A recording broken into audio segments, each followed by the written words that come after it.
Story 1. Footsteps above my bedroom. I've lived alone in this small Chicago apartment for almost 2 years now. It's one of those older brick buildings, the kind with uneven floors, weird drafts, and pipes that bang randomly in the middle of the night. I always figured the occasional strange noise was just part of living in an old place like this. Until last night. It was close to midnight. I had just finished scrolling aimlessly on my phone, debating whether I should watch something or just go to bed. I walked into the tiny bathroom, flicked on the light. It hummed and flickered like it always does, and started brushing my teeth. And then I heard it. Footsteps.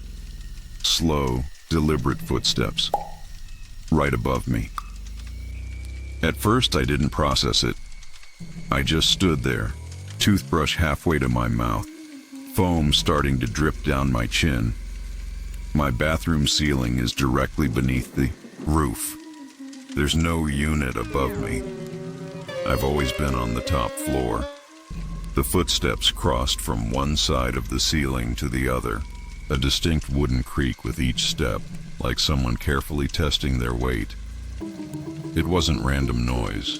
It was pacing. I turned off the faucet instinctively, straining to listen. The building was otherwise silent. No traffic outside. No neighbors arguing through thin walls like usual. Just those steps. They reached the far corner above the hallway, paused, and then started again. This time, moving steadily, directly toward my bedroom. A chill went straight down my spine. I stepped out of the bathroom, toothbrush still in hand, and slowly peered into my bedroom. Nothing seemed out of place, but the sound continued. Right above my bed, a low, weighty creak, and then another, until it just stopped. Right there, above me. I stood frozen. My apartment suddenly felt too small, the air too heavy. The silence that followed was louder than the footsteps themselves. No wind. No settling pipes. Nothing. I told myself it had to be the roof, maybe an animal, a raccoon maybe. But deep down it didn't sound like that. It wasn't a scurry. It was a measured walk, heel to toe, heavy, human. I forced myself to move. I grabbed the broom from the kitchen and tapped the ceiling above my bed. 3 solid knocks. Silence. No footsteps. No response. I waited. And then, just as I was about to lower the broom, something tapped back. 3 knocks. Precise. Mimicking mine. I swear my heart skipped. I backed away slowly, broom still in hand, scanning the ceiling like that would somehow help. I don't know what I was expecting to see. I rushed to the window, trying to angle my view up toward the roof. But from this side of the building, it's impossible to see the top. Just bricks and the fire escape. I stood there, debating if I should go outside and check, but it was midnight. And, honestly, I didn't want to open that door. Instead, I grabbed my phone, turned on the flashlight, and walked toward the front door. I pressed my ear against it. Nothing. But then, just as I pulled back, I heard it again. This time, not footsteps, a dragging sound, not from the ceiling, but from the hallway, right outside my door. It was subtle, like something rough being pulled slowly across the floor. Carpet muffled it, but it was unmistakable. I held my breath, counting the seconds between each movement. Then it stopped. I stared at the door handle, fully expecting it to jiggle or turn, but it didn't. Nothing happened. I waited. 10 seconds, then 20, then a full minute. Nothing. Finally, I worked up the nerve to look through the peephole. Empty hallway, no one there, no movement. The fluorescent light above flickered the way it always does, buzzing faintly. But that was it. I stood there for a long time, not really sure what to do. My rational brain was scrambling for explanations. Maybe one of my neighbors was moving something heavy. Maybe the noise from the roof was expansion, but the taps matched mine exactly. That wasn't random.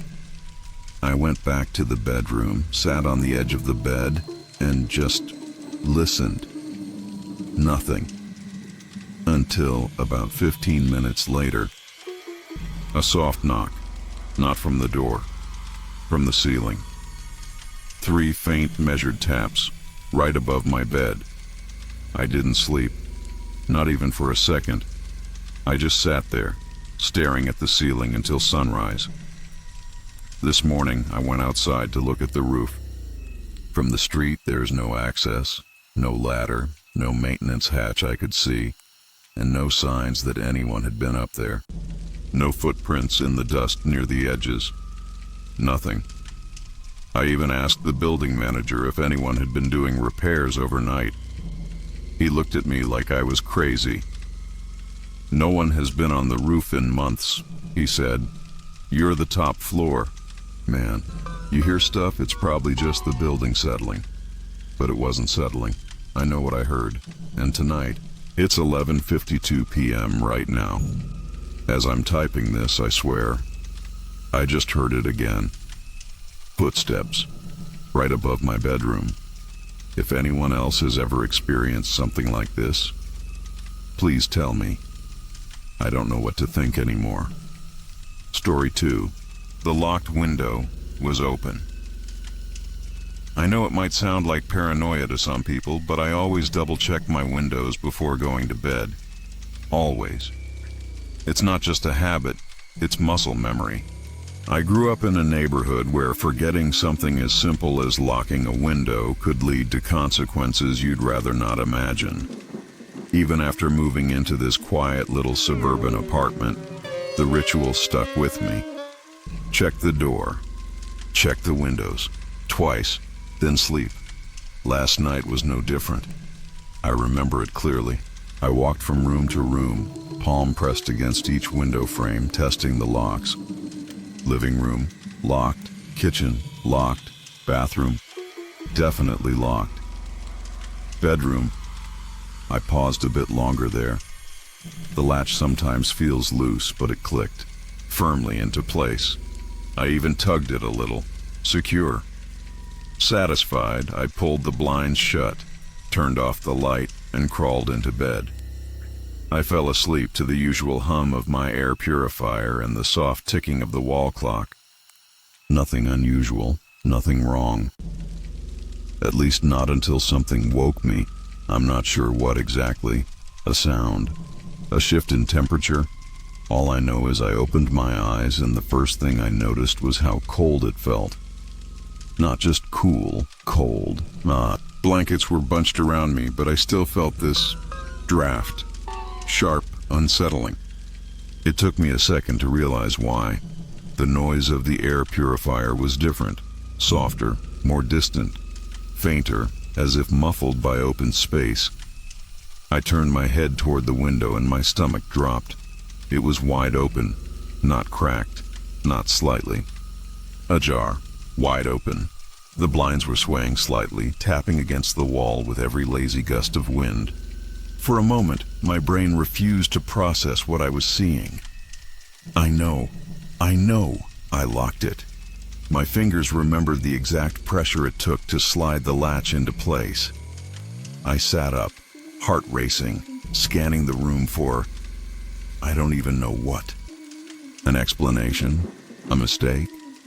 And that's when I saw it. Right below the window on the beige carpet I vacuumed just yesterday was a single muddy footprint, full, detailed. The arch, the toes, the heel, all clearly pressed into the fibers. It wasn't smudged or faint. It was fresh, wet even, The dark stain stood out like a wound against the pale carpet. I stared at it longer than I probably should have. My mind kept offering stupid, useless thoughts like, maybe it was already there, maybe it's mine, maybe. But no way. I hadn't been outside. It was raining earlier. I didn't step anywhere near the window. And then a colder realization crept in, one that made my throat tighten. The footprint was facing inward. Whoever left it wasn't trying to leave. They were coming in. I scrambled off the bed, flicking on the overhead light, half expecting, half dreading to see someone in the corner, hiding, waiting. But the room was empty. Perfectly, terrifyingly empty. My eyes darted to the closet, closed, to the bathroom door, open, nothing inside. Under the bed, nothing. I rushed to the window and slammed it shut, locking it, again. My fingers trembled as I pulled the blinds down completely, blocking the view of the backyard. My breathing was loud, louder than anything else in the room, except I suddenly realized how quiet everything was. The ticking clock had stopped. I hadn't noticed it at first. Maybe I was too focused on the window. But now the absence of that small, rhythmic sound felt suffocating. I walked over, picked it up from the wall, flipped it over. The battery was missing.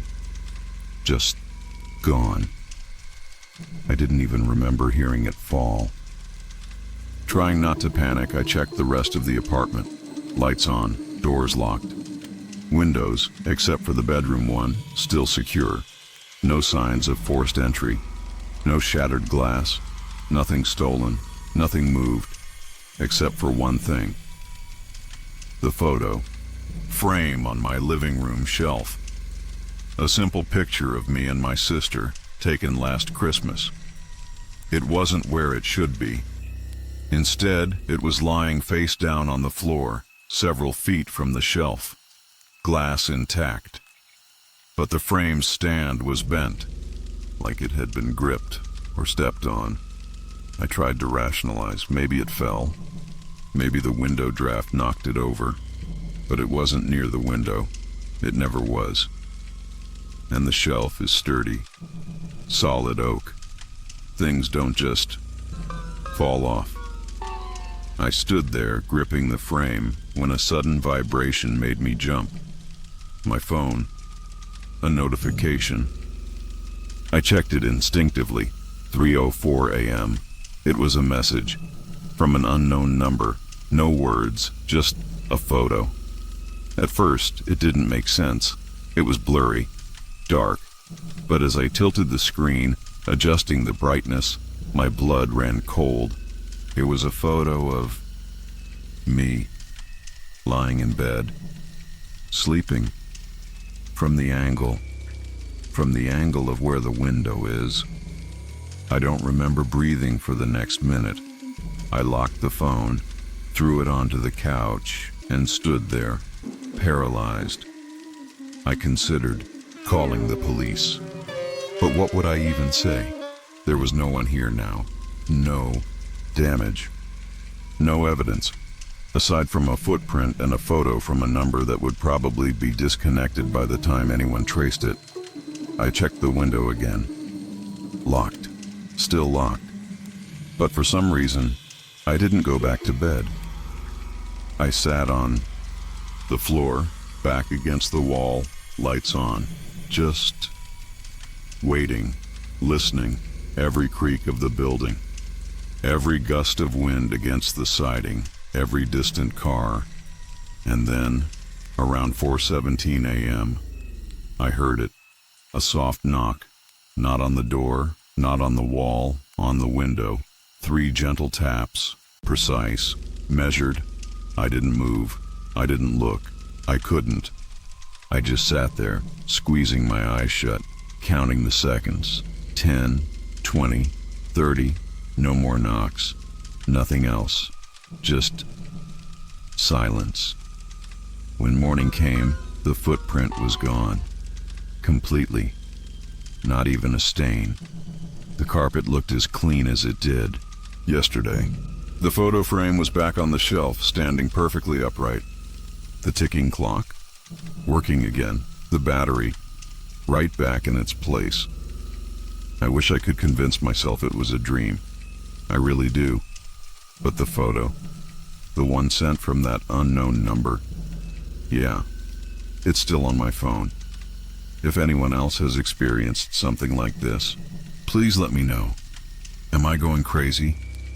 Or is someone still out there, waiting? Story 3. Face in the door. Reflection. It's strange how something as simple as a reflection can change the way you see your own home. I'm not even sure why I'm writing this down. Maybe it's because I haven't really slept since that night, or maybe I just need someone to tell me I'm not losing it. It started around 11:30 p.m. I was alone in my living room, scrolling between channels, not really watching anything, just letting the background noise fill the space. I always leave the porch light on at night. It makes me feel a little safer, I guess. From where I sit on the couch, I can see the front door clearly. Glass panels framed by old oak wood, the kind that reflects just enough when it's dark outside. There was nothing unusual, just the soft hum of the TV, the faint ticking of the clock behind me, and the occasional car passing by in the distance. I remember leaning back, stretching and glancing absent-mindedly at the glass in the door. That's when I saw it. A face. Faint. Blurry. Almost like someone was standing behind me, but not quite. It wasn't detailed, just the soft curvature of a forehead, the shadow of eyes, the suggestion of a mouth. But it was there, right there, in the reflection. I spun around instantly, fast enough that the remote slipped off my lap and hit the floor. Nothing. Just the dim hallway leading toward the kitchen. No movement, no sound, no one. I stood there for a second, heart suddenly pounding. Then I laughed, out loud. Jesus, get a grip, I muttered to myself. My mind probably played a trick on me. After all, I'd been watching some crime documentary earlier. Maybe it stuck with me more than I realized. Still, I glanced back at the door, and that's when I noticed it. The handle. It was trembling, barely, just the tiniest movement. Not shaking wildly, no, but enough that the light caught the metal and made it glint, just slightly, back and forth. I froze. It could be the wind, right? I told myself that. I really did. But the porch is enclosed. No draft gets in. And the deadbolt was locked. I moved closer, slowly. Every step felt heavier than it should. My legs didn't want to cooperate, but curiosity, or maybe something deeper, kept me moving. The handle was still, completely still, as if it had never moved. I pressed my ear against the door, listened. Nothing. Not even the usual creak of tree branches or the hum of a neighbor's AC unit. It was silent. I waited. 30 seconds. Maybe a full minute. Then, with a deep breath, I unlocked the deadbolt and opened the door just a crack. Empty. The porch was exactly as it should be.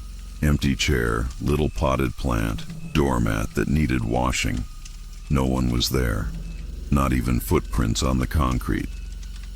I shut the door, re-locked it, told myself again that it was nothing. Maybe muscle memory. Maybe I imagined the handle moving because I was already on edge from the reflection. I sat back down, turned the volume up, tried to focus, but my eyes, they kept drifting. Back to the glass, back to the reflection. That's when I noticed something else. The face wasn't behind me anymore. It was lower, like someone crouching. Still vague, still out of focus, but definitely there. Just beneath where my shoulder would be if someone were sitting behind me. I didn't move. I couldn't. My body felt like stone. I tried to rationalize it. Maybe the pattern of the couch, the light from the TV, something reflecting weirdly. But the longer I stared, the more certain I became. There were eyes, dark, round, watching. I stood up, slow, careful, and the face didn't move. It stayed perfectly positioned in the glass, as though whoever or whatever was matching me from the other side of the room. I turned, fast, expecting, I don't even know what. Someone crouched behind the couch. Nothing, just empty space. Shadows where the hallway met the living room.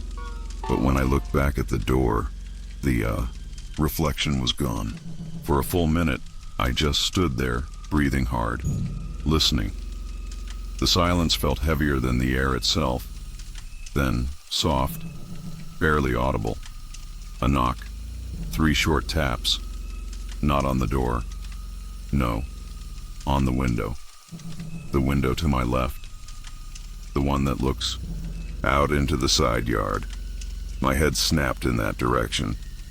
But all I could see was my own pale face reflected in the glass. No movement. No silhouette. No. Nothing. I didn't check. I couldn't. I backed away. Slowly. Grabbed my phone. Thought about calling someone. The cops? A friend? But what would I even say? Hey, I think I saw a face in my door reflection. They'd think I was drunk or crazy.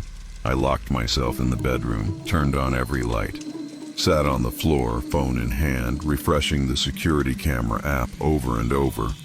But that's the worst part. The cameras? They've been offline since 11:28 p.m., right before I saw the face.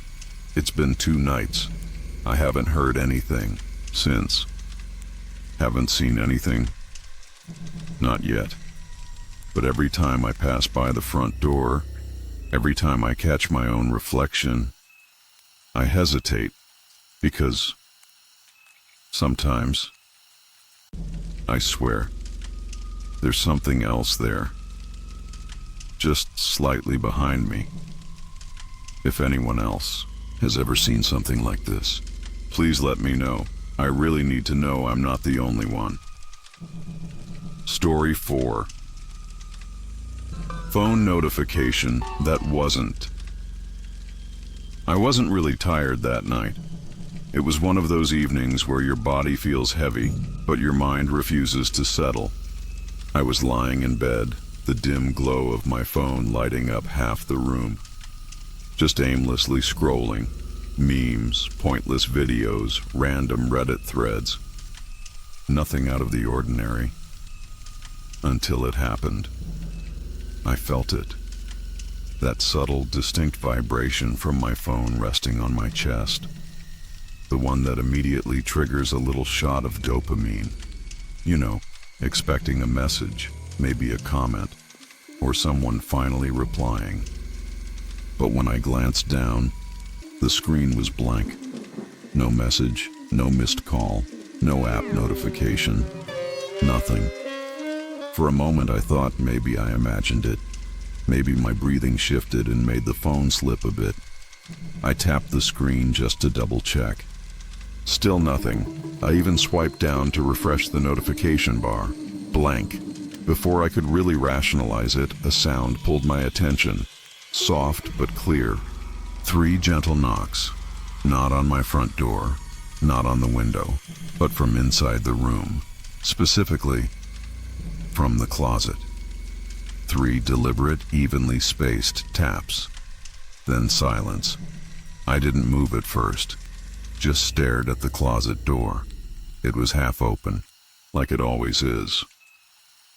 I hate fully closing it for some reason, even though leaving it ajar always creeps me out after dark. The sliver of darkness behind the door felt heavier than usual, like it was thicker somehow. My first instinct was to tell myself it was the house settling. You know, pipes, temperature shifts, old wood. But deep down I knew this wasn't that. It wasn't a creak. It wasn't random. It was a knock, a human knock, 3 taps, precise. I sat up slowly, lowering my phone onto the nightstand. The screen caught my eye again, still blank. No messages, no vibrations, no reason for it to have buzzed earlier. I cleared my throat, almost expecting to hear something respond, but the room was painfully still. The air felt different. Cooler, maybe, or heavier. It's hard to describe. Like the atmosphere itself had shifted. Like when you walk into a room where 2 people just finished arguing and the tension clings to your skin. Except I was alone. At least, I should have been. I told myself to get up, just check the closet, get it over with. But my body wasn't cooperating. My legs felt rooted, weighed down by something that wasn't entirely fear, but not entirely rational either. My eyes wouldn't leave that narrow gap where the closet door met the frame. It felt like if I blinked, something might shift in that darkness. Then, the phone vibrated again. Sharp, definite. I snatched it, heart pounding, screen still black, no pop-up, no notification bar, nothing. But right as I held it, the screen flickered, just for half a second. A weird gray static, not the usual glitch, not a frozen app, actual static, then back to normal. Clean home screen, wallpaper, nothing else. A cold wave rolled down my spine, and then another knock. Softer this time, just one, almost hesitant. Then a dragging sound, faint, from inside the closet, like fabric moving over wood or something, repositioning itself. I finally forced myself to stand. Feet hit the floor, cold, much colder than the room temperature should have been. I crept, toward the closet. My fingers hovered over the handle. My breathing sounded too loud, too sharp against the silence. I grabbed the handle and paused. For the first time I noticed something, a smell, faint but unmistakable, like damp fabric or old wood left in the rain, mixed with something else, a hint of metal, blood maybe, or rust. My hand trembled, but I pulled the door open in one swift motion. Nothing, just clothes, jackets, shoes, storage bins. The same mess it always was. Nothing out of place, except the back wall. There was a mark, a smudge I'd never noticed before. Long, dark streaks running vertically, almost like fingerprints. 4 of them. As if someone had pressed their hand flat against the wall and dragged it downward. A sudden, sharp vibration made me nearly drop the phone. I glanced down. This time there was something. A notification popped up, but it wasn't from any app. Just a gray box. No icon, no text. Just a single word in plain font. Look. And then it vanished. I don't remember deciding to do it. But I found myself crouching, pushing aside the bottom row of clothes, staring at the floorboards. One of them looked off. The edge wasn't flush. It was slightly raised, like it had been pried up before. Or Someone wanted it to be. Opened. I hesitated. Every instinct screamed to leave it alone, to walk away. But then, another knock. Not from the closet this time. From the ceiling. Directly above me. 3 taps. Slow. Deliberate. I looked up, half expecting to see, I don't even know what. But there was nothing. Just the plain popcorn ceiling. Silent, motionless. The phone vibrated one last time. This time the screen stayed black. Entirely black. No matter how many times I tapped it. But the vibration wouldn't stop. It buzzed, and buzzed, and buzzed. Like it was trying to warn me. Or alert something else. I stood there, staring at that floorboard, then at the ceiling. Completely frozen between the decision to lift it or run. I didn't do either, because that's when the closet door, still wide open, began to slowly, ever so slowly, close itself. No draft. No windows open, no movement from me, just the door, closing inch by inch, until it clicked shut. I haven't opened it since. And the worst part? The phone still vibrates, randomly, every night. If anyone knows what this could be, please tell me. Or if this has happened to you, I just need to know I'm not the only one. Story 5. Garage. Light flickering. I don't even know why I'm writing this down. Maybe it's just to get it out of my head. Or maybe I need to know if anyone else has ever experienced something like this. It started last night. Technically early morning, 1:37 a.m. I know the exact time because I checked the stove clock twice. I was in the kitchen, rinsing out a mug. Couldn't sleep. I hadn't even touched the coffee though. I just needed something to do. That's when I noticed it. The garage light. I can see it clearly through the window above my sink. It flicked on. Not a smooth fade like motion detectors usually do. More like a harsh pop. Sharp. Sudden. The thing is, my garage light doesn't turn on unless I physically flip the switch inside. At first, I told myself maybe I'd left it on earlier. But I'm careful about that kind of thing. I always double check before bed. Plus, the way it was, flickering, wasn't normal.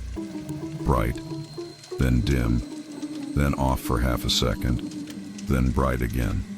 Random, no pattern. I glanced at my phone. No outages in the area, no wind outside. The air was completely still, no movement, no noise.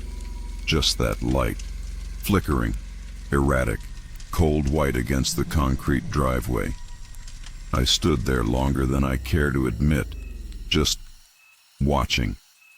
That's when something moved, fast, sharp.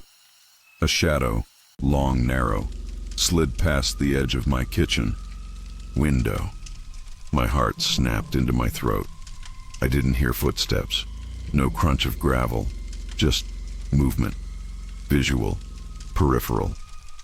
I turned off the kitchen light instinctively, plunging myself into darkness. From the window now, the glare from the garage barely lit part of the driveway, and that made the shadows look even worse. Longer, deeper. I waited. My breathing felt loud, like it didn't belong in the room with me.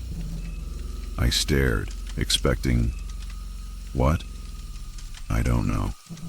Someone to step into view, a neighbor, but no one should be in my yard, not at this hour, not here. Then the garage light went out, completely. A second later it flashed back on, twice, like someone flicked the switch quickly. On, off, on, then steady. No more flickering, just on. But there was no one at the switch. I grabbed my phone, opened the security app. The camera facing the garage was buffering, just a spinning circle. No feed. I refreshed. Nothing. Black screen. Another camera. Front. Porch. Worked fine. But the garage one? Dead. At that point, my legs were shaking. I moved slowly to the back door, the one that leads toward the garage, locked. Bolt still in place. I pressed my ear to it, holding my breath. No sounds. No footsteps. No voices. Just the faint hum of that light buzzing through the thin walls. Then, there was this soft tap. Not a knock. Not heavy. Just tap tap, like fingernails against glass. It came from the small garage window, the one too high for anyone to reach without standing on something. I stepped back, hands trembling. The light outside dimmed again, not fully off, just lowering, like someone was standing directly beneath it, casting a heavy shadow over everything. But when I peeked around the corner of the blinds, there was nothing. No figure. No shape. Just the light. It stayed on for exactly 4 minutes, then shut off. Nothing else happened. No movement. No more sounds. My security camera came back online about 10 minutes later. Playback showed nothing.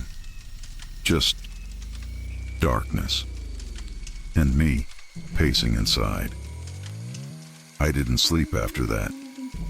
Still haven't. Every little noise feels amplified now. I don't know if someone was actually out there, or if it was something else. I still check that window every few minutes. The garage light hasn't turned on again, not yet. But if anyone else has experienced something like this, please let me know. Am I the only one seeing these things? Story 6. Footprints on the hall rug. I've lived in this apartment for almost 5 years. 1 bedroom, small kitchen, narrow hallway, and a bathroom tucked near the end. Nothing fancy, just quiet, clean, and predictable. I keep things orderly, maybe obsessively so, especially the hallway rug. Beige, woven texture, perfectly aligned with the floorboards. I vacuum it twice a week. No shoes allowed, no stains, ever. So, waking up this morning and seeing those footprints, I still can't process it. There they were. Dark, wet imprints. Human. Barefoot. Leading straight from the front door to my bedroom. And there were no footprints going back. At first, I just stood there, staring at them.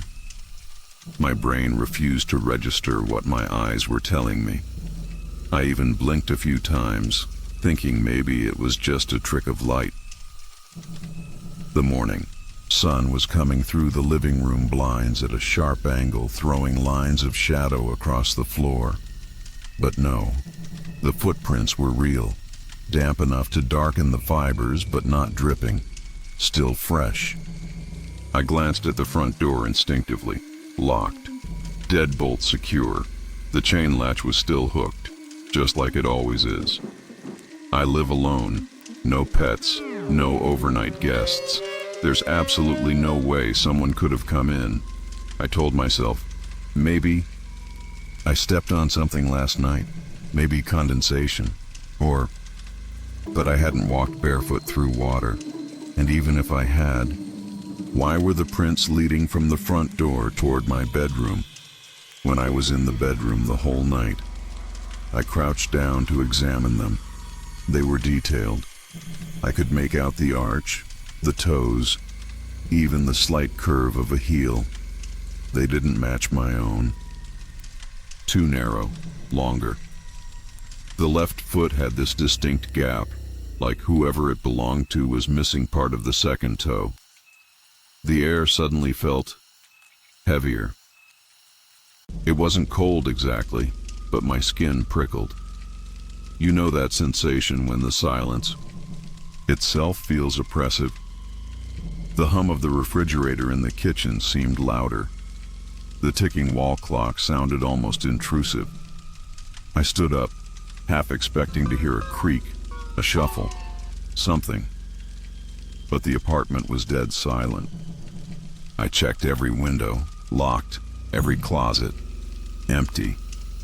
I even looked under the bed, which felt ridiculous, but not as ridiculous as ignoring the fact that someone's wet footprints were in my home. When I went back to the hallway, something else hit me. The rug beneath the prints felt colder. Damp, yes, but unnaturally cold. I pressed my palm against the fabric. It was like touching something left out in the rain. But the rest of the apartment was perfectly dry. I opened the front door, half expecting, I don't even know what. The hallway outside was as usual. Quiet, carpeted, no signs of anyone, no other wet spots, no lingering sounds of footsteps, nothing. Then I noticed something even worse. The footprints.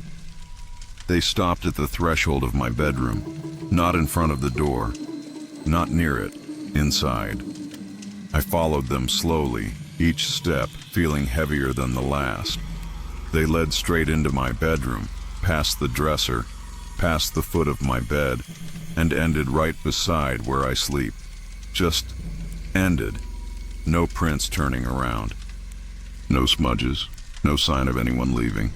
I stared at that last footprint for way too long. Perfectly shaped, facing my bed, as if someone had stood there, watching me sleep. I checked the sheets, no signs. I checked under the bed again. Nothing. I even pulled the mattress away from the wall.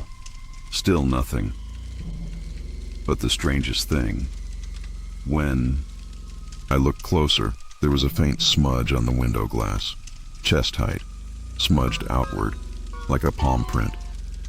But the window's locked from the inside. Always has been. I didn't know what to do. Should I call the police? What would I even say? Hi, someone left wet footprints in my hallway, but there's no sign of entry or exit. I could already hear the skepticism in their voice. I sat on the edge of the bed for a long time, trying to think rationally. Maybe it's moisture from the AC unit, or some weird condensation. Footprints from, what, a water pipe leak? A prank? But none of that made sense. Not the shape, not the direction, not how they led directly to where I was sleeping. A sudden sound made me jump. The sharp click of my bathroom door. It was swinging open. Slowly, the hinges creaked, just once. I swear I hadn't closed it. I stood, heart pounding, staring at the dark gap of the bathroom doorway. For a long minute, I didn't move. Then I grabbed the nearest thing, a desk lamp, and forced myself to check. Nothing. Nothing visible anyway. But the floor tiles felt damp, just slightly, as if someone had just stepped out. No footprints this time, just that moisture. I've spent the rest of the day cleaning, scrubbing the rug until my knuckles hurt. But even after it dried, the faint outline of that last footprint, it's still there. Or maybe my mind is playing tricks on me. I haven't decided whether I'll sleep here tonight or ever again.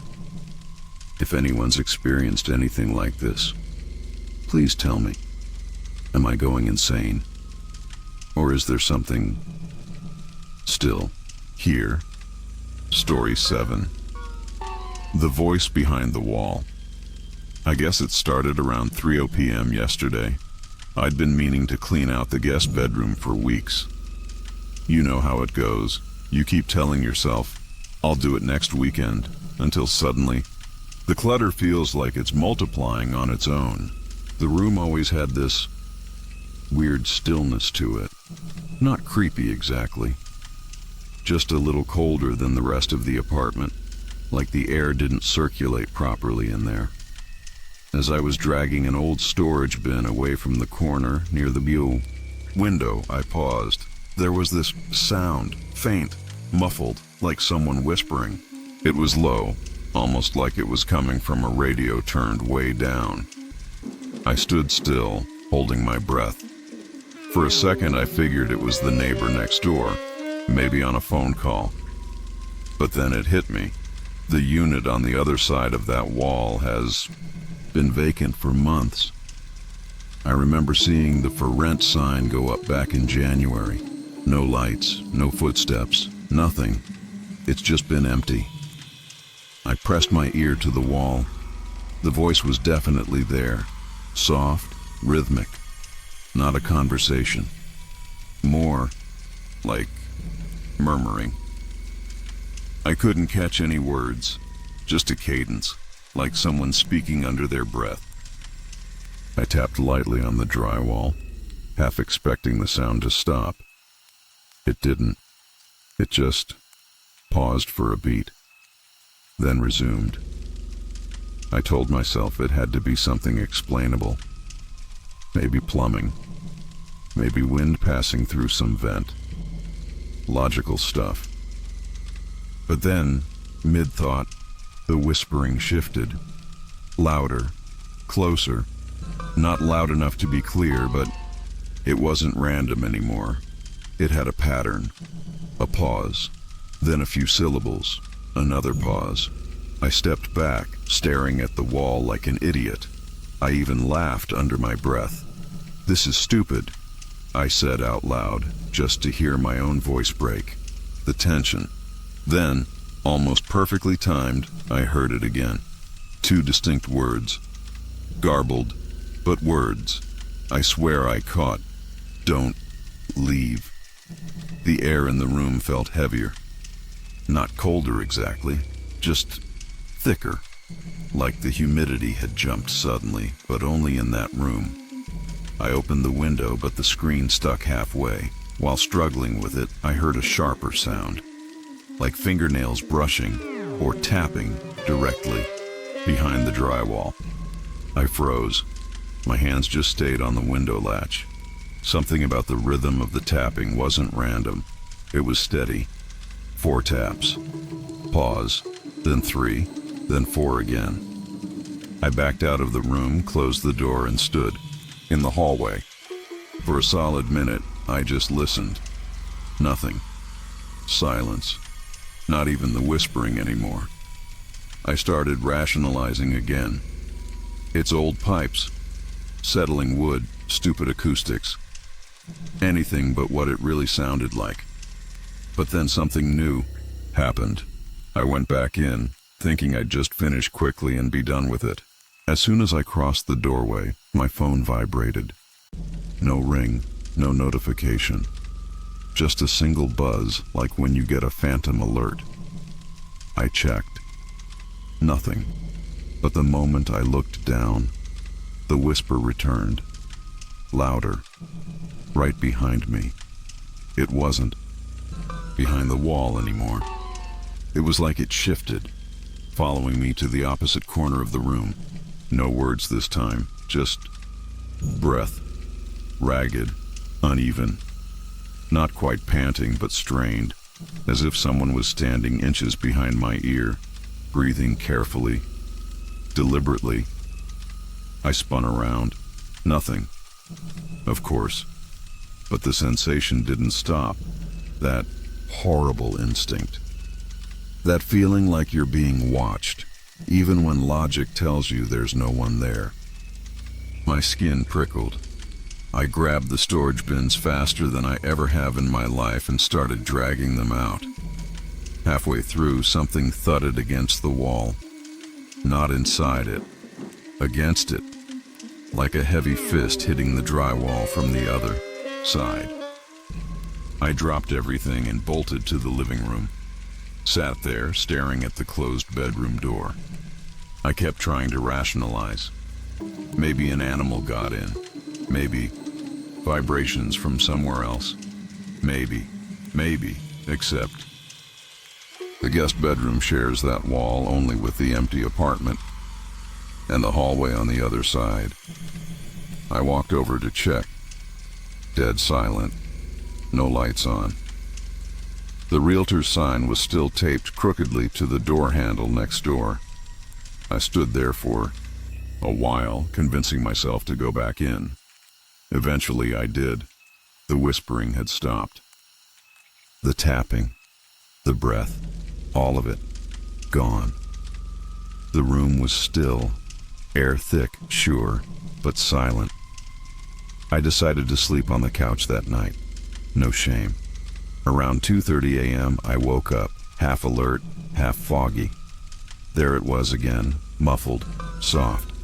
This time, not from the bedroom wall, from the vent above the couch, just a whisper, drawn out, almost playful. I see you. I haven't been back in the guest bedroom since. If anyone's ever heard something like this, please let me know. Am I the only one? Story 8. Alexa answered someone else. I don't really know how to start this. Maybe it's nothing. Maybe I'm just being paranoid. But it didn't feel like nothing. Not when it happened. Not now. It was early, around 6:30 in the morning. I had just gotten out of the shower, still half asleep with that weird fog in my head where reality feels a bit off. The kitchen smelled like coffee grounds and wet tile. I was standing by the counter waiting for the coffee to finish brewing when I heard it. A soft voice. Familiar, but not human. I'm sorry, I didn't catch that. My stomach tightened. Instantly, that was Alexa, but I hadn't said anything. I was alone, completely alone. And the house was dead silent, or at least it should have been. I glanced over at the Echo Dot on the shelf by the microwave.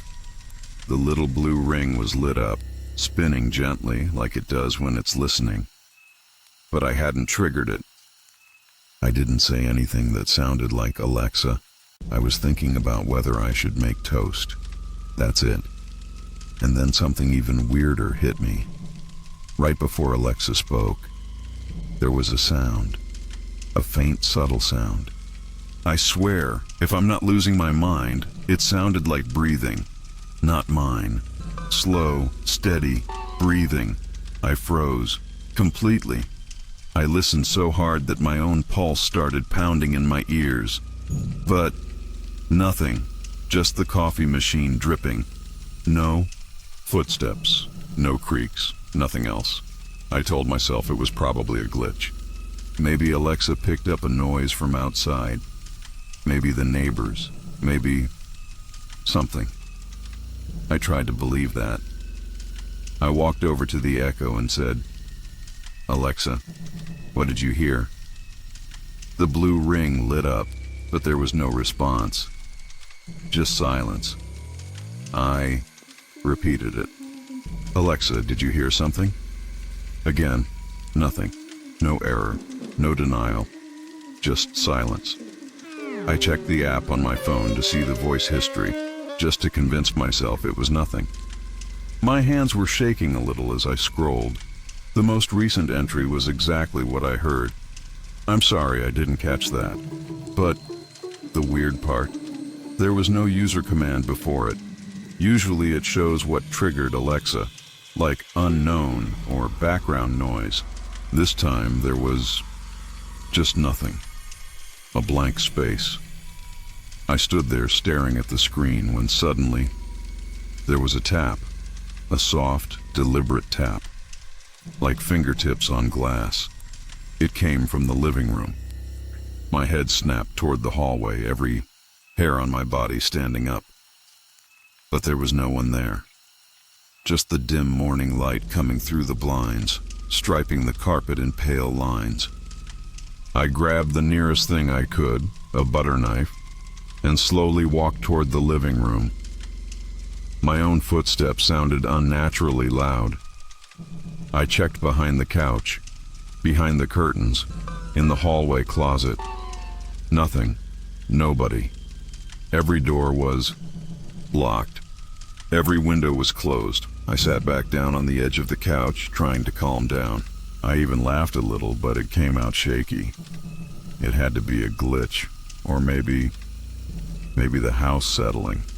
Something stupid like that. But then, the echo lit up again. No sound this time. No voice.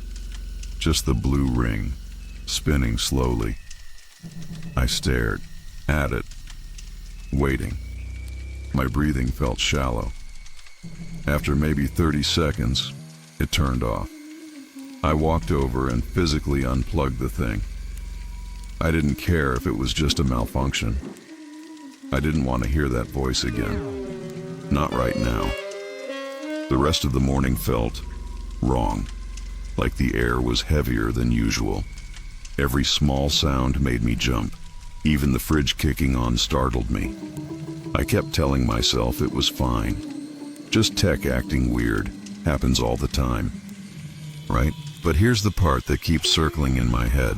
When I finally checked the full voice history on the app again, I noticed something I hadn't seen earlier. About 2 minutes before, Alexa said, "I'm sorry, I didn't catch that." There was a brief entry, a recording. Just 3 seconds. Long. I played it. It was breathing. Slow, close, human. Right there in my kitchen. I live alone. If anyone knows whether this is some kind of hack, glitch, or something else, please tell me, because I can't stop thinking about it. And honestly, I haven't plugged Alexa back in since.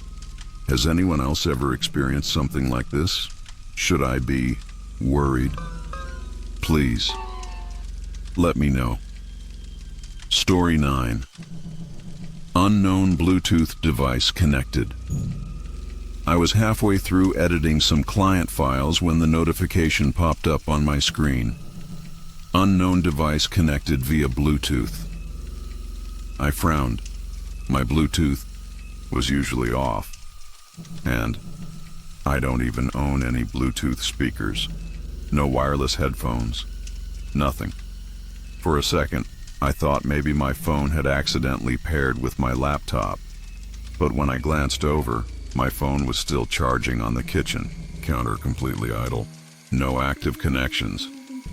I clicked the notification to open the Bluetooth settings. The device name was just literally 2 underscores. No brand, no model. I tried clicking disconnect, but the option was grayed out. Weird. The rational part of me figured it was some kind of glitch. Or maybe my neighbor's speaker accidentally synced to my laptop. I live in an apartment after all. Thin walls, random signals. It happens, right? I adjusted my wired headphones, old school, no Bluetooth, and went back to editing. But before I could even press play, a sudden burst of static crackled in my ears. Sharp, almost like the sound of an old TV turning on.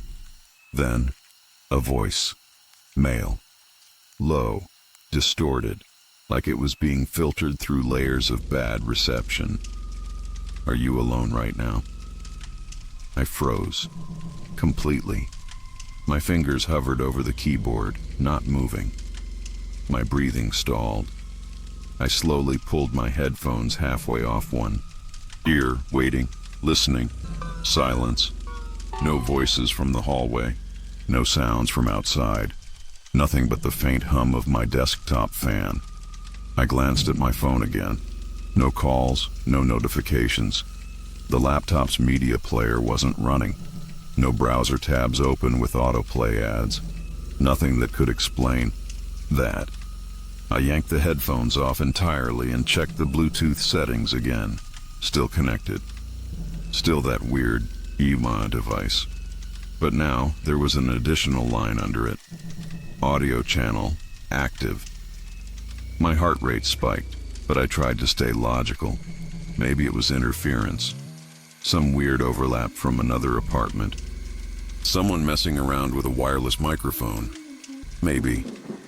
But then my mouse cursor moved. Just a little. Like a subtle twitch.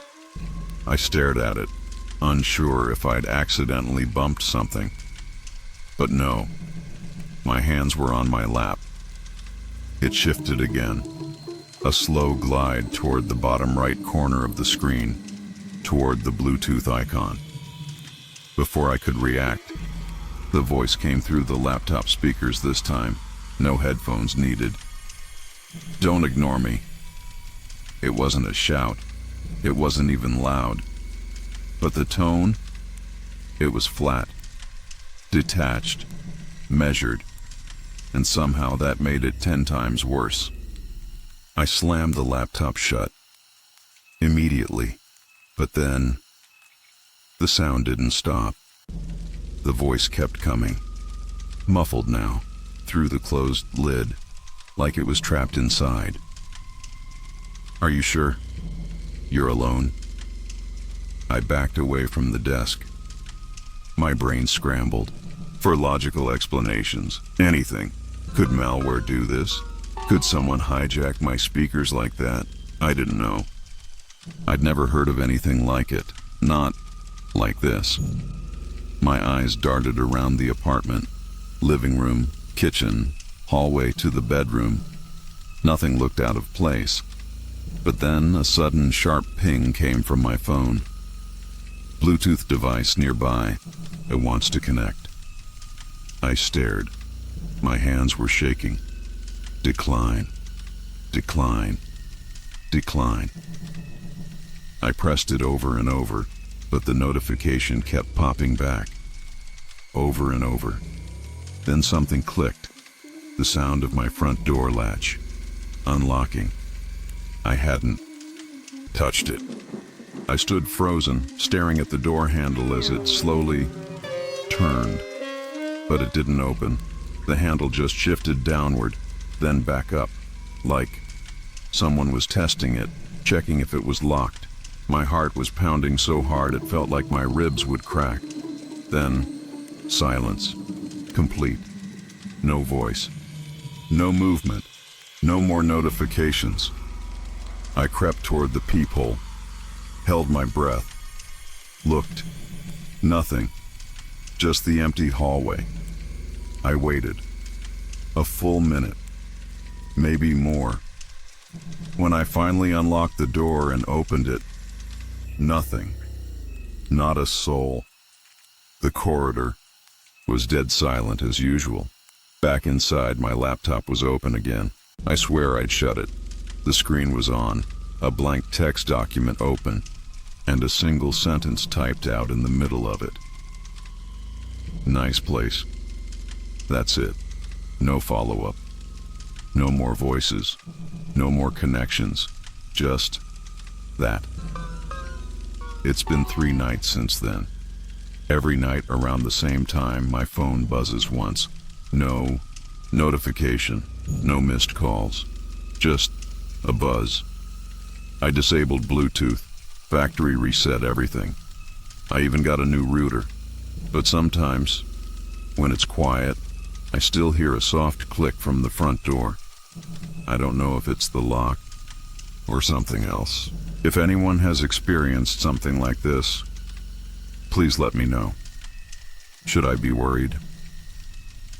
Story 10. Curtains moved without wind.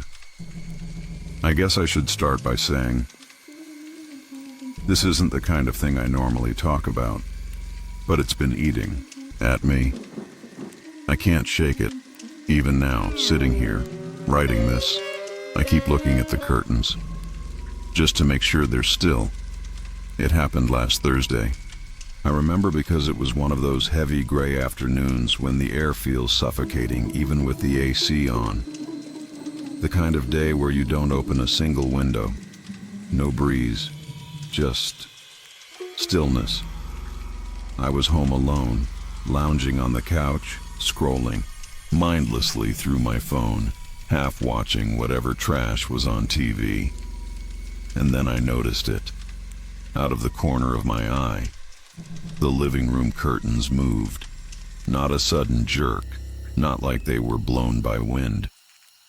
It was slower, a sort of gentle sway, almost rhythmic, like someone was standing behind them, running their fingers lightly down the fabric, from top to bottom.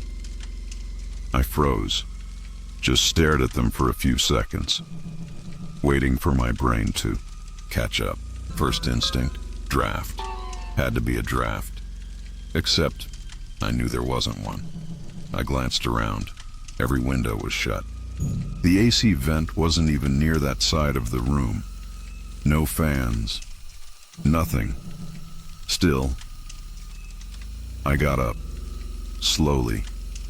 You know that weird creeping sensation where your skin feels too tight for your body? Yeah, that. I walked over, tried to convince myself it was nothing. Touched the fabric. Cold. Not from air, just that kind of cold you don't expect indoors. I pulled the curtain aside. Nothing, just the window. Locked, obviously. I even pressed my hand against the glass to check for air leaks. Nothing. Completely sealed. I stood there for a minute longer, staring at my own faint reflection, half expecting, half dreading, to see something behind me. Nothing. I let out this awkward little laugh, told myself, you're just tired. Or maybe the fabric shifted from earlier movement. You know, stupid explanations you come up with when you're trying not to freak yourself out. I went back to the couch, tried to forget it. But as soon as I sat down, they moved again, exactly the same way. Not faster, not slower.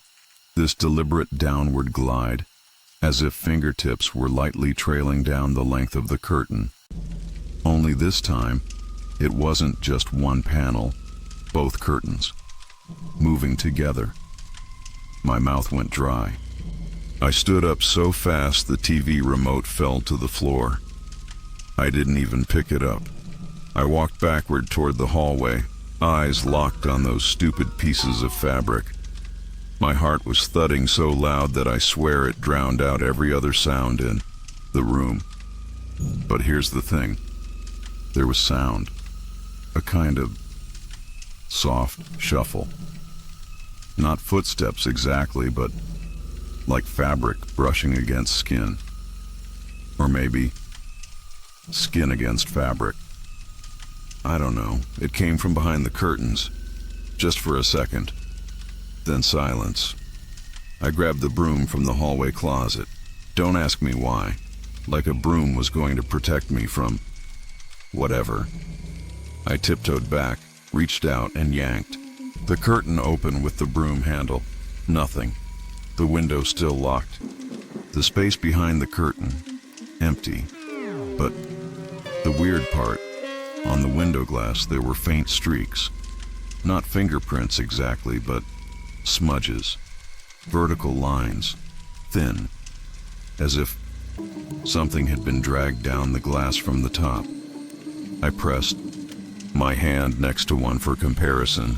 Same width, same distance apart. I tried wiping them off with my sleeve. They faded, but didn't completely go away, almost like they were on the inside of the glass. But how? I hadn't touched that window all day. I backed away again, sat on the edge of the couch, broom still clutched tight. I stared at the curtains for, I don't even know how long, maybe 10 minutes, maybe an hour. Nothing else happened. No more movement, no more sounds. Eventually, I convinced myself to stop being ridiculous. Maybe static electricity, or maybe I accidentally bumped into something earlier without realizing anything rational. I stood up, walked over one last time, slowly reached out, touched the curtain. It was completely still, no movement. But this part makes my stomach knot even now. When I brushed my fingers along the fabric, it was warm. Not just warm. A weird, uncomfortable warmth, like someone had been pressing their hand there seconds before. I yanked my hand back, stepped away. I didn't even bother checking behind it again. I left, grabbed my keys, went for a drive, didn't care where, anywhere but there. And here's the thing. When I came back a few hours later, the curtains were fine, perfectly still, no smudges on the window, nothing. But every night since, right around the same time, I swear, I hear the faintest sound of fabric shifting. Just once, like a single brush. No movement I can see, just sound. I haven't opened those curtains since. I don't think I ever will. If anyone else has ever experienced something like this, please tell me, please, because I need to know I'm not losing my mind. Story 11. Someone tried my door. It happened last Tuesday night, or more. Precisely, Wednesday morning. I remember because I was up late, scrolling aimlessly through my phone, half watching some documentary about deep-sea creatures. The apartment was completely silent, except for the occasional creak from the radiator. I wasn't expecting anything unusual until I noticed the time. 3:09 a.m. That's when I heard it. A subtle, deliberate rattle. Not loud, not frantic, just intentional. The sound of my front door handle twisting slowly. There was a pause, maybe 2 or 3 seconds, then another careful attempt. The metal shifting against metal, barely restrained. My heart immediately kicked up, thudding against my ribs. At first I froze. I genuinely wasn't sure if I'd heard it right. Maybe it was the pipes, maybe the building settling. But no. The handle moved again, a distinct mechanical rotation. Someone was testing my door. I stood from the couch as quietly as I could, every floorboard suddenly sounding 10 times louder under my bare feet. I tiptoed toward the front door, holding my breath. The small hallway that leads to it was dim, lit only by the faint glow from the streetlights filtering through my living room blinds. As I got closer, the sound stopped. Completely. Dead silence. For a moment, I wondered if I'd imagined the whole thing, but my instinct said otherwise. My skin prickled. My palms were damp. Without turning on the hallway light, somehow afraid that even that might give something away, I leaned slowly toward the peephole. Nothing. Just the hallway. Still. Empty. The worn gray carpet. The faded exit sign in the distance. Nobody there. I stared for a good 30 seconds, waiting for anything. A shadow. Movement. Footsteps. But there was nothing. My ears strained for any sound beyond the hum of the building's ventilation. It was almost like the hallway itself was holding its breath along with me. Just as I was about to step back, convinced I was being paranoid, there was a new sound. This one wasn't at my door.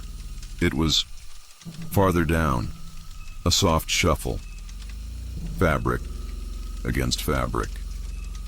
Then a cough. Muffled, but unmistakably human. Not loud enough to wake anyone else, but perfectly audible in the dead silence of 3 a.m. I pressed my eye back to the peephole. Still no one. But the cough came from the left. Just beyond the frame of the lens. Whoever it was, they were standing out of view, purposefully. I considered turning on the lights, maybe making some noise to let them know I was awake. But something about the way they stood there, silent, just out of sight, felt wrong. Not like a drunk neighbor who got the wrong door. This was different, calculated. Then, another sound, a soft, deliberate knock. Not on my door, on the apartment 2 units down. 3 slow taps, silence. Then again, 3 taps, each perfectly spaced, almost rhythmic. No one answered. Of course they didn't.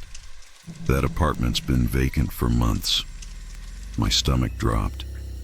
I didn't even realize I'd stepped back from the door until I felt my heel press against the wall, behind me. Instinctively, I grabbed my phone. No missed calls, no messages. For a split second, I debated calling the police. But what would I even say? Someone's knocking on empty doors? Then, the handle. My handle. Again. This time it twisted faster, a little more forceful. A slight rattle, like whoever was out there was getting impatient. My heart was hammering so hard I could hear it in my ears. I pressed my eye back to the peephole so fast it nearly hurt. Still, no one. But there was movement. Subtle. A shadow, just barely visible at the edge of the lens.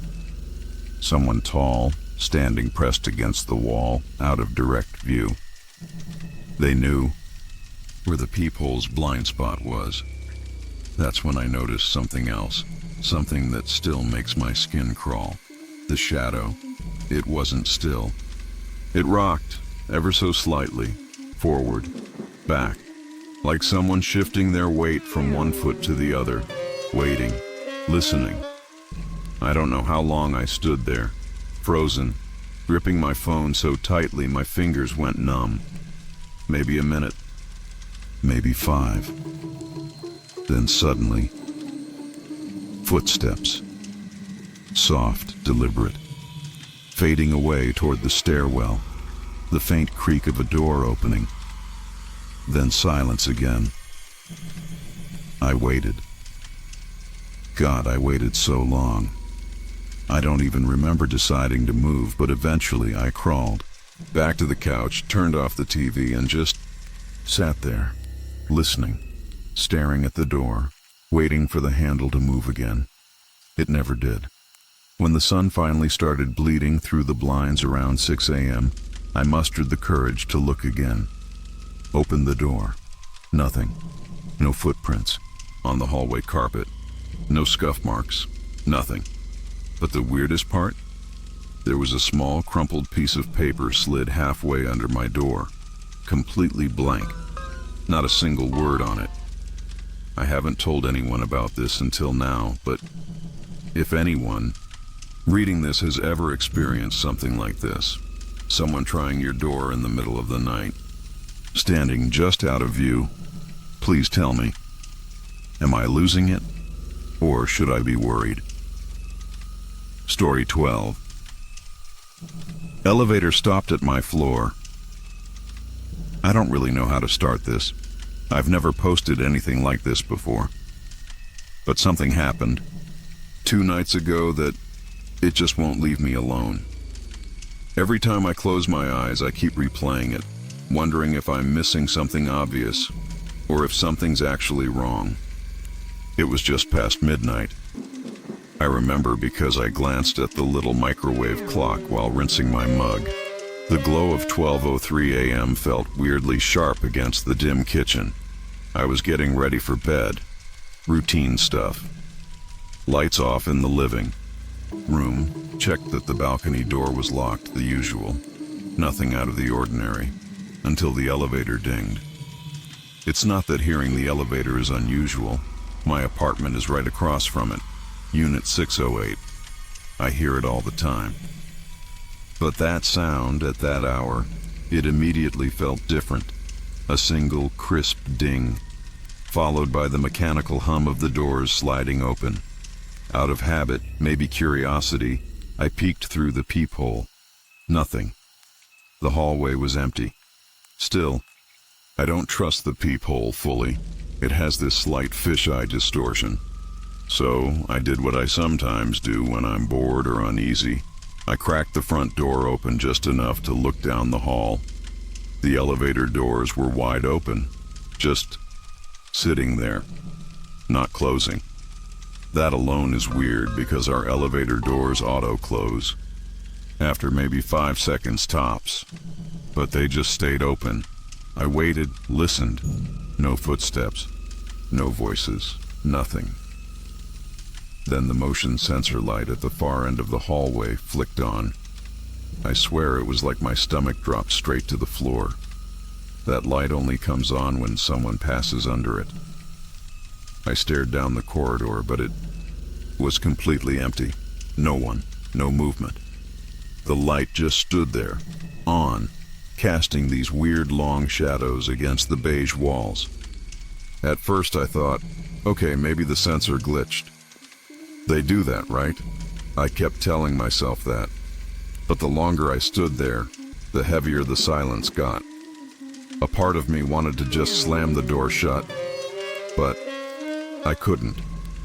I was frozen, listening. The air in the hallway felt wrong, heavier than usual, like that oppressive kind of quiet you feel right before a thunderstorm breaks. Only there wasn't any storm. Then I noticed something else. The elevator doors, they shuddered. Just a tiny little tremor, like someone had barely touched one of them from the inside. But they didn't close. Instead, they kind of stuttered open even wider, if that's possible. I whispered to myself, is someone in there? But saying it out loud only made it worse. Because the moment I said it, I swear I heard the faintest sound. Not footsteps, not breathing. Something softer, like fabric shifting, like someone adjusting their stance. But the hallway was still empty. Then the motion light clicked off, instant, complete. Blackness at that far end. Just the dim emergency light near the elevator spilling this sickly yellow glow across the floor. I backed away a little, but kept the door cracked. I needed to see the elevator doors finally close. Needed that closure, somehow. But they didn't. They just stayed open. The hum of the motor sounded strained now, like it wasn't supposed to be holding that position for so long. And then there was this shadow. Not a figure exactly. More like movement. Something passed in front of the elevator's interior light. A brief flicker, almost like someone leaned slightly forward, and then back. Quick. Subtle. If I had blinked, I would have missed it. My whole body was tense. I could feel my pulse in my neck, in my fingertips. I remember gripping the door handle so hard my knuckles went numb. Then, another sound. A soft knock. Not on my door. No. On the metal panel inside the elevator. 3 quiet taps. Deliberate, not random. And that was it. No footsteps, no voice. No one stepped out. The elevator just waited, doors open, like it was expecting someone to get on or off. I don't know how long I stood there. Could have been seconds. Could have been a full minute. Eventually, the motor let out this strained, whirring noise, and the doors finally closed. Slowly. Too slowly. The moment they sealed shut, I slammed my own door, locked it. Deadbolt, chain, every lock I had. And then just stood there back against the wood, staring at the door like that would somehow keep whatever that was from noticing me. I barely slept that night. I kept listening, waiting for the ding again, for footsteps, for anything, but nothing came. The next morning, I checked the hallway. Everything looked normal. No weird stains, no scratches, no signs of anything. The elevator worked fine. People got in and out of it like always. Nobody seemed bothered. Nobody mentioned anything. But here's the part that really messes with me. Later that day, I went down to the lobby to pick up a package. While waiting, I casually asked the front desk lady if the elevator had been acting up. She gave me this polite smile and said, "Oh, sometimes it stops on random floors late at night. Maintenance has looked into it. They say it's nothing. Nothing." I don't know what bothers me more, that it happened, or that it's happened before. I haven't used the elevator since. I take the stairs now, even to the 6th floor. Every time I pass by the elevator doors, I swear, I feel like someone's standing just beyond them, waiting. If anyone's experienced something like this, please tell me. I just need to know I'm not the only one. Story 13. Drawer left open. I've always been a little obsessive about keeping my kitchen organized. Not in a crazy way, just tidy. Every morning before leaving for work, I check the counters, wipe them down, make sure all the drawers are shut tight, especially the one under the sink. It doesn't slide perfectly anymore. It sticks a little, so I always have to give it a firmer push to close completely.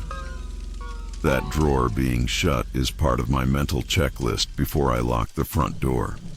So, when I walked in yesterday evening, already tired from another miserable day at the office, I noticed it immediately. The drawer under the sink was wide open, not just ajar, open. For a second, I stood there staring at it, trying to rationalize. Did I forget? No, I didn't. I'm sure of it.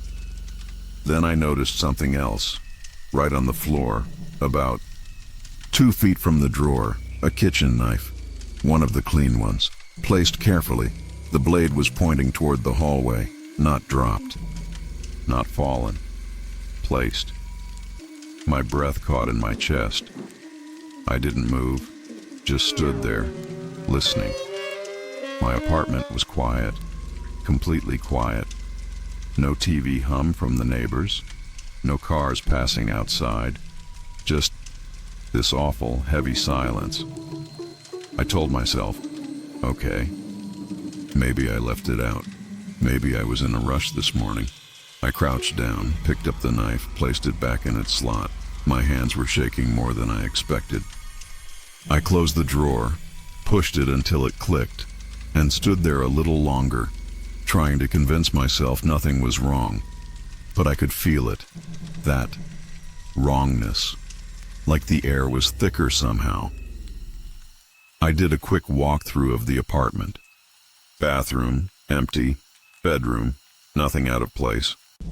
Closet, shoes exactly where I left them. Windows locked, front door locked, deadbolt still on. I even checked under the bed, which, felt stupid. But the feeling wouldn't let go. Back in the kitchen, I noticed something else. The cabinet door under the sink, the one next to the drawer, was slightly ajar too. Not much. Barely an inch. I don't remember leaving that open either. I reached for it but hesitated, for no good reason. Just something in me didn't want to touch it. Eventually, I forced myself to open it all the way. Nothing. Cleaning supplies, a sponge, the old fire extinguisher I keep forgetting to replace. Nothing weird, nothing out of place. But the smell, it was faint, but definitely there. Like warm plastic, or dust that's been heated. I don't know, just off. I closed it, probably harder than necessary, and turned away. But that's when I noticed my bedroom door. It was open wider than it had been when I checked. I was sure I had left it half closed.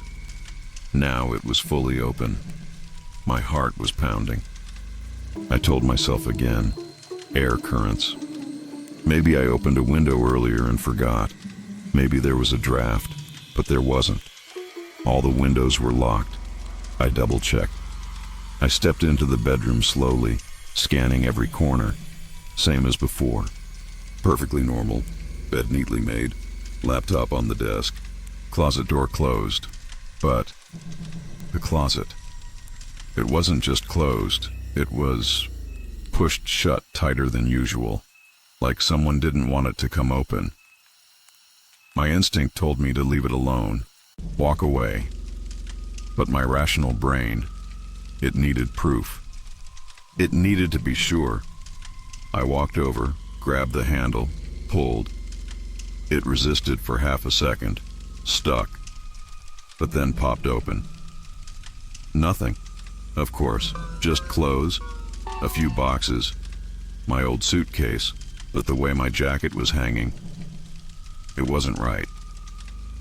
Twisted, like someone had grabbed it, or maybe hid behind it. I stood there staring, trying to breathe, trying to think.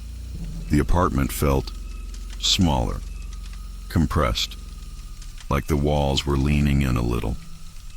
I decided, enough. I grabbed my phone, opened the camera, and started recording. Not because I thought I'd catch anything, just insurance. Proof that nothing was wrong. Or maybe proof that it was. I filmed every room, narrated as I went. Living room, clear. Kitchen, drawer closed, no knives on the floor. My voice sounded shaky. I hated that. When I got to the hallway, I paused, because the hallway light was flickering. It hadn't done that before. It was subtle, a little dimmer than usual, then bright, then dim again, like breathing. I stared at it for a full minute, waiting for it to stop. It didn't. Just this slow pulse. And then something new. A sound. A soft shuffle. Not loud, not aggressive. Just cloth brushing against something. From the hallway closet. The one by the front door. I turned toward it, phone still recording, and immediately regretted it. The door wasn't fully closed, just cracked, less than an inch. Enough. Enough to see that the gap wasn't fully dark. There was something. A shape. I don't even know how to describe it. It wasn't a shadow. It was like the opposite. An absence. A wrongness in the air behind that door. I whispered, "Hello?" Nothing. I stepped back. One step, then another. Still staring, waiting. And then, nothing happened. No sudden noise, no movement.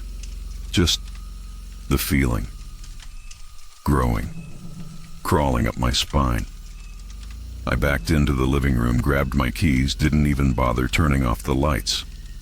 I left. Locked the door behind me and drove around for an hour.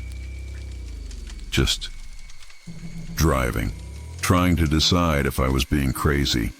When I finally came back, everything looked normal. Drawer under the sink, closed. No knife on the floor. Hallway light. Stable. Closet. Fully shut. Like nothing ever happened. But that smell. It was back. Faint. Warm plastic. Dust. I didn't sleep last night. Couldn't. I kept listening. For footsteps. For the drawer.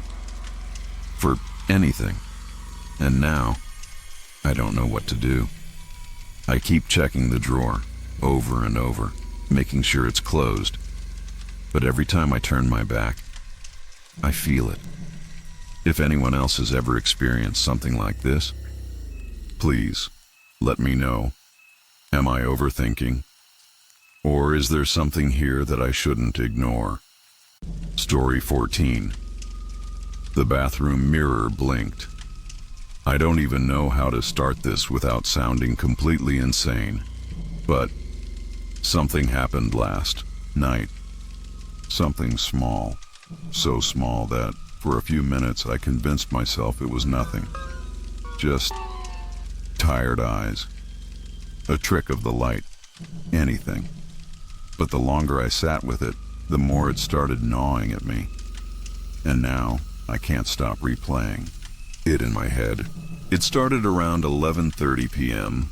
I had just finished scrolling mindlessly through my phone, and I figured I should probably get ready for bed. Normal night. Nothing unusual. I went to the bathroom like I always do. Small bathroom, barely enough room for the sink and the toilet. The overhead light is this ugly fluorescent thing that flickers sometimes, but it didn't last night. The light was steady. Too steady, actually. I remember noticing that. The mirror is one of those old ones, the kind that's just a slab of glass bolted to the wall. No frame, no medicine cabinet. It's slightly warped on the left corner. Always. Has been. But I've never really paid attention to it beyond that. Not until last night. I was brushing my teeth, half leaning on the sink, half scrolling through my phone with my free hand. Routine stuff. And at one point I glanced up, not for any particular reason. Just one of those automatic things. Look up, check yourself in the mirror, go back to brushing. Except, when I looked up, my reflection blinked. I didn't. I'm telling you, I'm absolutely sure of it. My own eyes were wide open. I hadn't even flinched. But the me in the mirror blinked. Fast. Like a normal blink. I froze. I remember the toothbrush halfway to my mouth. Toothpaste foaming at the edges of my lips. For a second, my brain just stalled. I literally couldn't process what I'd seen. My first thought was that maybe it was just a weird trick. Like, maybe I blinked without realizing.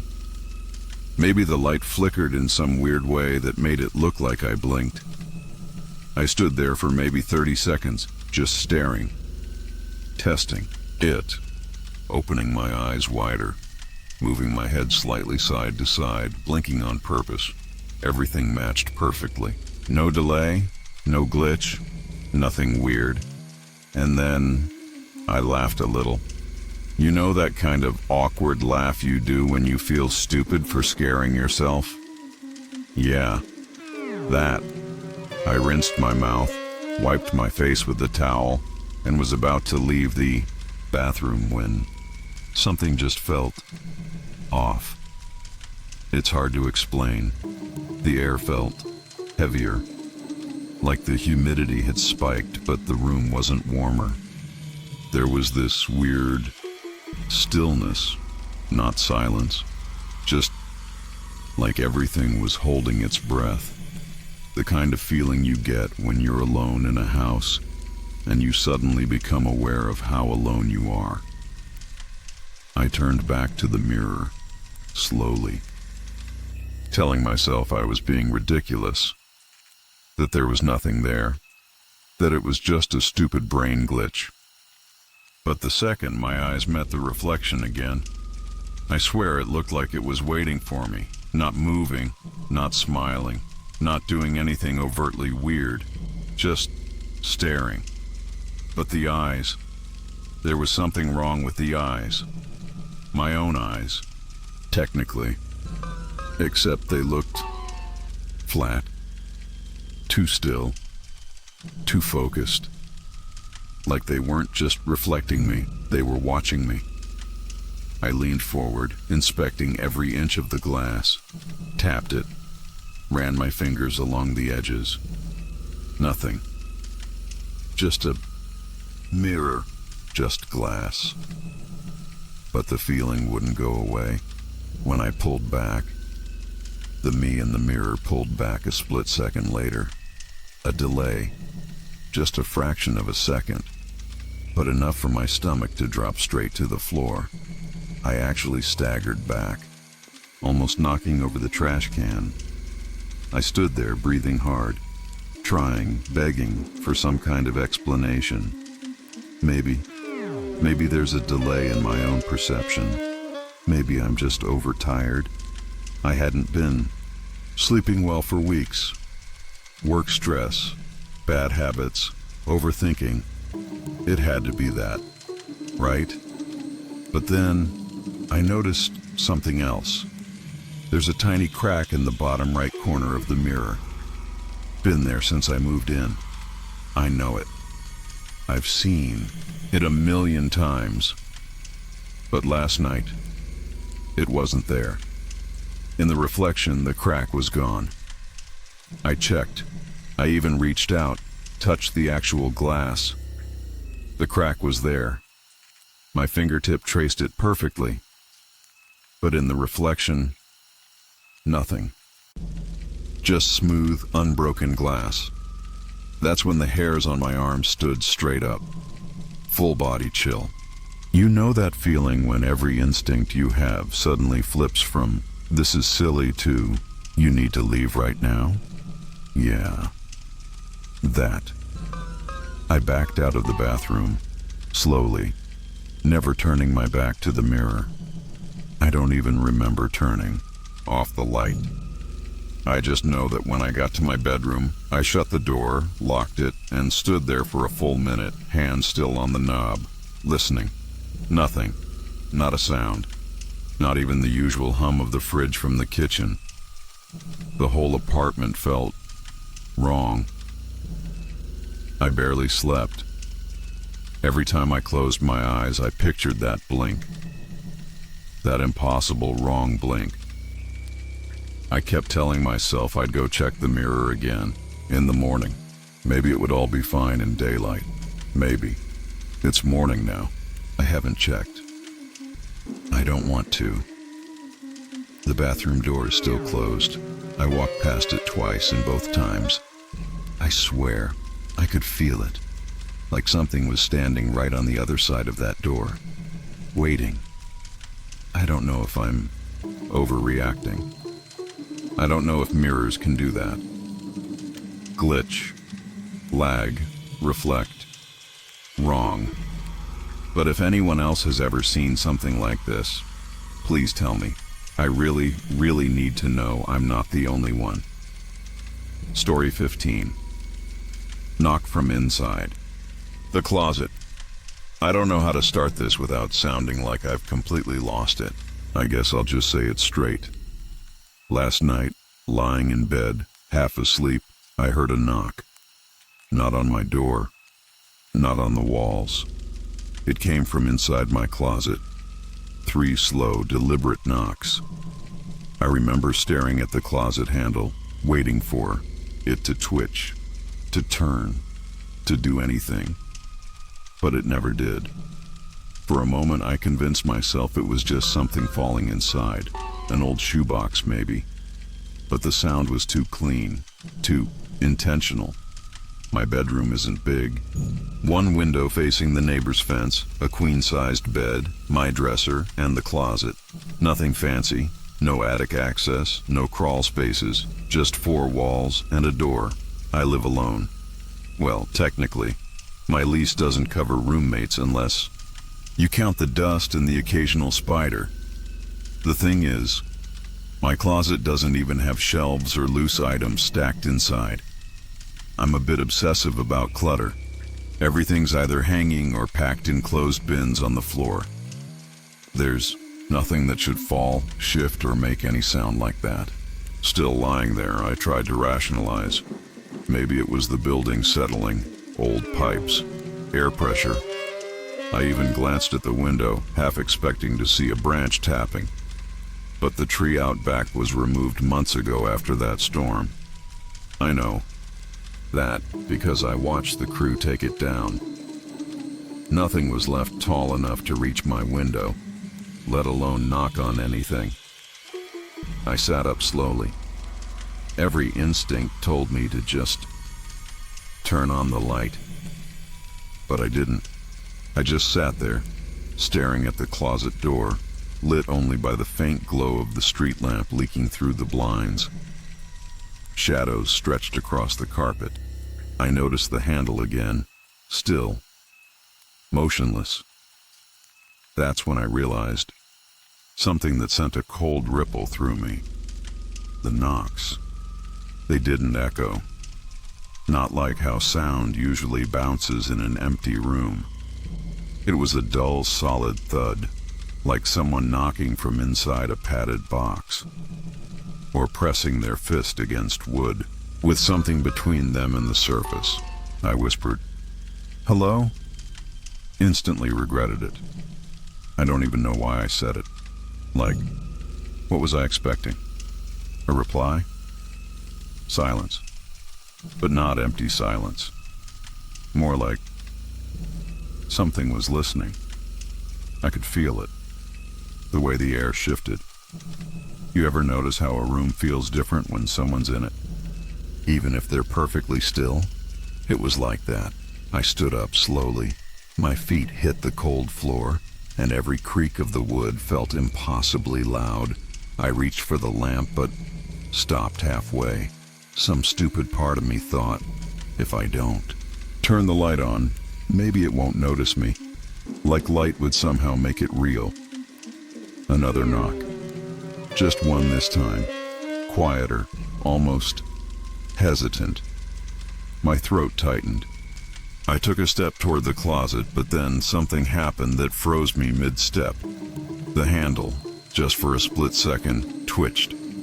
Not a full turn, not a rattle, just a tiny, deliberate flick, like someone inside was testing it. I backed up immediately, heart slamming in my chest. Grabbed my phone. No signal, which made no sense. I've never lost signal in this apartment before. I checked twice. Airplane mode off, Wi-Fi off, full battery, just nothing. That's when I noticed the draft. Cold, icy, but it wasn't coming from the window. It was seeping out from the tiny gap beneath the closet door. I swear, I could smell it. That kind of smell you get in basements. Damp wood, dust, and something else. Metallic, faint, like old coins or blood. I couldn't take my eyes off that handle. Every second felt like hours. Then, without warning, absolute silence. Not even the usual hum of the fridge from the kitchen. No cars outside, no wind, nothing. It was like the world hit pause. I don't remember deciding to move, but I found myself backing toward the hallway, step by step. Eyes locked on that door. My hand grazed the light switch, but right before I flicked it, the closet door creaked. Not open, just pressure, like someone leaned against it from the inside. The wood flexed. I saw it bow, just slightly. Then, another knock. Not fists this time. Fingernails. Dragging. Scraping against the inside. I turned the lights on. Bright. Blinding. The room snapped back to normal. The hum of the fridge. The distant sound of a car passing by. It was like nothing had happened. Except the draft was still there. Still cold. I didn't sleep. I sat on the couch until sunrise. Kept the lights on. I checked the closet in the morning. Nothing. No sign that the door had moved. No marks. Nothing on the floor. But the weirdest part, the inside felt warmer. Like residual body heat. I don't know if I imagined it. I really don't. But tonight, as I'm writing this, I swear, I heard it again. 3 knocks from inside the closet. If anyone else has ever experienced something like this, please let me know. Seriously. I just need to know I'm not the only one. Story 16.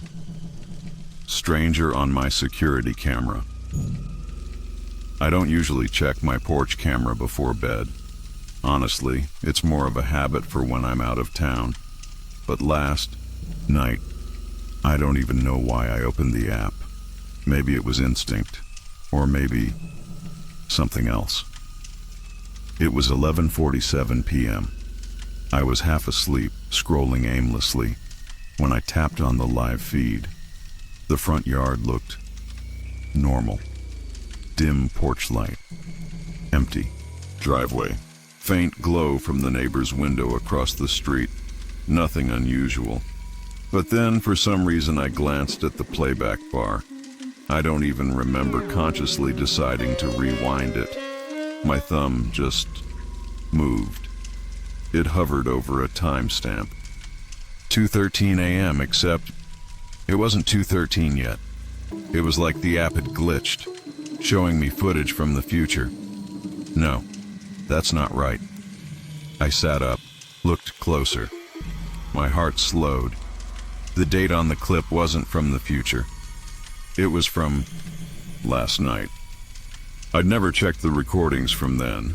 The camera's fisheye lens made the street look a little warped, but there was no mistaking it. Right next to my mailbox, someone was standing there, perfectly still. No movement, no shift in weight, no pacing, just standing. It was hard to make out the face. Actually, there was no face, just the outline of a person. Tall, slightly hunched. Their arms hung loose at their sides like they didn't quite know what to do with them. The timer ticked on.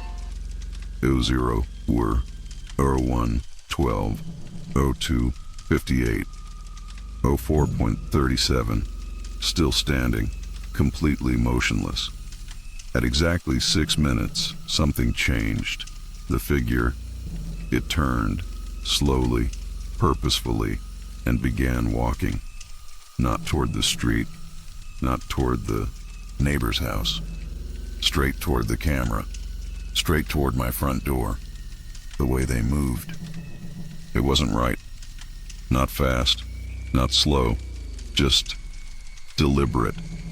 Like they knew exactly where the camera was, like they were performing for it. As they got closer, the porch light should have revealed details.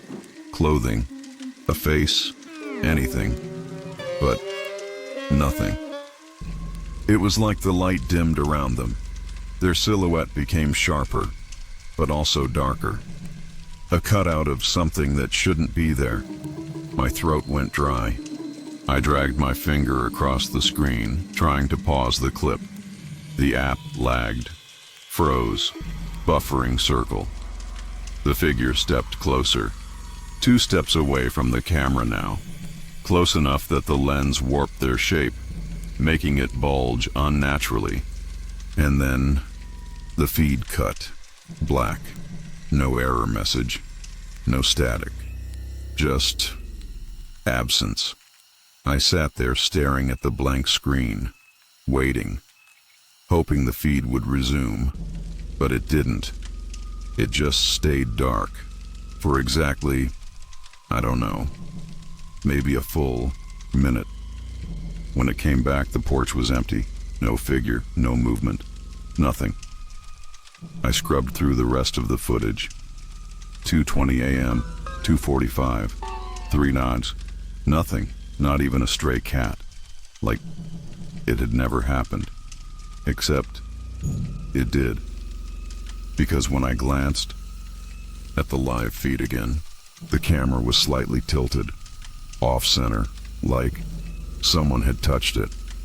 I haven't touched that camera in months, and that's when I noticed something else. Something worse. There, just at the edge of the frame. Fingerprints. Smudged. Greasy. Right on the lower corner of the lens. I haven't gone outside to check. I couldn't. I still can't. I'm sitting here, lights on, phone in hand, watching the feed, over and over. wondering if it'll happen again tonight. If anyone's ever experienced something like this, please tell me. Please. Because I don't know if I'm losing my mind or if someone's still out there. Story 17. The TV turned itself on. I wasn't even supposed to be home that night. My plans fell through at the last minute, so instead of meeting friends for drinks, I found myself curled up on the couch, scrolling mindlessly through my phone. The apartment was quiet. Too quiet, honestly. Just the occasional hum of the refrigerator and the faint creak of pipes settling somewhere inside the walls. Around 10:48 p.m., yeah, I remember the time exactly, something shifted. It wasn't a noise exactly, more like a change in pressure, the kind that makes your ears feel like they're about to pop. Subtle, but noticeable enough to make me pause mid-scroll. That's when the TV suddenly flicked on by itself.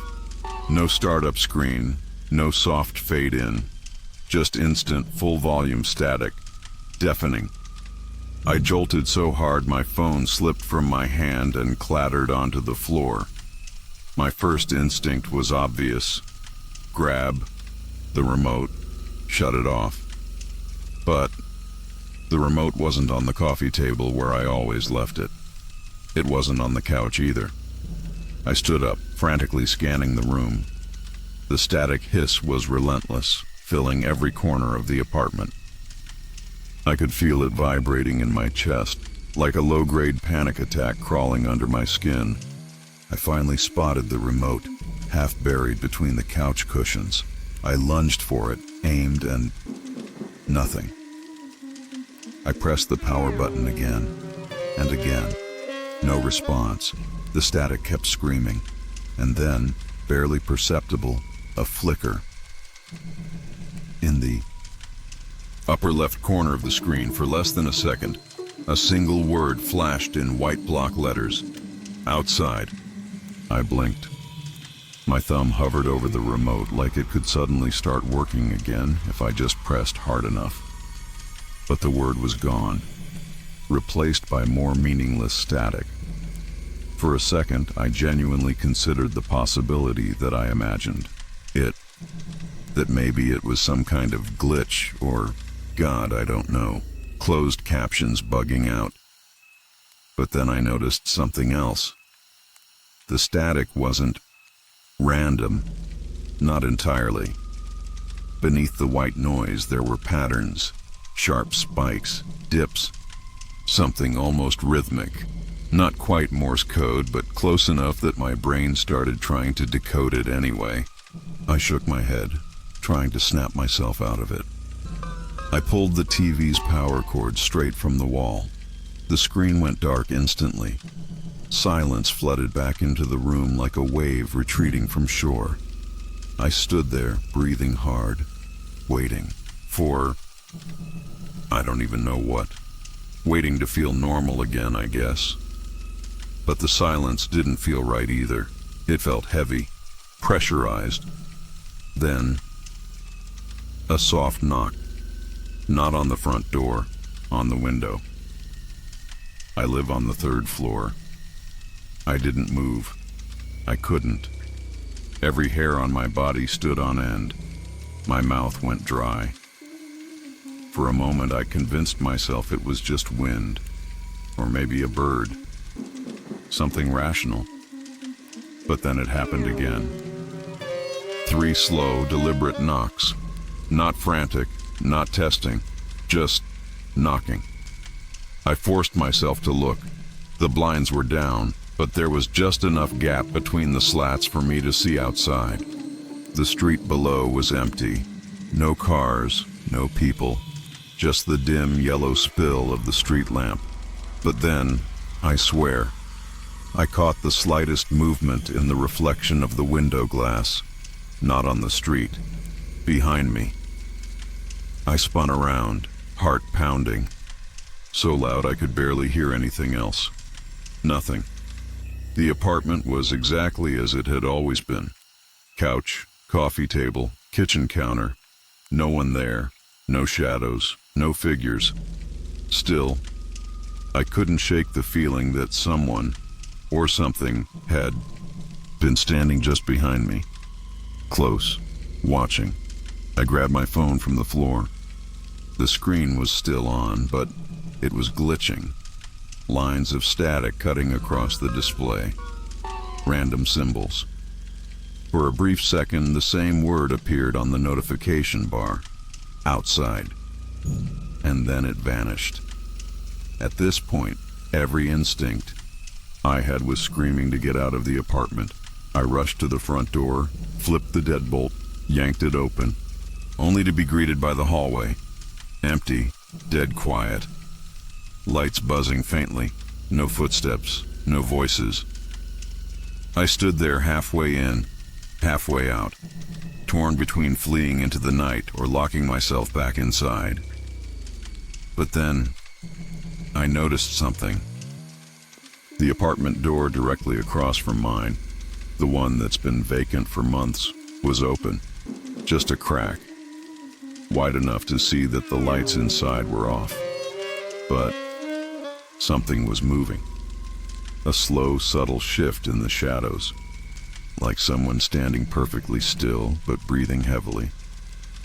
I didn't wait to confirm it. I slammed my own door shut, locked every single latch, even shoved the coffee table against it. My hands were trembling so badly I could barely grip anything. I backed into the living room, hyper-aware of every creak, every shift in air pressure. And that's when I noticed the TV. It was back on, still unplugged. Same static, same volume. But this time, there was no word, no flicker, just something else. A sound beneath the static, like whispering, faint, garbled, as if someone was trying to speak from the other side of a broken radio. I leaned in. Against every ounce of better judgment, I leaned closer. And for the briefest second, I swear, I heard my own voice, whispering something I couldn't understand. Cut off. Fragmented, followed by the same 3 knocks, this time coming from the bedroom door behind me. I didn't check, I didn't move. I just sat there staring at the screen, waiting for I don't even know what. It's 4:17 a.m. now. The TV's still on. The static hasn't stopped. I haven't dared check the bedroom, or the window, or the front door. If anyone else has experienced something like this, please let me know. I just need to know. I'm not the only one. Story 18. Missing shoe, dirty footprint. I'm not really sure how to start this. I've been going back and forth about whether it's even worth sharing. Maybe someone out there has a logical explanation for this, because I haven't found one, and it's messing with me more than I'm comfortable admitting. I live alone in a small 1-bedroom apartment. 3rd floor, nothing fancy. It's one of those older buildings where the floors creak if you breathe too hard and the windows don't shut perfectly. But I like it. Or, I liked it before this happened. Yesterday was a pretty normal day. I got home from work around 6:30 p.m., kicked off my sneakers by the front door like I always do, locked the deadbolt, slid the chain across, and double-checked that the handle lock was set. It's a little routine I never skip. After that, I microwaved leftovers, scrolled through my phone for a while, and crashed earlier than usual. I was exhausted, nothing out of the ordinary. The thing is, when I woke up this morning, one of my sneakers was gone. Just gone. The left one. At first, I thought maybe I'd tossed it somewhere without thinking. Sometimes I absent-mindedly move stuff when I'm half asleep. But then I noticed something that made my stomach knot instantly. Right in the middle of my living room carpet, this perfect, unmistakable dirt footprint. Not a scuff, not a smudge, a full, clear imprint. heel to toe, like someone stepped there barefoot, straight off a muddy trail. I just stood there for a solid minute, staring, processing. The carpet's this pale gray color, so the dark brown dirt stood out like it had been painted there on purpose. But here's the part that really gets me. The door was still locked. Deadbolt engaged. Chain still hooked. Nothing looked disturbed. I checked every window, even though none of them opened wide enough for a person to squeeze through. All locked. Screens intact. No tears. No sign anyone forced anything. I even inspected the vents, the tiny crawl space in the closet under the bed. Nothing. Then I thought, maybe I'm being ridiculous. Maybe I brought dirt in myself without realizing. But my remaining sneaker was clean. Bone dry. No mud, no dust, not even a stain. Same with my socks from yesterday, which were still balled up in the laundry basket, exactly where I left them. I squatted down next to the footprint and hovered my hand over it. The dirt was fresh, damp, almost like it had rained last night. But it hadn't. The weather app said clear skies all evening. And when I stepped out to the balcony to double check, the pavement outside was bone dry. That's when something hit me. Why was it a barefoot print? Not a shoe print, no tread pattern, just toes, arch, heel. I pressed my own foot next to it. It wasn't mine. Longer, narrower. The shape felt wrong. I didn't want to, but I grabbed a flashlight and checked every inch of the apartment again. Opened all the cabinets, looked under the sink, even pulled the shower curtain aside like I was in some bad horror movie. Empty, and yet, as I stood there in the bathroom, I realized something that made my skin crawl. The quiet. It wasn't the usual quiet of an apartment at rest. It was heavier, like sound itself didn't want to be here. I couldn't hear the fridge humming. Couldn't hear the usual muffled footsteps from my upstairs neighbor. Just this vacuum, this absolute absence. Back in the living room, I stared at the footprint again.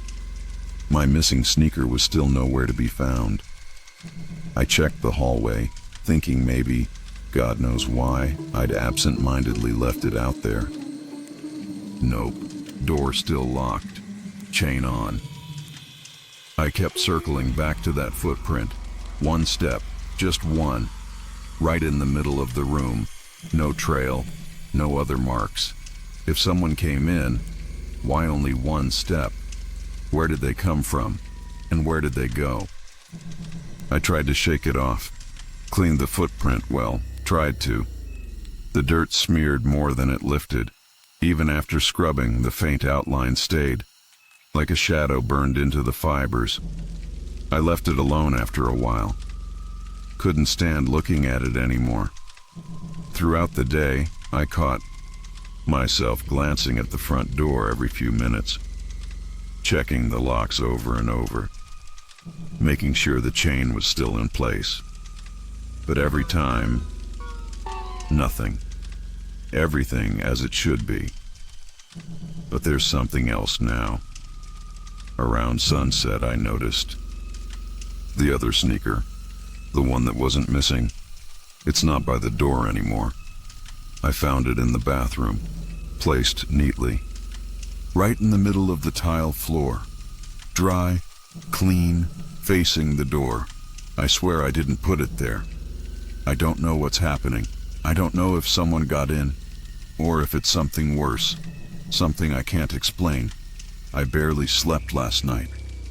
Every creak, every shift in the shadows made my heart stop. I kept thinking, if there was one footprint, just one, does that mean they're still here?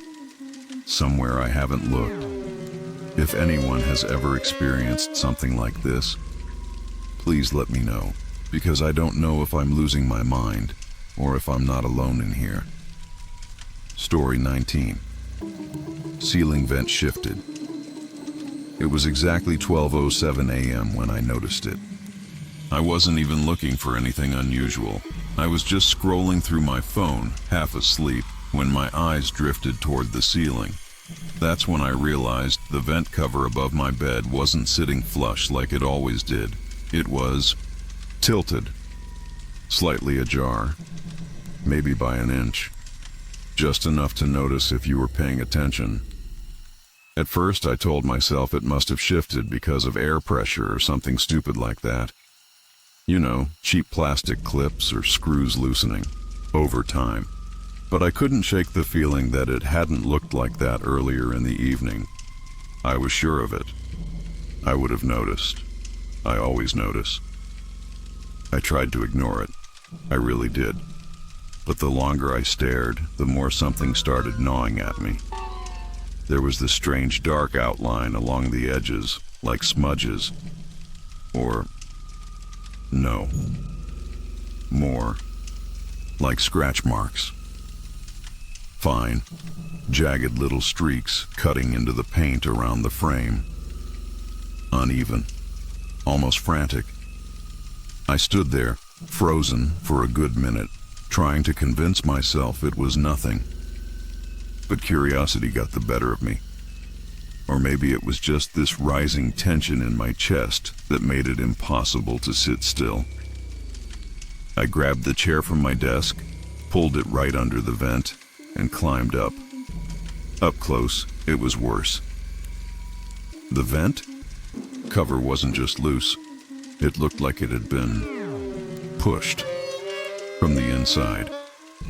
The plastic edges were slightly warped, and those scratch marks were clearer now. 4, maybe 5 of them, running diagonally across the corners like someone with sharp nails had been trying to force it open, or hold on to it. I pressed my palm against the cover. It wobbled.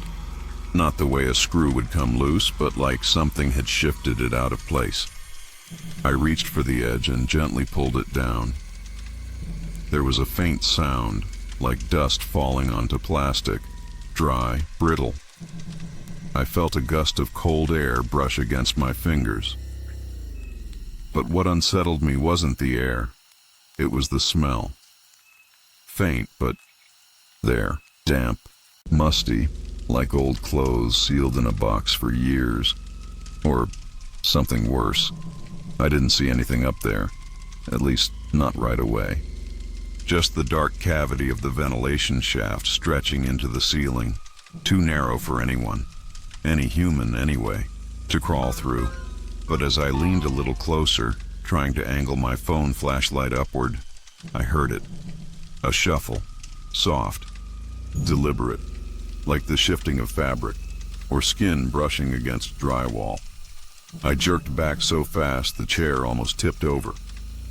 My heart was pounding, but I couldn't stop staring into that vent. I told myself, again, that it was probably a rat. Maybe a raccoon that somehow got into the crawl space. Yeah, logical. But even as I said it to myself, I realized the noise didn't sound like an animal. No scurrying, no scratching, just presence. A quiet movement. Waiting. I backed off. Put the vent cover back as best I could, pressing it until it clicked into place, though it still looked crooked. I stood in the middle of my room for a while, just listening. Nothing. No more sounds. No more movement. Then, right as I turned to sit back on my bed, my phone buzzed. A text. Unknown number. No message. Just a photo. It was my ceiling. The vent, tilted open, same angle as before, same scratch marks, but the photo wasn't taken from my bed. It was taken from inside the vent, looking down at me. I swear I couldn't breathe for a full 10 seconds. I double-checked the number. No info, no previous messages. I checked the timestamp. It said, delivered 12:07 a.m. The exact moment I had first noticed the vent. I locked my bedroom door. Not that it would do much. I shoved my dresser against it, then sat in the far corner of the room, as far from the vent as possible. I debated calling someone, the police, a friend, anyone. But what the hell would I even say? Hey, there's something in my ceiling, and it has my number. The silence stretched. Minutes passed, maybe an hour. Every tiny sound made me flinch. The hum of the fridge downstairs, the ticking of the hallway clock. But the worst was the soft creak of the ceiling right above the vent. Not constant, just once, then nothing. At some point, maybe out of exhaustion, I must have dozed off. I woke up when my phone vibrated again. Same number. This time it wasn't a photo, just a message. Check again. I didn't want to. God knows I didn't. But part of me knew that if I didn't check, I'd never sleep again. I dragged the chair back under the vent, every step heavier than the last. I reached up, hands trembling, and nudged the cover. It was perfectly flush. No gaps, no scratches, nothing. Pristine, except for one thing. There were fingerprints, small, smudged, on the inside of the vent cover, pressed against the plastic, facing outward. I don't know if it's still there. I taped the damn vent shut. I check it every night now. I still don't sleep well. And sometimes, when everything's quiet, I swear I hear something shift. Just once. Then silence. If anyone else has ever noticed something like this, please tell me. I just need to know I'm not losing my mind. Story 20. Shadow under the door. I don't really know how to start this, but something happened last night that I can't stop thinking about. I keep running it over in my head, again and again, trying to convince myself there's a rational explanation. But the truth is, I don't think there is. It was around 11:30 p.m. I'd just finished brushing my teeth, standing in my bathroom like I always do, scrolling absent-mindedly through my phone before heading to bed. Everything felt normal. The faint hum of my fridge, the distant buzz of a street lamp outside, the soft creak of the wooden floor beneath my socks. Routine. I walked into my bedroom, turned off the overhead light, and left the small lamp on my nightstand dimmed, casting this soft, warm glow across the walls. As I pulled the covers back, I glanced, just out of habit, toward the front door. That's when I saw it. There was something. A shadow. Not moving. Not swaying. Just there. Pressed right against the bottom edge of my door. Perfectly still. At first I thought it was a trick of the streetlight. Maybe the silhouette of a branch or someone walking by. But the shape, it wasn't right. Too tall. Too narrow. It didn't line up with anything that should have been out there. I froze. I tried listening, straining to hear footsteps, breathing, anything. But it was dead silent. The kind of silence that somehow feels heavier than any sound. I held my breath without even realizing it. I remember telling myself, it's probably nothing, it's probably nothing. But as I stepped a little closer, just a few feet from the door, the shadow shifted. It bent, not like someone crouching, more like it folded at the middle as if a head was lowering, like it was trying to look under the door. I swear I saw the faintest suggestion of movement, as if a face, if it even was a face, was pressed close to that narrow gap where the door meets the floor. My stomach tightened so hard it hurt. I didn't dare move. I just stood there barely, breathing, staring at that line of darkness. It didn't make sense. Who would do that? Why would anyone crouch? No, lean in like that. There hadn't been a knock, no footsteps leading up, nothing. Then I noticed something else. The gap under my door. It's tiny, less than half an inch, but from where I stood I could see darkness. Not the kind of shadow that comes from blocked light. It was deeper, like the space beyond the door had gone completely black. The faint glow from the hallway lights, normally visible even when my door's shut, was gone. I reached slowly for my phone. My fingers trembled so badly I almost dropped it. I opened the camera, switched to video, but the moment I raised it, the shadow straightened. No sound, no footsteps, nothing. It just stood back up. The shape became vertical again, tall, narrow, and still. I didn't know what to do. Call someone. Who? What do you even say? Hey, there's a shadow standing at my door, but I don't hear anything. I just stood there, phone clutched in my hand, heart hammering so loud I swear it filled the whole room. Then, for a moment, it disappeared, gone, completely, as if someone had stepped away. I let out this shaky breath I hadn't realized I'd been holding. My rational brain kicked in. It's nothing. A trick of light. Someone walking past. Maybe I was just tired, but before I could even finish that thought, the shadow came back. Not walking into frame, not sliding across. It just snapped back into place, as if it had never moved at all. That's when the doorknob rattled. Not violently. Not even like someone trying to open it. Just a subtle test. A slow, quiet jiggle. As though someone was checking, very gently, whether it was locked. My legs felt like concrete.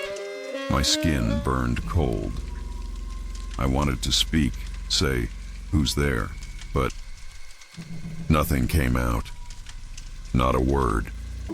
My mouth just stayed open, useless. The knob stopped. The shadow didn't move. I watched. For how long? I don't know. It could have been 30 seconds. Could have been 10 minutes. Time folded in on itself. I didn't blink. I couldn't. Then something subtle, so subtle, shifted. The bottom edge of the door. I noticed. There was the faintest distortion in the air right at the gap, like heat waves, or movement without sound, like someone breathing against the other side. I think that was worse than anything.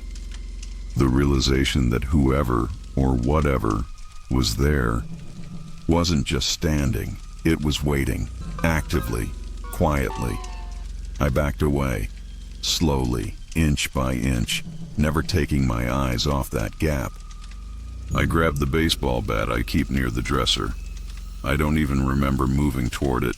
My body did it on autopilot.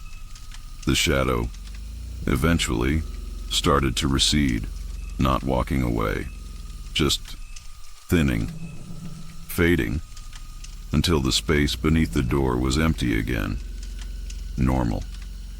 But here's the thing. The hallway light never came back on. The gap under my door stayed dark. I sat on my bed the entire night. Didn't sleep. Couldn't. This morning, when I finally worked up the courage to open the door, the hallway was fine. Light on. Empty. Normal. Nothing out of place. Except there were faint scuff marks right in front of my door. Long, thin, like someone had stood there for a while, shifting, waiting. I still don't know what to think. I don't even know if posting this is a good idea. But if anyone else has ever experienced something like this, please tell me. Am I losing it? Or is there something out there that knows when we're alone and waits? Story 21. Microwave beeped by itself. It happened 3 nights ago. I hadn't even thought about sharing this, but I haven't really slept since, so maybe talking about it helps. It was exactly 2:21 a.m. when it started. I know because I remember checking my phone right before. I was sitting on the couch, half watching something dumb on Netflix, scrolling through my feed, just trying to wind down. Everything was dead quiet. No traffic outside, no neighbors, just the usual soft hum of my fridge. Until that sound. The microwave beeped. Not the button press beep. No, it was the cycle finished beep, the one it makes when your food is ready. 3 quick tones. I froze, because it hadn't been running. I hadn't touched it. I hadn't even been in the kitchen since dinner. At first I told myself I must have left something inside earlier and forgotten. Popcorn, maybe. But when I walked over, the display was blank. No timer, no countdown. The door was shut, perfectly sealed. And when I pulled it open, there was nothing inside, just empty. But the smell hit me, faint but unmistakable. Burnt popcorn, not fresh but lingering, like someone had just microwaved a bag until it charred, then threw it out, hoping no one would notice. That slightly acrid, bitter smell. Weirdly warm too, as if the microwave had just finished running, but the glass plate inside was cool. I stood there for a minute, listening, waiting for something else. But there was nothing. No more beeps, no weird noises. I checked the plug. Firmly connected. The breaker? Fine. I even opened the microwave manual drawer to see if some auto reset thing could cause that sound. It couldn't. Then, something else. I noticed the clock. The microwave clock, which always shows the time, was off. Completely blank. Dead. But I swear, when it beeped, it displayed "Urgir" just for a split second before fading out again. I tried not to let my mind spiral. Appliances glitch, right? Maybe a power surge. Except, my oven clock was fine. The stove display was fine. My phone hadn't lost Wi-Fi. Nothing else flickered. I wiped the inside of the microwave with a paper towel, half expecting grease or crumbs. Nothing. It was clean, cleaner than I remembered.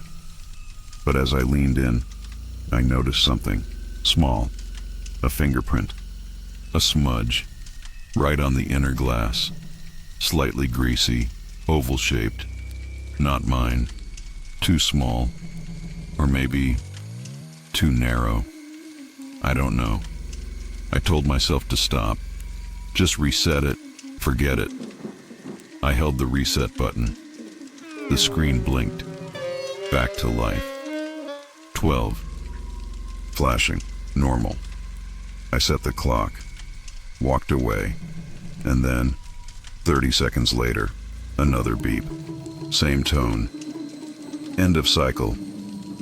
But it hadn't started anything. I swear, I hadn't touched it. I whipped around so fast my heart slammed against my ribs. The display was blank again. This time, the smell was stronger, fresher, almost like whoever had been there before was back. I opened it again. Empty. But this time the inner walls felt warm, not hot, but noticeably warm to the touch. Then, right as I was about to close it, I heard something behind me. A soft shuffle, like socks sliding against tile, from the hallway, the one that leads to my bedroom. I didn't turn around. I couldn't. I stood there, gripping the microwave door, staring at the empty inside, like if I just focused on it, the rest of the house wouldn't exist. I told myself it was the AC kicking in, or maybe the fridge compressor, but it wasn't. I know every sound this apartment makes. This wasn't one of them. Eventually, I convinced myself to turn. Nothing. Just the hallway. Dark. Silent. I walked over, slowly, like my legs weighed twice as much, and flicked on the hall light. And that's when I noticed the bedroom door. It was open. I never leave it open. Ever. I live alone. Always closed. Always. But there it was. Wide open. Pitch black inside. I stood there, staring, waiting for, I don't even know, a sound, a movement, a breath. But the air was dead. Then, the microwave beeped again. This time, a different sound. Not the usual end of cycle. A single low tone, almost like a warning beep. One I'd never heard from it before. I rushed back to the kitchen. The display was flickering. Letters, but not forming words. Just fragments. Dead, then gone, then 0.0, then nothing. I unplugged it, yanked the cord straight out of the wall. The flickering stopped. Silence. Except the smell. It wasn't popcorn anymore. It smelled like warm plastic. And something else. Like hair. Burnt hair. I left it unplugged. Slept, well, lay awake, with the lights on. Every light. I checked the locks 3 times. 4. I kept checking. The next morning, the microwave was fine. Plugged it back in. No flickers. No beeps. Clock working perfectly. Except the smudge on the glass was gone. Completely. Like it was never there. I still can't explain it. I haven't used it since. I probably never will. But if anyone else has had something like this happen, please tell me. I don't know if I imagined it, or if I'm not alone. Story 22. Creak on the basement. Stairs. I've always avoided going down to the basement at night. Not because I'm particularly superstitious or anything, it's just basements are inherently unsettling. Too quiet, too detached from the rest of the house. But last night felt different. Worse. It started when I went to lock the back door, like I always do before heading to bed. The kitchen was dimly lit, with only the soft glow from the stove clock casting faint shadows onto the tiled floor. I could hear the low hum of the refrigerator, the occasional ticking of the wall clock. Completely normal, until it wasn't. As I twisted the deadbolt shut, a sound cut through everything. A single, sharp creak. Not the typical settling noises an old house makes. No, this was unmistakably the sound of weight pressing down on the 3rd step of the basement stairs. I know that step well. It's the only one that groans like that when stepped on. I froze. My hand lingered on the lock, muscles stiff, ears straining into the sudden heaviness of the air. No movement, no follow-up sounds. Just that one creak. Then, absolute suffocating stillness, like something down there was holding its breath, listening. I told myself it was nothing. Wood contracts, shifts. Old houses breathe. I even said it out loud just to hear a voice, any voice, in that suffocating quiet. But the words felt thin, swallowed by the air before they even left my mouth. My eyes drifted toward the basement door. It was closed, but not latched. A thin gap revealed nothing but a slice of darkness beyond. I stared at that gap longer than I care to admit. My skin prickled. It wasn't just the sound, it was the feeling. Like the space beyond that door was heavier than it should be. Occupied. I stood there, debating whether to lock the basement door too. I never did before. It seemed paranoid. But last night, my hand hovered over the knob, fingers trembling just slightly. Then, as if on cue, the house settled. A soft pop in the walls, the faint rattle of a pipe. Rational noises. Harmless. I let out a shaky breath and turned off the kitchen light. For a second, the reflection in the window caught my eye. Something off. It was me, obviously. But the silhouette felt delayed, like my own movement had lagged behind by a fraction of a second. I blinked hard, looked again. Nothing. Just my tired face staring back. I left the kitchen and headed down the hallway toward my bedroom. But halfway there, something gnawed at me. I glanced back. The basement door was ajar, only by an inch, but I was certain it had been mostly shut before. I told myself the draft did it. It had to be the draft. I walked back, firmly closed it this time, pressed the latch until I heard the soft click. That should have been it. End of story. But as I turned, another sound, so soft I almost missed it, rose from behind that door. Not a creak this time, not footsteps. It was breathing. Slow. Shallow. Like someone deliberately trying not to be heard. My chest tightened. Every logical part of me screamed that it was just plumbing, air through the vents. But it didn't sound like air. It sounded wet, organic, controlled. I backed away slowly, keeping my eyes on the door. Each step felt heavier than the last. The hallway seemed longer, like it was stretching somehow. My peripheral vision twitched with phantom movements, shadows shifting just beyond. Focus. But whenever I snapped my head to look, there was nothing there. I finally made it to my room and shut the door. Locked it. Something I never do. I sat on the edge of my bed, straining to hear anything. For a while, nothing.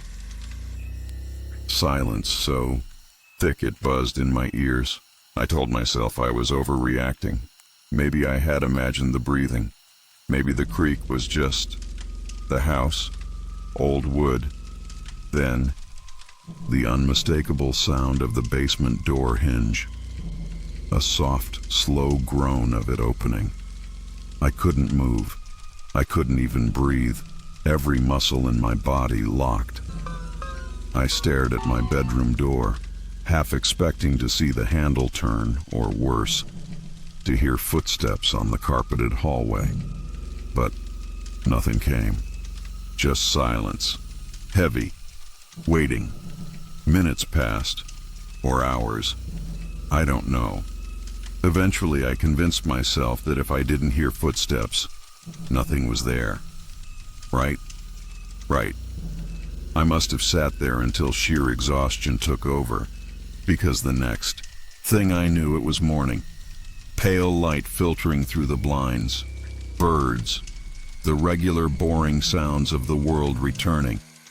I checked the basement door. It was closed. Completely. No sign it had ever been open. No footprints. Nothing out of place. But the third step, the one that creaks, had fresh pressure marks on it. The wood slightly compressed, like someone had stood there. Recently. I haven't opened that door since. Haven't even walked past it. And honestly, I don't know if I ever will. If anyone else has ever felt something like this, like the space beneath your own home is watching you, breathing with you, waiting, please let me know. Am I imagining this, or is something really there? Story 23. Picture frame turned. I'm not the type to jump at shadows, or at least I wasn't. I've lived alone for nearly 4 years in this apartment, a small, quiet one-bedroom on the 3rd floor of a pretty standard brick building.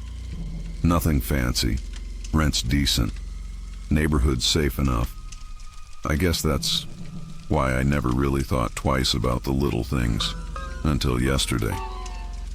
There's a shelf in my hallway right between the bathroom and the front door. It's not even decorative, really, just a practical spot where I toss my keys and mail when I come home. But there's this one picture frame that sits on it, always has. It's a simple black frame with a photo of me and my sister from years ago. One of those random candid shots someone took at a family BBQ. The kind you don't think about until it's the only photo you actually end up displaying. What matters is that it's always positioned the same way, facing the entrance, straight on. I see it every single time I walk in. It's muscle memory at this point. Open door, toss keys, glance at the photo. Every day. Yesterday around 6 p.m., I ran out to grab some groceries. Quick trip, maybe 25 minutes tops. The building was as quiet as ever. No strange noises, no neighbors in the hallway. Everything seemed normal. But when I came back, that picture frame was turned. Not tilted, not knocked over. Completely rotated, 180 degrees. The back of the frame now faced the entrance, pressed perfectly flush. Against the wall, I stood there for a solid 10 seconds, just staring at it. You know that feeling when your brain tries to shove something into the logical box, but it won't fit? That's exactly how it felt. I kept telling myself maybe I bumped it on my way out, or maybe the vibration from slamming the door shifted it. But no, not like that, not that precise, not rotated. I walked over and slowly turned it back, fingers brushing the smooth edges of the frame. Nothing felt wrong, nothing out of place, at least not physically, but something about the air. It felt heavier, thicker, as if the silence itself was pressing against me. I checked the door, locked, exactly how I left it. Deadbolt still, engaged, chain latch untouched. Same with the windows, latch tight. No sign of forced entry, no footprints, no scuff marks, nothing. Still, I convinced myself it was just nothing. Maybe I was losing it. Maybe I needed more sleep. I even laughed to myself, this dry, nervous little chuckle, before putting the groceries away. But the feeling didn't leave. That weight stayed. Later that night, as I settled onto the couch with dinner, I kept glancing toward the hallway, kept catching myself listening for I don't even know what. Footsteps, breathing. It was nothing. Just silence. Oppressive. Silence. Around 10 p.m., I got up to use the bathroom, and when I stepped into the hallway, the frame was turned again. Same exact position, back facing out, pressed flush against the wall. I didn't move for a full minute. I just stood there, cold spreading up my spine like ice water. I could hear my own heartbeat, loud, sharp, almost painful in my ears. I forced myself to walk toward it, half expecting, I don't know, something to happen. But nothing did. I turned it back, slower this time. My fingers trembled, but I gripped it anyway. I even checked the base, wondering if maybe it wasn't level. But no, the shelf was perfectly flat. I tried, desperately, to think of explanations. Earthquake? No. Nothing. Building shift. Doesn't account for a full 180-degree turn. Draft? Please. At that point, I did something I haven't done since I was a kid. I left every single light in the apartment on. Bathroom, kitchen, bedroom, even the little lamp by the entryway. I couldn't bear the thought of shadows. Not that night. And yet, even with the lights, I couldn't shake the feeling that someone, something, was there, watching, waiting. Not in the obvious movie-style sense, but subtle, like how the hairs on your arms stand up when someone stares at you from behind. That constant, prickling awareness of presence.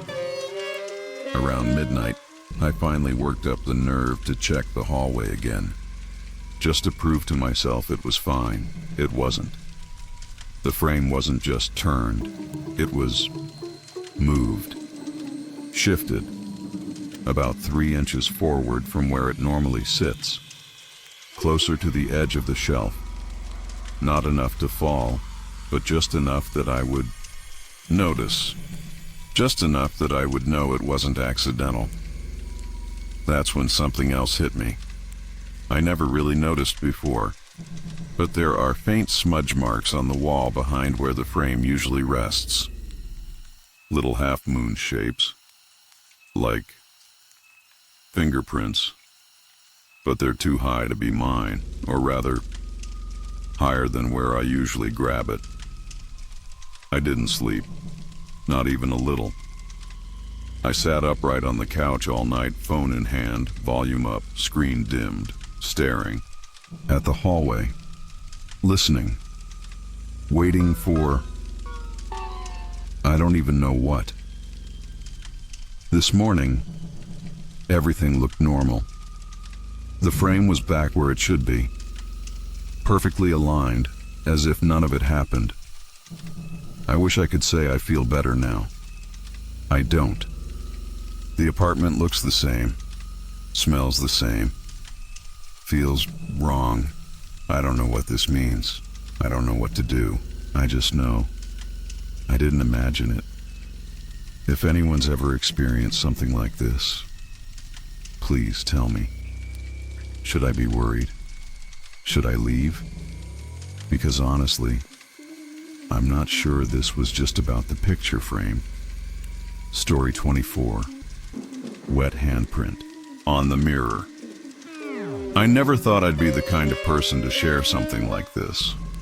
Honestly, I've always rolled my eyes at stories like these. Paranoia, overactive imaginations, that sort of thing. But what happened last Thursday? I still don't know how to explain it. And ever since then, I can't shake the feeling that something isn't right in this apartment. It started like any other evening. I got home from work a little later than usual, around 8:30 p.m. I remember because the sunset had just faded, and the living room was bathed in that dim, cold blue light that only lasts for a few minutes before everything turns pitch black. I dropped my keys on the counter, fed the cat, and went straight to the bathroom to take a shower. Nothing unusual. Not yet. The bathroom's small, barely fits the sink, toilet, and the shower stall. It always fogs up completely when I take hot showers, which is why I started keeping the door cracked open just a bit to help the steam escape. But that night, I guess I forgot to leave it open. When I stepped out, the mirror was completely opaque, covered in that dense layer of fog. I grabbed the towel, wiped my face, then leaned over the sink and swiped my palm across the mirror to clear a patch. That's when I saw it. A handprint. Not where you'd expect. Like down by the sink or the lower part of the mirror where someone might brace themselves. No, it was high. Way higher than I could reach even if I stood on tiptoe. Upper right corner. Small. Slender fingers, slightly spread. The palm barely larger than my own, but the fingers were just too long. Unnaturally long. And the strangest thing, it wasn't fogged. The glass around it was fogged, completely, but the handprint was wet. Wet. as if someone had pressed their damp hand against a dry mirror. I stood there for a few seconds, just staring at it, trying to make sense of it. I even chuckled to myself. Thought maybe it was some weird condensation trick. Maybe something with the temperature, maybe, I don't know. Maybe I leaned against it earlier without noticing, but I knew I hadn't. Not that high. I grabbed the towel again and wiped the mirror completely. Checked every corner. The handprint was gone. I finished drying off, dressed quickly, and went back to the living room, telling myself it was nothing. But something felt different. The apartment was too quiet. Not the comfortable kind of quiet, but heavy. Like the air itself had weight. I even checked the windows to make sure they were closed, worried maybe someone was messing with me from outside. But I'm on the 3rd floor. There's no balcony, no fire escape. No way anyone could have reached that window. I turned on the TV for background noise, trying to shake off the discomfort, but I kept glancing toward the hallway, toward the bathroom door, half expecting, I don't know what, something. Eventually, I forced myself to relax. I reheated leftovers, scrolled mindlessly on my phone, tried to convince myself that what I saw was just nothing. Around 10:15 p.m., I got up to brush my teeth. As soon as I stepped into the bathroom, I noticed it. Again, the mirror was fogged completely, which didn't make sense because I hadn't used the shower since earlier. There shouldn't have been any steam. No reason for condensation at all.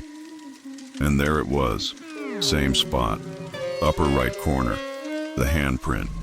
Only, this time, there were 2. Side by side, both wet against the fogged glass. Identical, perfectly aligned, and just sitting there. Like someone had pressed their hands gently but deliberately onto the mirror. I backed out of the bathroom, slowly, heart pounding, but I couldn't hear anything. No footsteps, no creaks, just silence. Heavy, oppressive. I grabbed my phone, snapped a photo, checked it immediately. The photo was Mars blank, just fog, no handprints. I tried again. Same thing. Nothing. I stood there, phone trembling in my hands, when I heard it. A sound, not loud, not sharp, just a soft drip, drip, drip, drip. But it wasn't coming from the sink or the shower. It was coming from the hallway. A wet sound, like water hitting hardwood. I stepped out, looking toward the hallway, expecting, I don't even know, maybe a leak, maybe, God, I don't know what I expected, but there was nothing, except the faintest outline, on the floor, leading from the bathroom door across the hallway, toward my bedroom. Wet footprints, small, barefoot, human, but not quite. Each step was just a little too narrow, the arch too deep, toes too long, and they stopped, right at my bedroom door. My breath caught. I stood there, frozen, listening, waiting. Nothing. I reached for the doorknob, slowly, turned it. The bedroom was empty, lights off, window shut, just my room, exactly how I'd left it, except there was a smell, faint, wet, not mildew, not something rotten, just damp fabric, like clothes that sat too long in the washer, and then a sound, tap, not loud, barely audible, but unmistakable. I turned back toward the hallway. The bathroom door was now wide open. I swear, I hadn't left it like that. For a moment, I just stood there, completely still, listening, trying to decide if I was losing my mind or if something was genuinely wrong. Then, the light in the bathroom flickered, just once, enough to throw a warped, moving shadow across the floor. I didn't go back in. I couldn't. I grabbed my keys, threw on a jacket, and left. Just left the apartment. Spent the night in my car in the parking lot downstairs, engine off, doors locked. Sitting there staring up at the windows, my windows, waiting, hoping I wouldn't see anything. I haven't moved out yet, but every time I walk past the bathroom mirror now, I check.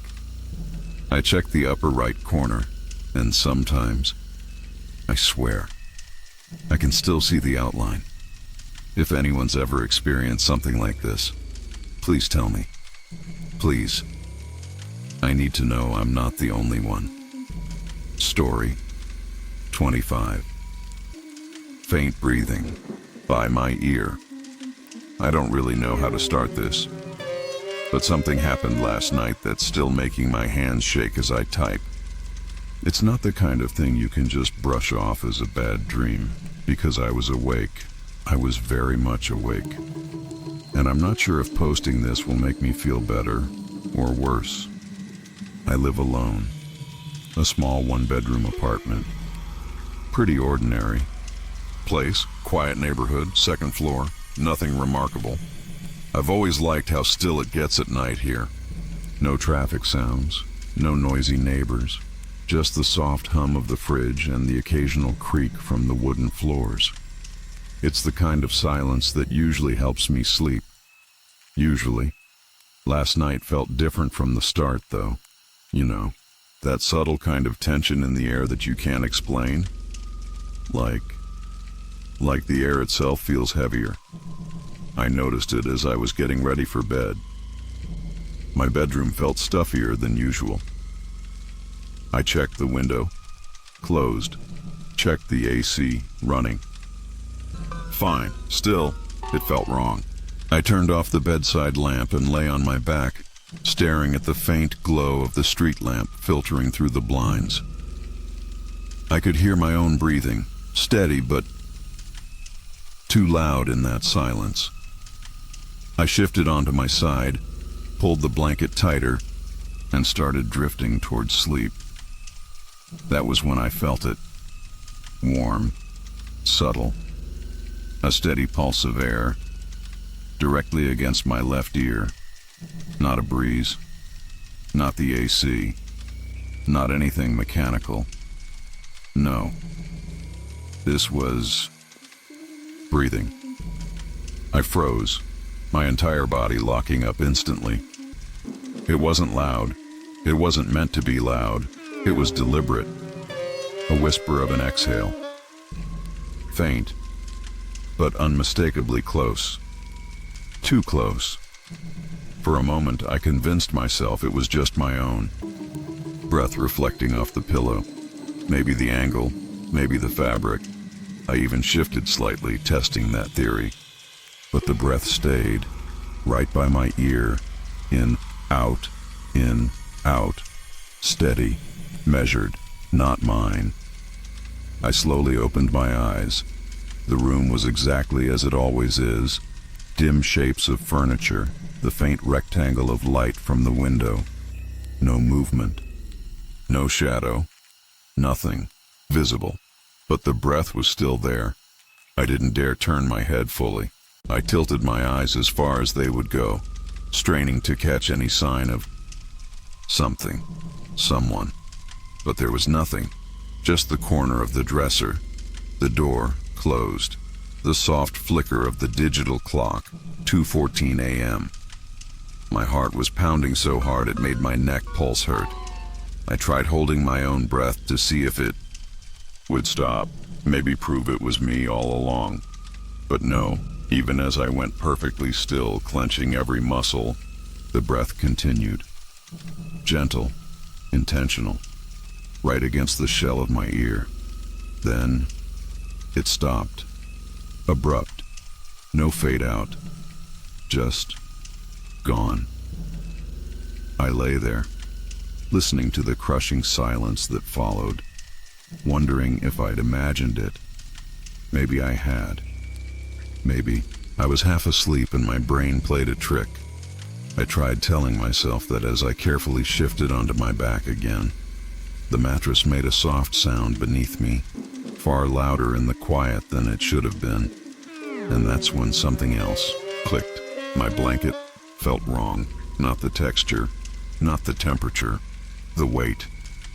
It was heavier on one side, subtly, but enough that I noticed, enough that I felt this presence, like someone was pressing down, barely, as if leaning an elbow into the fabric, right by my hip. I held my breath. Again, listened, watched. The clock now read 2:19 a.m. I slowly reached for my phone on the nightstand, fingers trembling. I didn't even know what I planned to do. Call someone? Who? The police? And say what? Hi, there's breathing in my room. They'd think I was drunk or hallucinating. As my fingertips grazed the edge of the phone, the mattress shifted. Not dramatically, not like someone standing up or sitting down, just a tiny compression, a settling, right behind me, behind my back, between me and the wall. That small gap that's always there, that shouldn't have anything in it. I didn't move. I didn't even blink. That's when the breathing came back. Not in my ear this time, from behind me, fainter, as if someone was lying on their side, facing me, inches away, breathing, steady, calm, intentional. I swear, I could feel it, the warmth, not just on my skin, but in the air itself. A subtle shift, like how you can tell when someone's standing too close behind you, even if you can't see them. The air thickens. Your instincts scream. I squeezed my eyes shut. My fingers closed around my phone. I unlocked it blindly, swiping up. I hovered my thumb over the emergency call button, but didn't press. I couldn't. My body felt locked in place, paralyzed, not by sleep, but by something else entirely. Pure dread. Then the breathing changed. A slight hitch, like whoever or whatever it was smiled. I didn't hear a smile, obviously, but that's the only way I can describe it. The breath caught just barely, then resumed, slower now, more deliberate, as if it knew I was awake. That was it. I snapped. I rolled out of bed so fast I nearly dislocated my shoulder. I hit the floor hard, elbow first, and scrambled toward the light switch by the door. Slamming it on flooded the room with harsh yellow light. My bed was empty, of course. Blankets crumpled, pillows shifted from my sudden movement. There was nothing. No one. I stood there for I don't know how long, staring, waiting for something to move, to reveal itself. But the only thing that greeted me was the relentless hum of the AC and my own ragged breathing. I didn't go back to bed.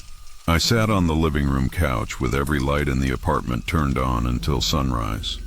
It's 6:47 a.m. now. I haven't slept. I don't know if I can ever sleep in that room again. But here's the thing that's eating me alive more than anything else. When I went back in there just a few minutes ago, the side of the mattress, the side I felt the weight on, is still warm. If anyone has ever experienced something like this, please let me know. I just need to know I'm not the only one. Story 26. The light switch snapped. I'm not even sure why I'm posting this. Maybe I just need to know if anyone else has experienced something like this. Something that doesn't make sense, but also does, in a way that you wish it didn't. It started last Friday. I was working from home as usual. Pretty normal day. Quiet. Just me, my laptop, coffee, and the familiar hum of my apartment. I live alone. Small one-bedroom on the 3rd floor.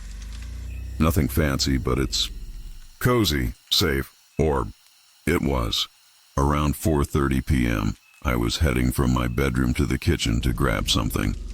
Both hands were full, laptop in one, half-finished cup of coffee in the other. As I stepped into the hallway, the overhead light, this dull, flickering LED, suddenly blinked off. Not just flickered, it went completely dark. My first thought was that the bulb finally gave out. It had been acting up for weeks. But then, I heard it. Click. Not from the bulb, from the wall. The sound of the switch itself flipping. Down. Stopped. Stared at the wall. And yeah, the switch was absolutely in the off position. No mistake. It had physically moved. I stood there for maybe 10 seconds, trying to process it, both hands still full. No one else was home. No windows open. No draft, no vibration, nothing. I told myself it was maybe faulty wiring, a loose switch, but deep down, something felt wrong. Not just technical wrong, wrong. I set my things down on the kitchen counter and walked back to the hallway. Slowly, carefully, I flipped the switch back on. The light came back without hesitation. Same dull hum, same faint buzzing. But something about the air shifted. Like heavier. Like stepping into a room someone just left, but you didn't hear them leave. I tried to shake it off. I really did. Told myself it was nothing. Random electrical glitch. I went back to work. But for the next hour, I couldn't stop glancing toward the hallway. And then, it happened again. This time I was watching. The switch didn't just flip down by itself, it snapped.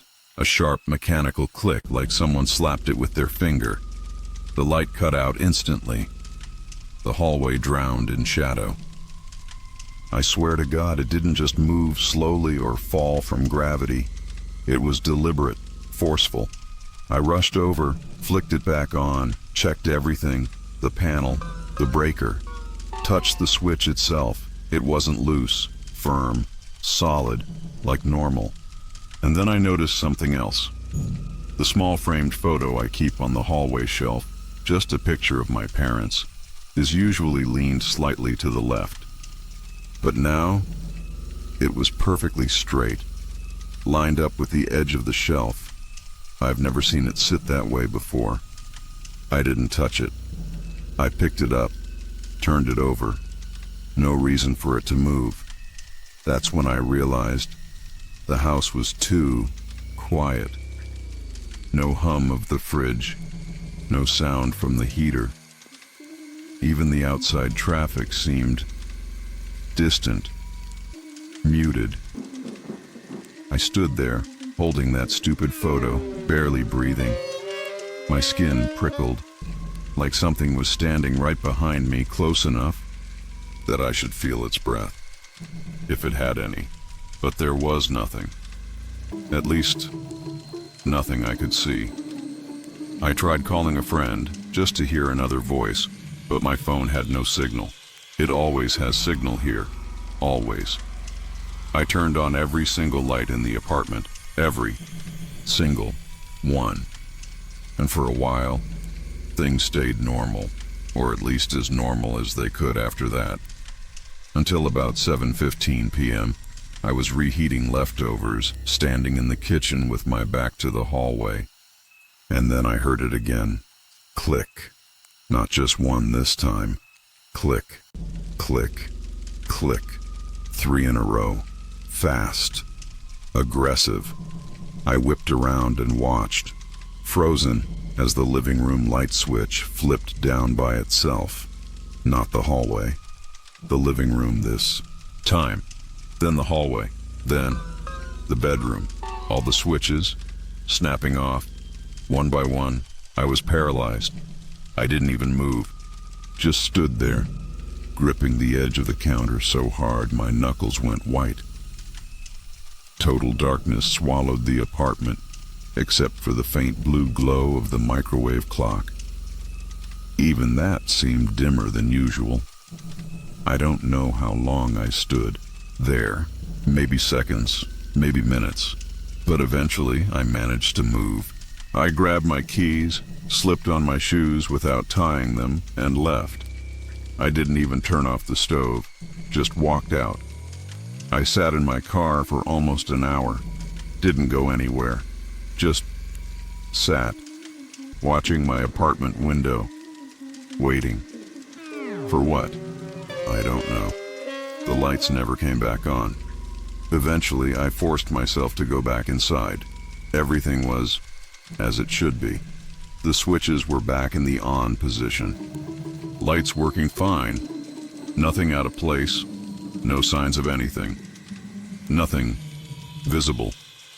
But I swear, when I walked past the hallway, I felt something brush against my leg, like fingers, or something pretending to be fingers. I don't know what to make of this. It hasn't happened again since. But I also haven't walked down that hallway without glancing at the switch, without half expecting it to snap down again. If anyone's ever experienced anything remotely like this, please tell me. I don't know if I'm losing it, or if something else is in here with me. Story 27. Rustling from under the bed. I wasn't supposed to be awake. It was past midnight, maybe closer to 1 a.m. The only light in the room came from my phone screen, dimmed halfway to avoid straining my eyes. I was mindlessly scrolling. Videos, memes, random posts. Nothing interesting. Nothing worth staying up for. But I couldn't sleep. Not yet. I don't know when I first noticed it. It wasn't loud, just a sound. A soft, almost rhythmic rustling, like fabric brushing against fabric. I paused my thumb mid-scroll, holding my breath, instinctively, glancing toward my bedroom door.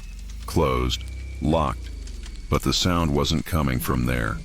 It was under me, directly beneath my mattress. At first I told myself it was the pipes, maybe the heating kicking in or the old wooden frame settling. But my bed doesn't touch any walls. It's centered in the room, away from drafts, away from vents. There's nothing underneath but empty space, and well, the floor. I sat up slowly, the bed sheets whispering against my skin.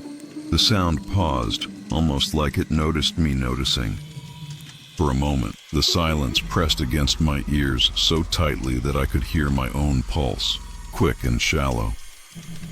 Then, it resumed. Softer this time. Slower. A shuffle, a drag. I swung my legs off the bed, but didn't let them touch the floor. Just hovered there, toes pointed downward, suspended. It was a stupid instinct, but you grow up hearing those childhood warnings. Don't let your feet dangle. Don't let them get grabbed. Ridiculous. Except right then, it didn't feel ridiculous.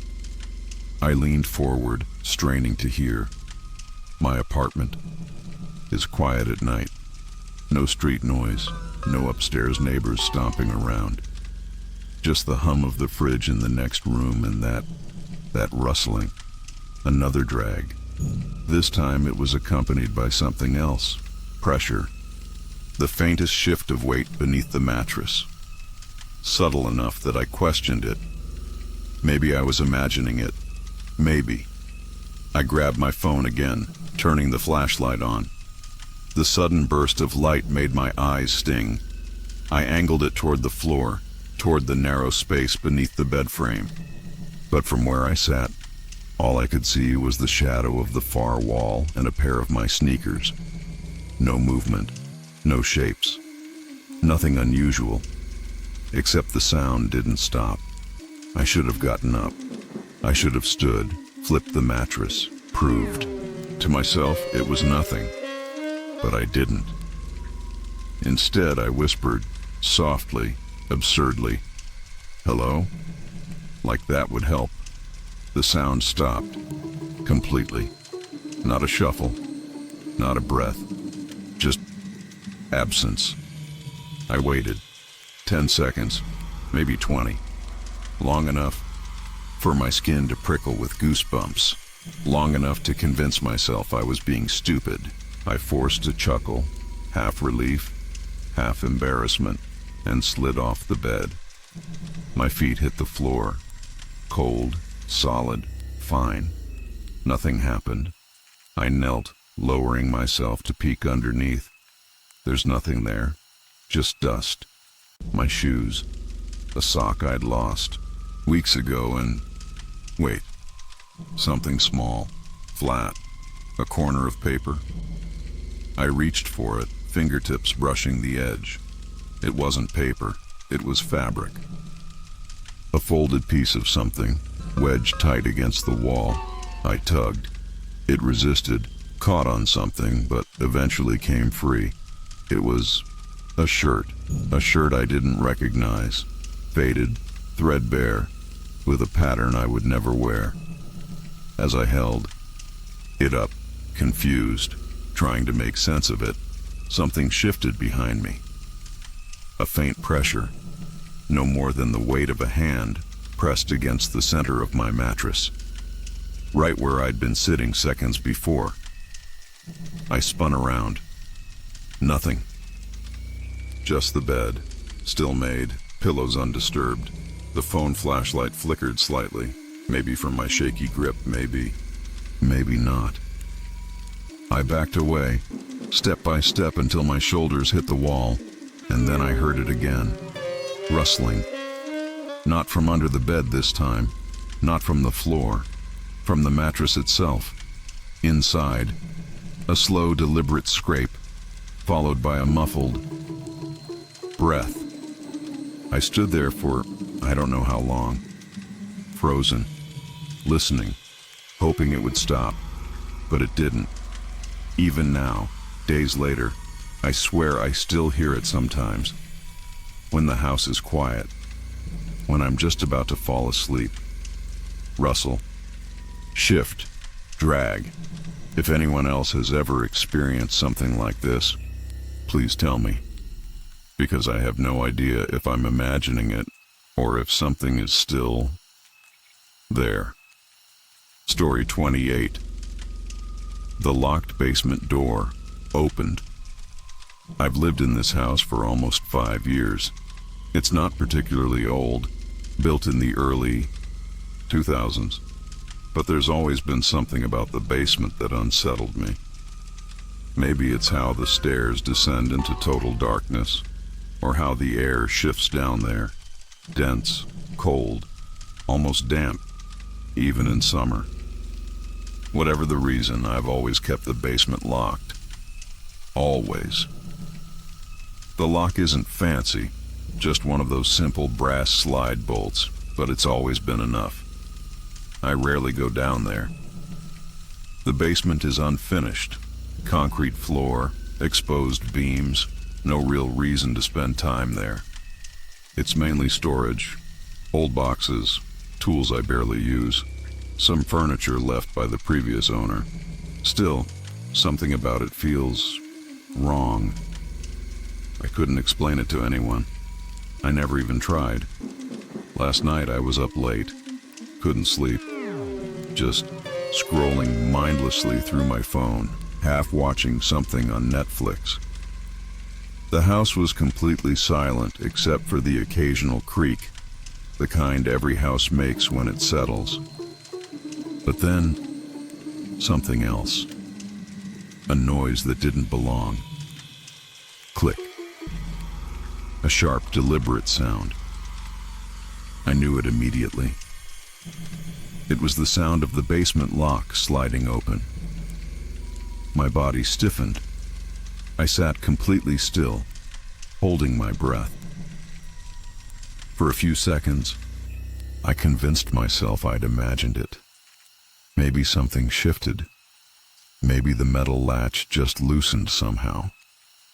I was already building excuses in my head when I heard the next sound. Creak. The basement door, slowly opening. Wasn't mistaken. I wasn't dreaming.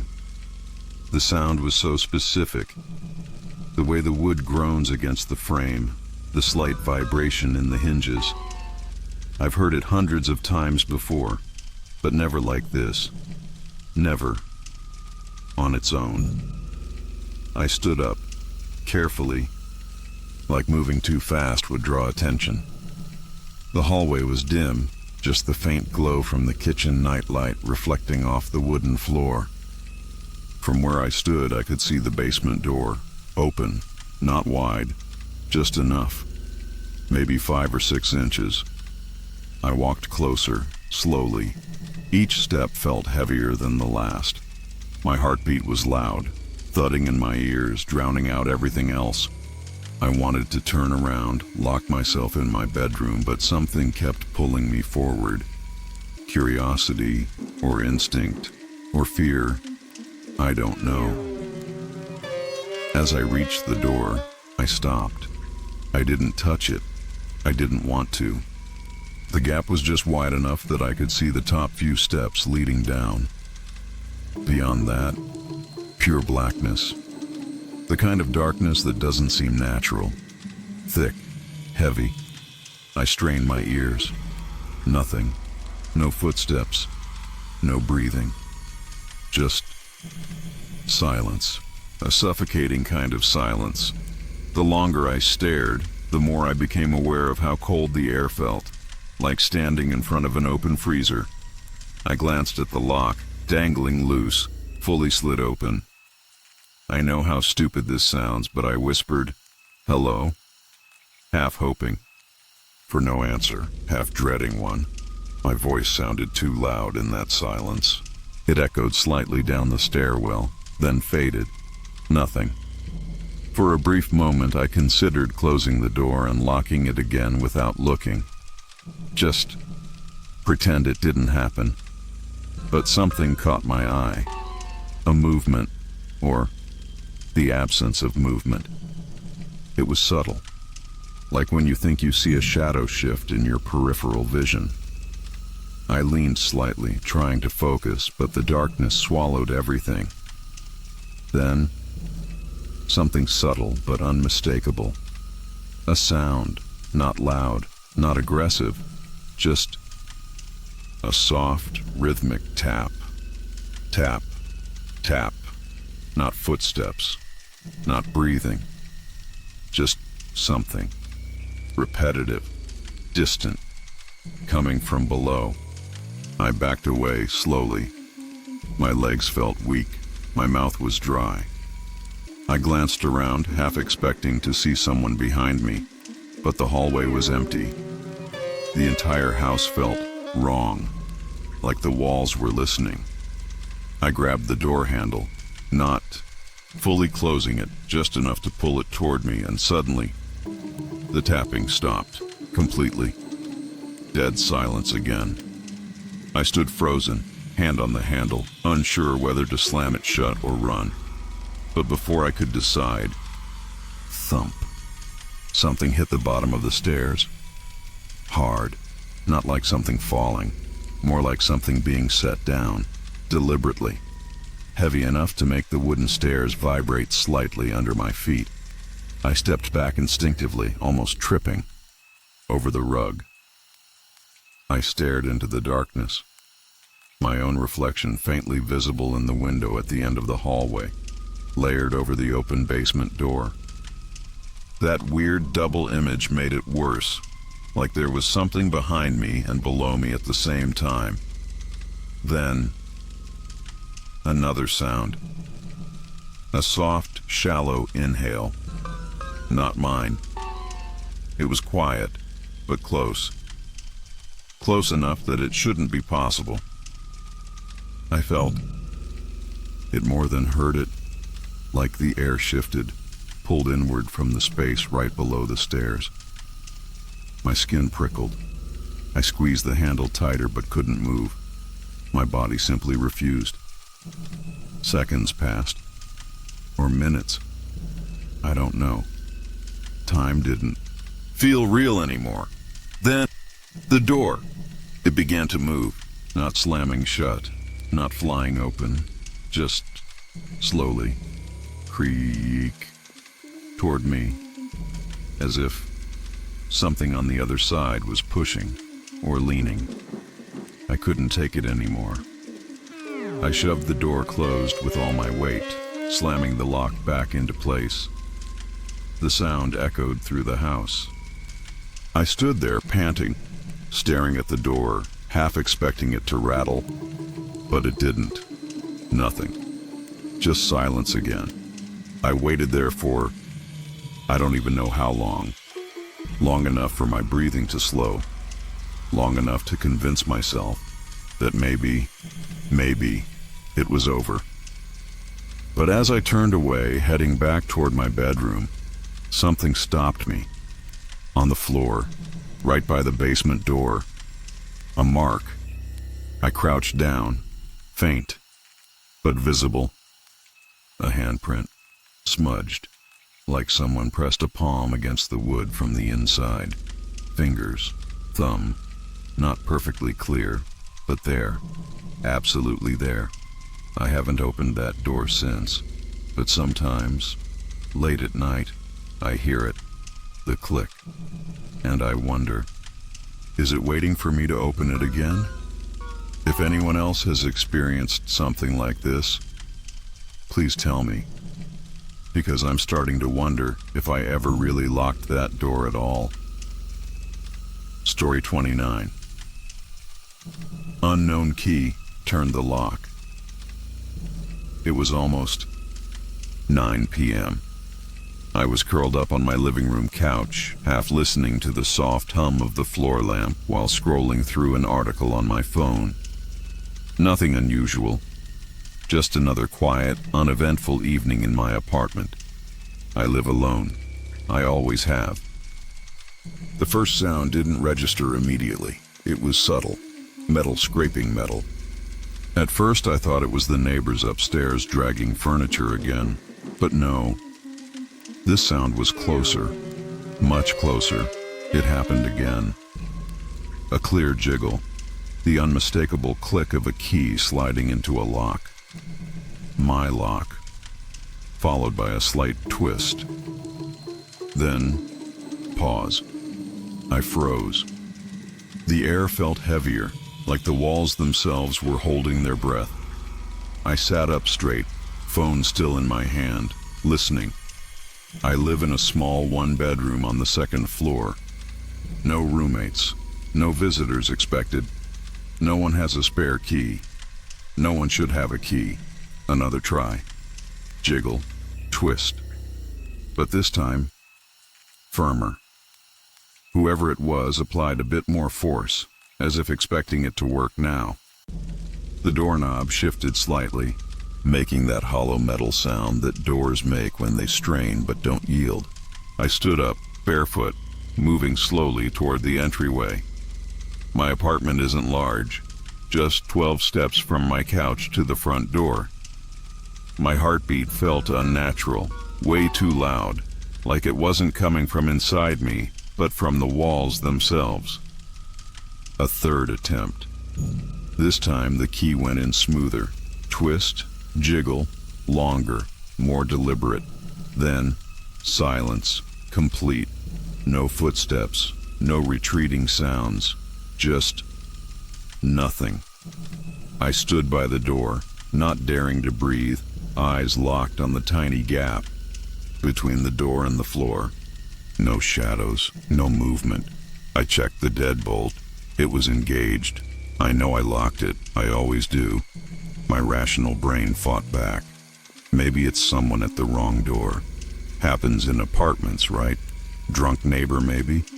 But then, why didn't they say anything?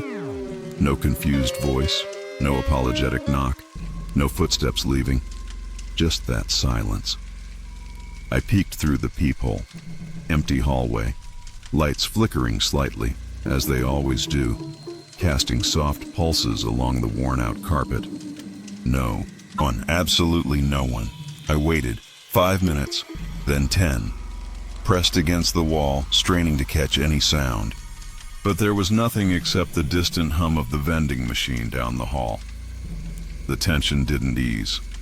It only got stranger.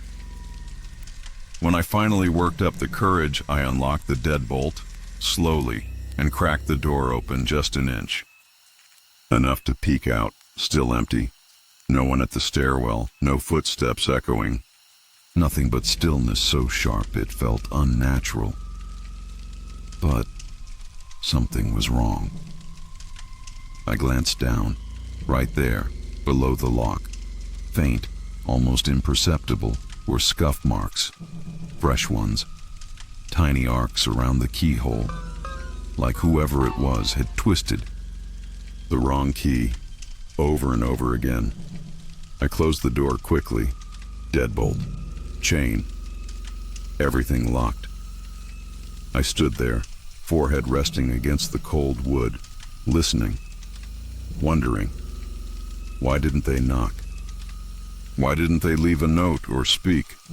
And more importantly, why did it sound like they expected the door to open?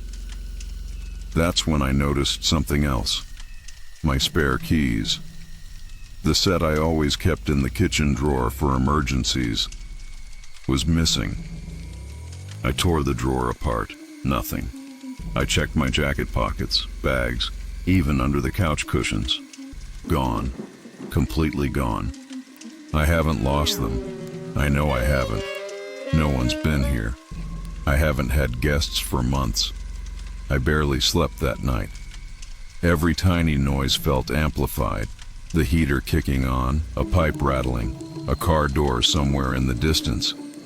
All of it felt wrong, like the apartment itself was holding something back from me. And here's the thing that keeps looping in my head. That person didn't sound confused. They didn't knock. They didn't test random doors. They tried mine. Directly. Purposefully. Like they believed, knew that key should work. I haven't told anyone about this yet. I don't even know what I'd say. But if anyone out there has experienced something like this, please let me know. Am I overreacting? Or should I be genuinely worried? Story 30. Plastic bag rustling in the kitchen. I swear, I wasn't even thinking about anything weird that night. Just normal stuff. Scrolling through my phone, half watching some random YouTube video, waiting for the dryer to finish. It was almost midnight, and the apartment was completely silent, except for that faint buzz of the fridge compressor humming in the background. But then, there was this sound, a faint crinkling, like a plastic bag being moved. Not torn, not crushed. Rustled, deliberate, controlled, coming from the kitchen.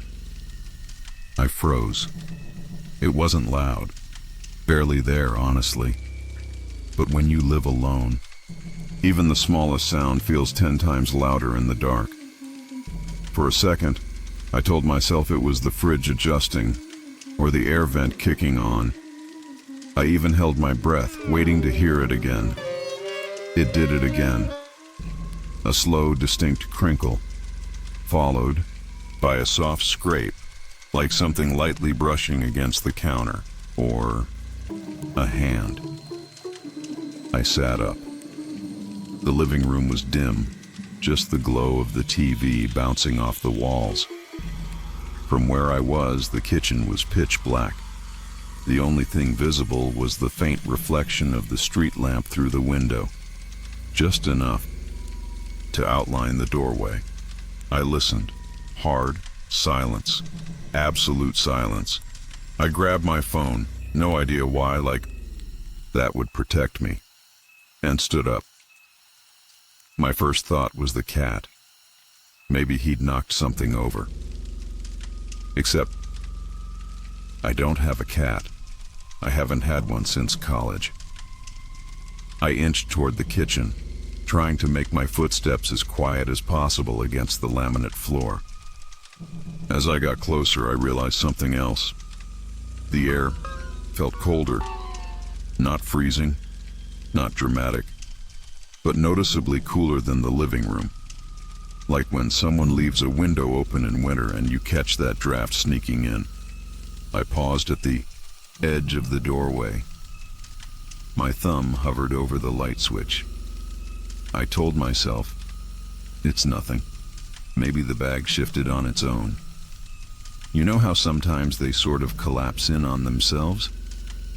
But then, another sound. Not the crinkle this time.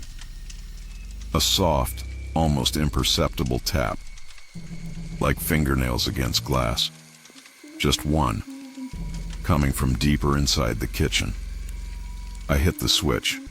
Light flooded the room, and there it was. The grocery bag I'd left on the counter earlier, completely tipped over, empty. I knew I'd left two things inside, a loaf of bread and some instant noodles, gone. My eyes scanned the floor. Nothing. No bread. No noodles. No mess. Just the bag, sitting there, open, crumpled. I turned slowly. The window above the sink was locked. But then, my stomach dropped. The back door, the one that leads to the tiny fenced-in yard, the lock was turned. Not fully open, but the latch was off. I was sure I had locked it earlier. I always lock it. It's habit, muscle memory, the kind of thing you do even when you're not thinking about it. I walked over, hand shaking a little, and pushed it. It opened, not wide, just enough to creak. The night air hit me, cold, damp. I stepped outside for a second, scanned the yard. Nothing. No movement.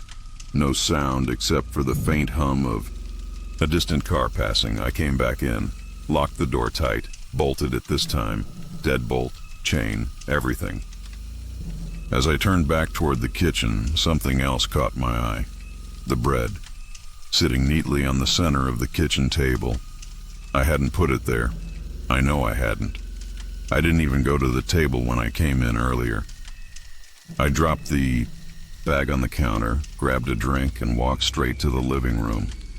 The noodles weren't there. I checked the counters, the drawers, even the fridge, because maybe, just maybe, I was losing my mind and put it away without thinking. Nothing gone, and then I noticed something else. The cabinet under the sink, ajar, just an inch or two, but enough that I could see the edge of the cleaning bottles inside. It's always closed. Always. I never leave it open. I crouched down, hand trembling, and slowly pulled it open. Nothing. No one. Just the usual stuff. Sponges, detergent, trash bags. But the trash bag was missing. The roll I kept there, gone. I stood up quickly, every muscle tense. My skin felt tight, like something was pressing against it from the inside.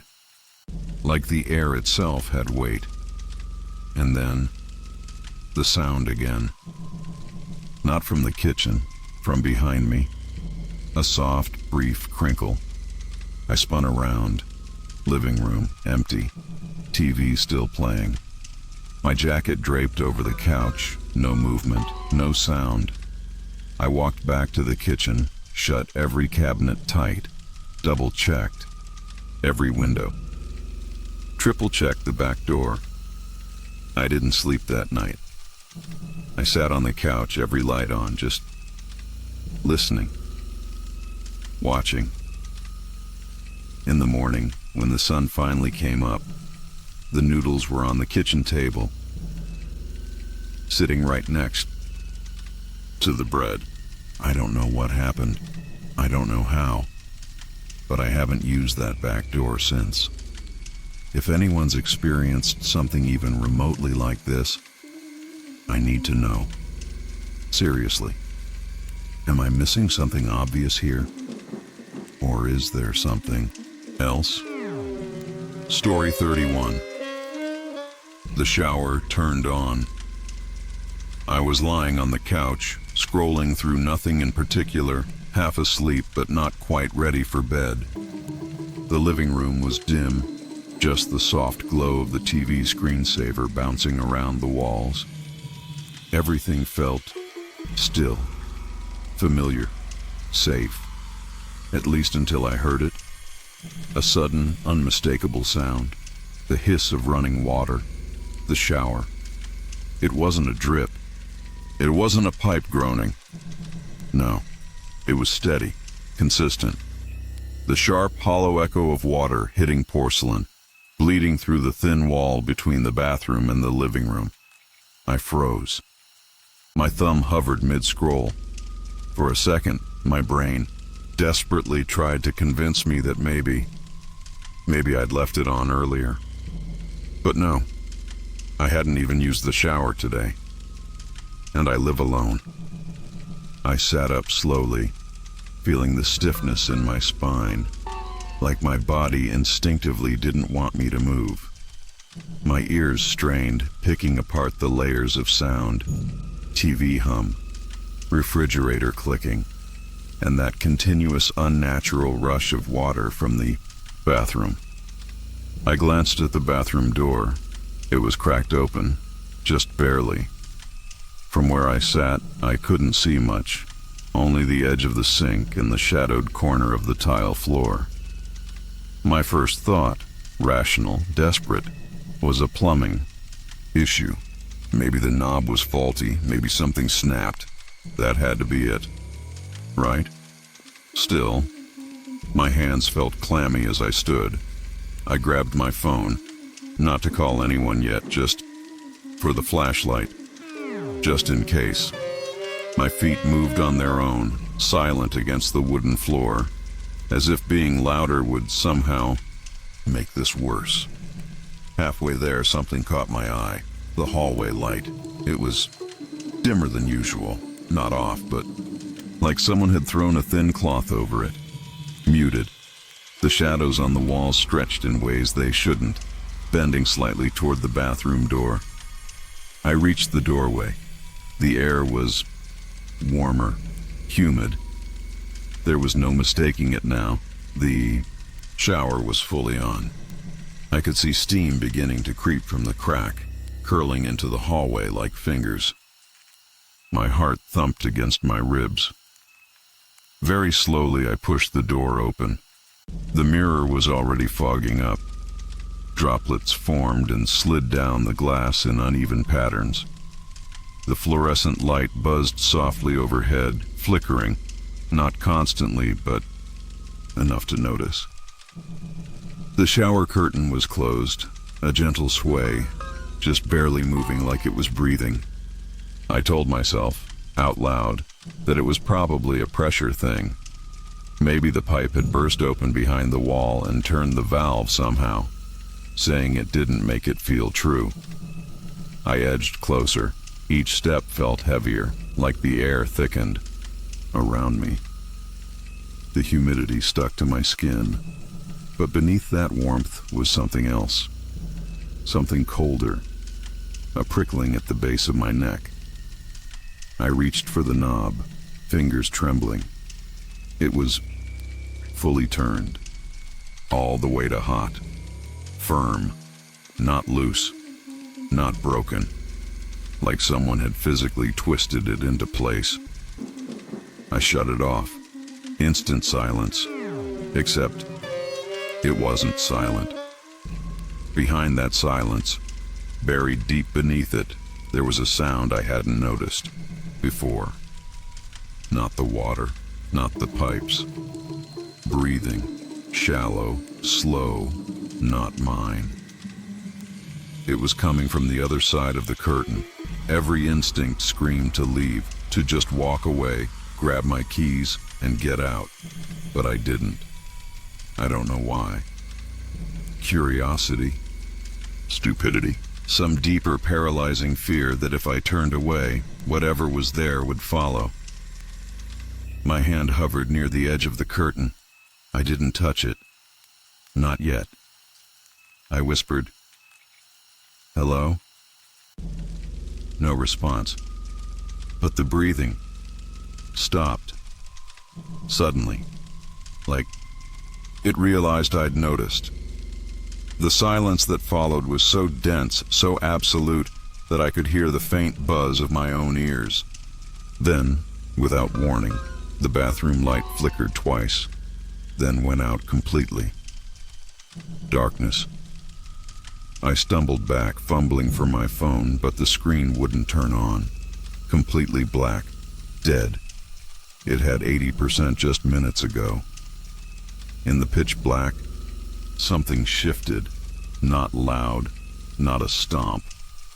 More like fabric brushing tile. A weight repositioning itself. I backed out of the bathroom as quietly as I could, holding my breath so hard my chest ached. Step by step, until my back hit the far wall of the hallway. Then, click. The light snapped back on. The bathroom was empty. The curtain was half open now. Not pulled aside like someone stepped out. No, just slightly moved. Enough to suggest presence. And on the mirror, half cleared from the steam, was a single handprint. Not pressed, not solid, as if someone dragged damp fingers across the glass from the inside out. I didn't sleep that night. I didn't shower. Not then, not the next day. I still don't know what happened. The pipes are fine. I had them checked twice. Nothing's wrong. But every now and then, especially late, when the apartment gets too quiet, I swear I hear it again. Just the faintest, impossible sound. The hiss of water. If anyone else has ever experienced something like this, please tell me. I really need to know I'm not the only one. Story 32. Shoe prints in the dust. I've never liked going up there. The attic, I mean. It's not that it's particularly creepy, just unsettling in a way I've never been able to explain. Maybe it's the smell, that heavy, dry mix of insulation, old wood, and something faintly sweet, almost metallic. Or maybe it's the way the single bulb hangs from the middle of the ceiling, casting a weak circle of light that barely touches the far edges. Everything beyond that light feels swallowed by shadows. This morning, I went up to grab an old box of winter clothes. I didn't really want to, but the temperature's been dropping fast and I couldn't keep putting it off. The pull-down ladder creaked under my weight as usual. Nothing new there. But the second my head popped above the floorboards, something felt off. Different. Like the air was heavier than it should be. I stepped up fully, letting the hatch swing closed behind me.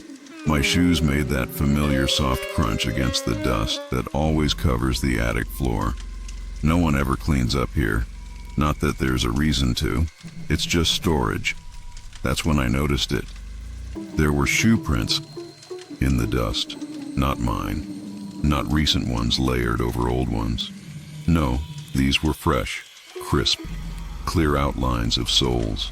The kind that only happen when the dust hasn't been disturbed in a long time. I stood completely still, staring. They started about 6 feet in front of me, not near the entrance ladder, and led in a straight line toward the far left corner, toward the darkest part of the attic where the bulb's light doesn't reach. And then I noticed the worst part. There were no prints coming back. I swear, my heart paused for a second. I scanned the entire dusty floor, moving my eyes slowly, methodically, just to be sure. There were only 2 sets of footprints in the entire attic. Mine, starting from the ladder, and the other ones leading away. I rationalized, because that's what you do. Maybe I'd never noticed them before. Maybe someone had come up weeks ago and the dust just settled weird. But no, they were too sharp, too fresh. You could even see the texture of the tread pattern. I swallowed hard and stepped forward, my own footprints marking the floor as I followed the trail. Each step was deliberate, my shoes crunching softly, echoing weirdly against the low ceiling beams. The footprints were about my size, maybe slightly smaller. Not a child's, but not a big man's either. Just average. As I got closer to the corner, the light behind me dimmed, swallowed by the shadows ahead. The bulb always seemed weaker when you moved away from it, like it wasn't just distance, like the shadows themselves resisted being lit. The footprints stopped at the corner wall, right beneath the sloped roof. No furniture there, no boxes, just the wall, and one of the small attic windows, the kind that doesn't open, sealed shut with paint and time. I crouched down to examine the wall, half expecting, half hoping to see something. A loose panel, a hidden crawl space, anything that would make sense of this. But there was nothing. The wall was solid. I even pressed against the boards, felt for any give. Nothing moved, nothing shifted. And then, something shifted behind me. It wasn't loud, more like the soft drag of fabric or the faint scuff of something brushing against wood. I spun around so fast I nearly lost my balance, but the attic was empty. Empty except for the cluttered stacks of boxes, the weak circle of light, and the too quiet silence. I stood there, waiting, barely breathing, listening. Every creak of the house seemed magnified. Somewhere below, the refrigerator compressor kicked on, a distant hum that suddenly felt a world away. Then, I heard it. A soft tap. No, not a tap. A knock. 3 slow, deliberate knocks. Not from the attic walls, not from the floor, from the hatch. The pull-down ladder I'd closed behind me. I froze. There was no mistaking it. Someone was on the other side, knocking. I didn't move. I didn't speak. I just stood there, every muscle locked, waiting for what? For the hatch to swing open? For footsteps to climb up? But nothing happened. Just silence again. I edged slowly toward the hatch, careful not to step on anything that might creak louder than necessary. I stopped about 3 feet from it, staring down at the wooden trapdoor like it might suddenly burst open. Another knock, softer this time, almost hesitant. I reached for the hatch handle, but my hand hovered. I couldn't bring myself to touch it. I don't know how long I stood there, just frozen. Eventually, the silence stretched long enough that my rational brain started whispering excuses. Maybe it was the wood settling. Maybe it wasn't a knock at all. But then, I noticed something else. When I glanced back toward the corner, toward the footprints, they were gone. I swear to you, they were there. They were right there. But now, the dust was smooth, untouched, no footprints. Not theirs. Not even mine from just moments ago. It was like the floor had reset itself. I didn't even realize I was backing toward the hatch until my hand accidentally brushed the handle. Reflex took over. I yanked it open. The ladder, unfolding down into the hallway below with a loud clatter that made me flinch. I scrambled down, slammed the hatch shut behind me, and stood there for a full minute, staring up at it like it might open on its own. It didn't. Nothing else happened. The house was still, quiet, normal, but I haven't gone back up there. Not since. And now, sometimes, especially late at night when everything's still, I swear I can hear it. Soft creaks, slow footsteps, from above. If anyone else has experienced something like this, please let me know. Am I overreacting? Or is it still up there? Story 33. The dog was barking at nothing. I've lived in this house for almost 4 years now. It's a quiet neighborhood. Nothing ever really happens here. You know the kind. Cul-de-sac, the occasional lawnmower hum, kids biking past. Peaceful, safe, or at least it used to feel that way. There's this dog, Max, that belongs to my next-door neighbor, Mrs. Keller. Max is a senior lab mix, gray around the muzzle, slow-moving, always lounging under the porch. I swear, I've never heard him bark, not once. He's the type of dog that watches squirrels without even bothering to chase them. So, when I say it rattled me to hear Max tonight, I mean it. I was brushing my teeth, just past 11, when I noticed the noise. A low growl at first, deep, guttural, then sharper, escalating into this frantic, broken barking. Not playful, not warning someone off the property. It sounded wrong. I turned off the bathroom light and walked into my bedroom. My window faces Mrs. Keller's yard. The blinds were half open. Max was there, right at the property line, his body stiff, fur bristling along his back, head low but eyes locked dead center on my window. Not the yard, not the street. My window. I froze. For a few seconds I just stood there, listening to him snarl. His teeth were bared and his tail was stiff, not wagging. Every instinct told me something was off. I pulled the blinds all the way up and scanned the yard, expecting, I don't know, maybe a raccoon, a stray cat. But there was nothing. Literally nothing. The street lights were on, porch lights here and there, the usual shadows from trees, sure, but nothing moving. No shapes, no sounds, other than Max losing his mind. At first, I tried to rationalize it. Maybe he saw his own reflection in my window, but that didn't sit right. I've lived here long enough to know how reflections behave from this angle. Plus, he wasn't barking at the glass. He was barking at something beyond it, or through it. I grabbed my phone and turned on the flashlight, sweeping it across the yard. No animals, no people, nothing. I even stepped out onto the small balcony that leads off my bedroom, half expecting him to quiet down when he saw me. But it got worse. The moment I stepped out, Max's barking shifted. Less aggressive, more panicked, whining between the growls. His paws scratched the dirt as he stepped backward, but he didn't look away from me, or more accurately, from something near me. That's when the air shifted. I don't know how else to describe it. The temperature dipped, just slightly, but enough that goosebumps shot up my arms. And there was this pressure, like when you're standing near heavy speakers and the bass is thumping, except there was no sound.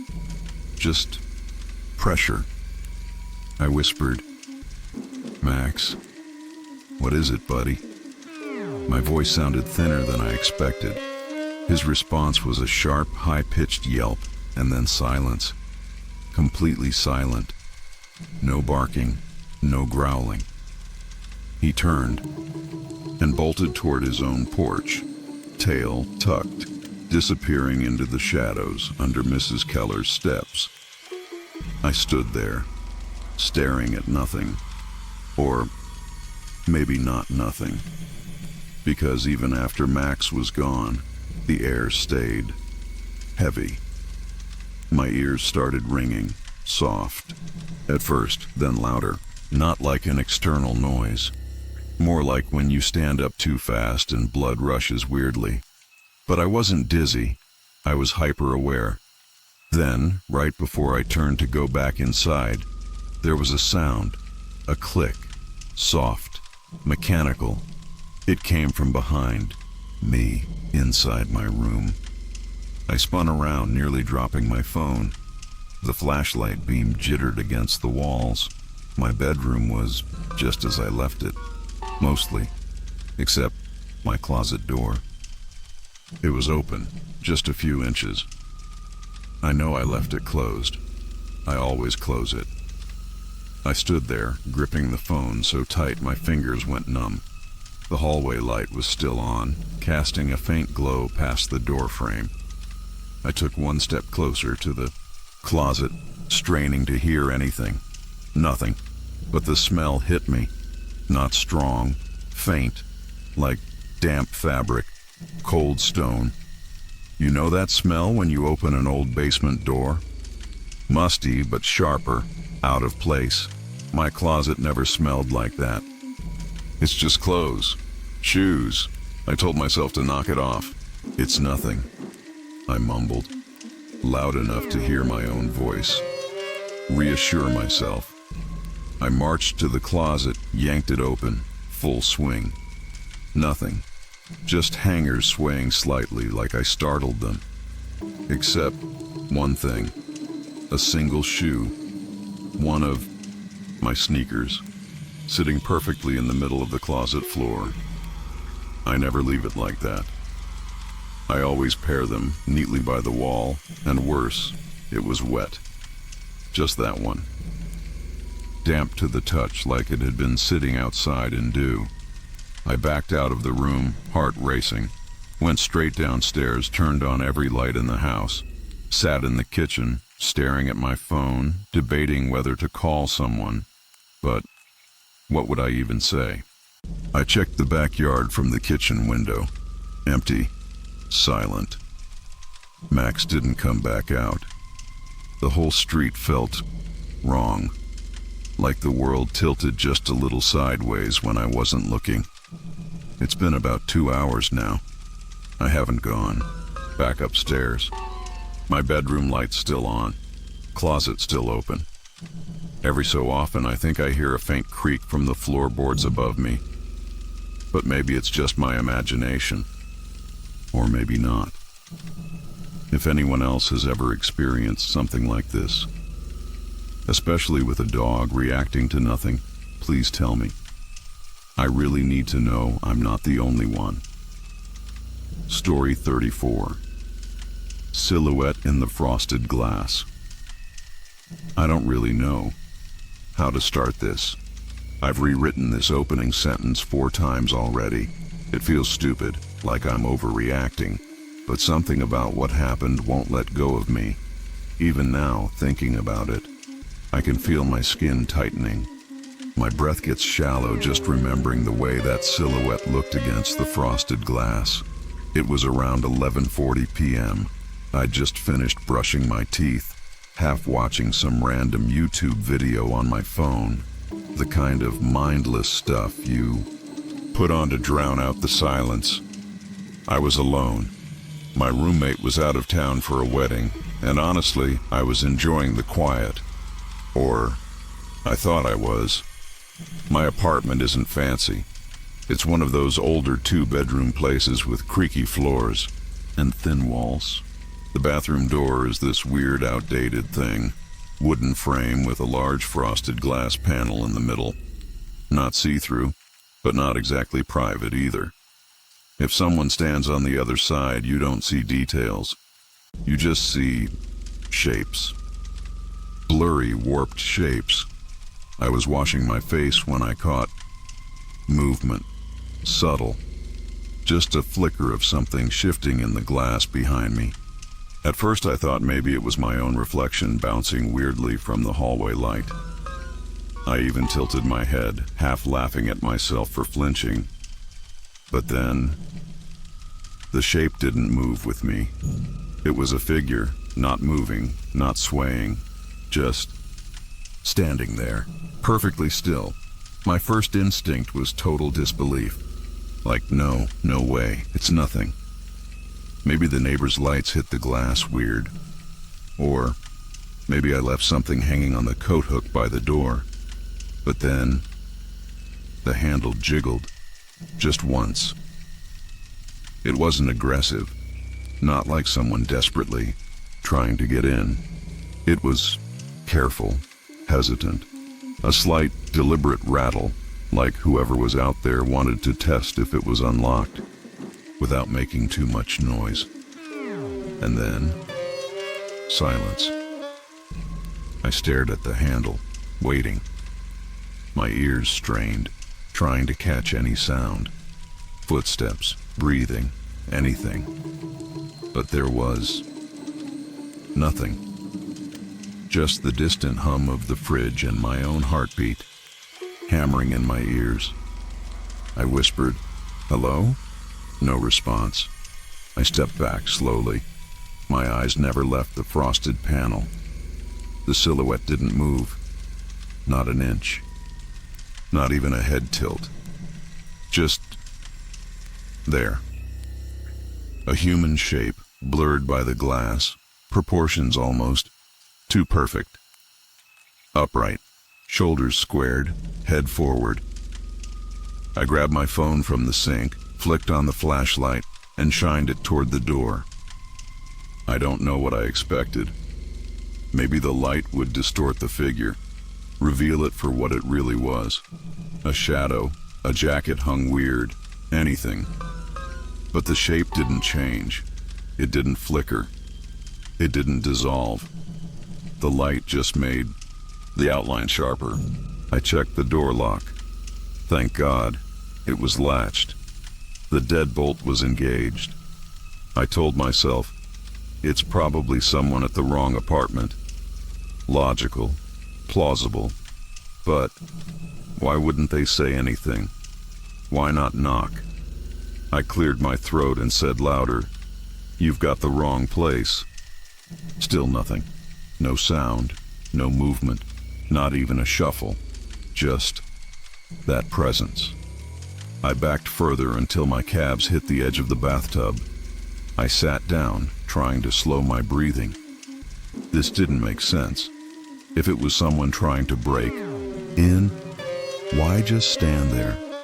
Why not try harder? Why not leave? A few more seconds passed, maybe a minute, I don't know. Time felt elastic. I was stuck between fight and flight, but neither seemed like an option. And then, the hallway light flickered. It was faint, just a quick dimming, as if the bulb dipped in voltage, but enough to make my stomach clench. The silhouette shifted, not walked, not stepped, just leaned slightly toward the door, as if listening. I felt my body go cold, absolute suffocating cold. My hands trembled so bad I almost dropped my phone. I tapped 911 but didn't press call. Yet, a weird part of me kept thinking, what if this is nothing? What if I call and embarrass myself? But then, the handle jiggled again, a bit harder this time. Not a full turn, but enough. Enough to make the latch rattle in its frame. And then, it stopped. The silhouette stepped back, faded slightly from the glass, as if retreating, but not fully gone. I held my breath, waiting, counting seconds. 10, 15, 20. And then, I swear to God, the hallway light went completely dark, gone, instant blackout. The only thing left was the dim glow from my phone. And in that darkness, the silhouette disappeared from the glass. Just gone. No footsteps. No sound of retreat. Nothing. I sat there frozen, waiting for something. Anything. A knock. A voice. The sound of someone walking away. but there was nothing except silence. When I finally worked up the courage to stand, I unlocked the bathroom door inch by inch, pushing it open with my foot, holding my phone light out like a pathetic shield. The hallway was empty. The front door was still locked, chain latched, deadbolt engaged, nothing disturbed. I checked every corner of the apartment, under the bed, in the closets, even behind the shower curtain like an idiot. Nothing. And here's the thing I still can't wrap my head around. The hallway light worked perfectly fine the next morning. Not even a flicker. I even unscrewed the cover to check for loose wires. Nothing wrong. I don't know what I saw. I don't know if I saw anything. But ever since that night, I keep catching things, small things. Movement in the corner of my eye. A shadow that's there for a second, and then gone. I haven't used that bathroom at night since, and if anyone's ever seen something like this, if you've ever caught a figure in the frosted glass, standing completely still, waiting, please, tell me I'm not the only one. Story 35. The fridge door slammed. It was 3:04 a.m. when it happened. I know the exact time because I checked my phone the moment I woke up. Or rather, the moment I was woken up by this loud, unmistakable sound. A slam, sharp, hollow, like plastic against metal. It echoed from the kitchen. For a second, I just lay there holding my breath, hoping I had imagined it, but I hadn't. The sound was too real, too deliberate. It wasn't like the usual creaks this old apartment makes when the pipes shift or the wind hits the walls just right. No, this was something else entirely. I sat up, listening. Silence. A heavy kind of silence. The kind where you realize how loud the absence of sound can be. I tried rationalizing it. Maybe the fridge door didn't close properly earlier, and the suction finally gave way. Right? Maybe. But that didn't explain the slam, the distinct, forceful slam. It didn't sound like something falling open. It sounded like someone closed it. Hard. I got out of bed slowly. The floor was cold beneath my feet, even though it had been a warm night. I crossed the bedroom, my hand grazing the light switch, but I didn't flip it. I don't even know why. Some part of me thought, maybe if I didn't turn the lights on, it would feel less real. As I stepped into the hallway, I noticed the kitchen was dark, completely dark. No glow from the fridge, no flickering appliance light, nothing. That felt wrong. My fridge always emits this faint hum, this low constant vibration. But now, silence. I reached the kitchen doorway and my heart started pounding faster. The fridge door, it was wide open, just standing there, gaping. The light inside wasn't working. No hum, no buzz, just open. I glanced at the window above the sink. Locked. I always check it before bed. No wind, no draft. The air felt still, heavy even. Like the kind of air right before a thunderstorm, except there wasn't a storm. Just that suffocating stillness. I approached the fridge cautiously. My fingers brushed the handle, and I pulled it shut slowly. It didn't resist. It wasn't stuck. No reason for it to have popped open. Certainly no reason for it to have slammed shut, or open, or whatever that sound was. Then something clicked in the back of my head. When I'd opened the fridge to grab a water bottle before bed, I'd noticed something. A magnet. A stupid souvenir magnet from a road trip years ago. It holds a grocery list, but it wasn't there now. The magnet was gone. I scanned the floor. Nothing. Checked under the table. Empty. I crouched and looked under the fridge itself, and there it was, the magnet, lying flat. But the weird part, the paper that it usually held, it wasn't crumpled or torn. It wasn't there at all. I stood back up, and that's when I noticed the condensation. Thin streaks of moisture were running down the outside of the fridge door, like it had been left open for hours.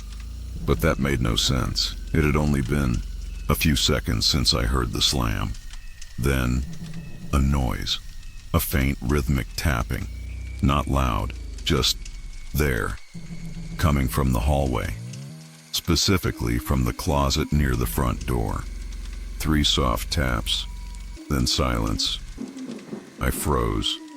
That closet, it's barely big enough to hold my coats and some storage boxes. There's no way, no logical way, anything could be in there. At least, not anything alive. But my mind didn't feel so certain. I waited, counted to 10. Nothing, but the weight in my chest didn't lift. I slowly moved toward the closet, each step feeling heavier than the last. My fingertips brushed the doorknob, cold as metal left outside in winter. I turned it and pulled. Inside, nothing. Just coats, a few shoes, a broken vacuum cleaner, boxes stacked awkwardly. But then, I noticed one box had shifted, just slightly. Not like it fell, more like someone had pushed it from the inside. I knelt down and nudged the box aside. Beneath it, the missing grocery list, folded, perfectly folded, sitting dead center under the box. I didn't know what to do with that. I still don't. I unfolded the paper. Nothing was written on it anymore. The ink, gone, completely erased like it had never been there. That list had been stuck on my fridge for months. Names, numbers, reminders, all gone. Then, another noise. From behind me this time, a soft click. I spun around. The fridge door was open. Again, wide open. I swear I felt every hair on my body stand up. The air pouring from the fridge wasn't cold. It was warm, humid, like someone had left a sauna door open. I slammed it shut, hard. This time I held the handle, waited, counted. 1, 2, 3, nothing. But then, my phone buzzed. A notification. No caller ID, just a text, a single word. Check. I dropped the phone, backed away. My eyes scanned every corner of the apartment, every shadow that suddenly felt deeper than it should. The fridge stayed shut. The kitchen stayed dark. I didn't sleep the rest of the night. I couldn't. And honestly, I still don't know what any of this means. If anyone has ever experienced something like this, seriously, please tell me. I need to know I'm not losing my mind. Story 36. The empty chair rocked. There's something about that chair. I don't even know why I still have it. It's old, probably older than me, and I've always meant to get rid of it. It sits in the corner of my living room right by the window. You know the type. An antique wooden rocking chair with a faded floral cushion that's been flattened over the years. It belonged to the previous owner of this house, and when I moved in last year, it was just there. I never touched it, never used it, but I never moved it either. It just became part of the background. It wasn't until last Thursday that I noticed something wrong. I was working late, sitting on my couch with my laptop open, half listening to a podcast. The kind of night where the house feels quieter than usual, like the silence itself is thicker. I caught it in the corner of my eye at first. A movement, just the chair, gently rocking. At first I told myself it was nothing. Maybe the floorboards shifted. Maybe the wind from the slightly open window nudged it. But the window was shut. I checked. I always keep it shut at night. Even then, the movement wasn't sudden. It was slow, deliberate, a steady rhythmic creak. Forward, back, forward, back. I stood up, walked over, and pressed my hand against it to stop it. The chair obeyed, still, as it should be. I chuckled nervously, told myself I was being ridiculous, and went back to my laptop. But as soon as I sat down, creak, creak, creak. It started again. I closed my laptop. My ears were hyper-aware now. I listened carefully. No other noises. Just that soft wooden groan of the chair moving. The air felt heavier. You know when you suddenly notice how quiet everything else is? The refrigerator hum seemed miles away. My own breathing felt loud. I turned the TV on just for the sound, but every time there was a lull, between commercials or when the volume dipped, I could hear it. Creak, creak, like someone, something, gently rocking. I tried rationalizing it. Maybe the chair was just unbalanced. Maybe the house settled weirdly tonight. But as I got closer, stood right in front of it, I realized something that made my stomach knot. The chair wasn't rocking randomly. It was timed, smooth, purposeful. Not like something pushed by the wind. Not like something sliding from an uneven floor. No, it was like someone was sitting there. I reached out again and grabbed the top of the chair to stop it. My fingers trembled slightly as I pressed it still. But the moment I let go, it resumed. Same rhythm, same speed. No acceleration, no slowing, just moving.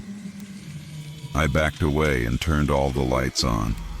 Living room, kitchen, hallway, every single light. But it didn't help.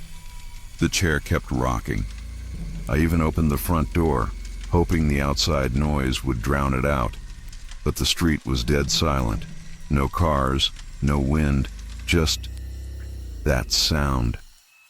I considered filming it, grabbing my phone, but something about pointing a camera at it felt wrong. Like it would acknowledge that I was seeing it. Like I'd be inviting it to interact. Instead, I paced, tried to ignore it, sat at the edge of my couch, hands gripping my knees, listening to every creak like it was a ticking clock.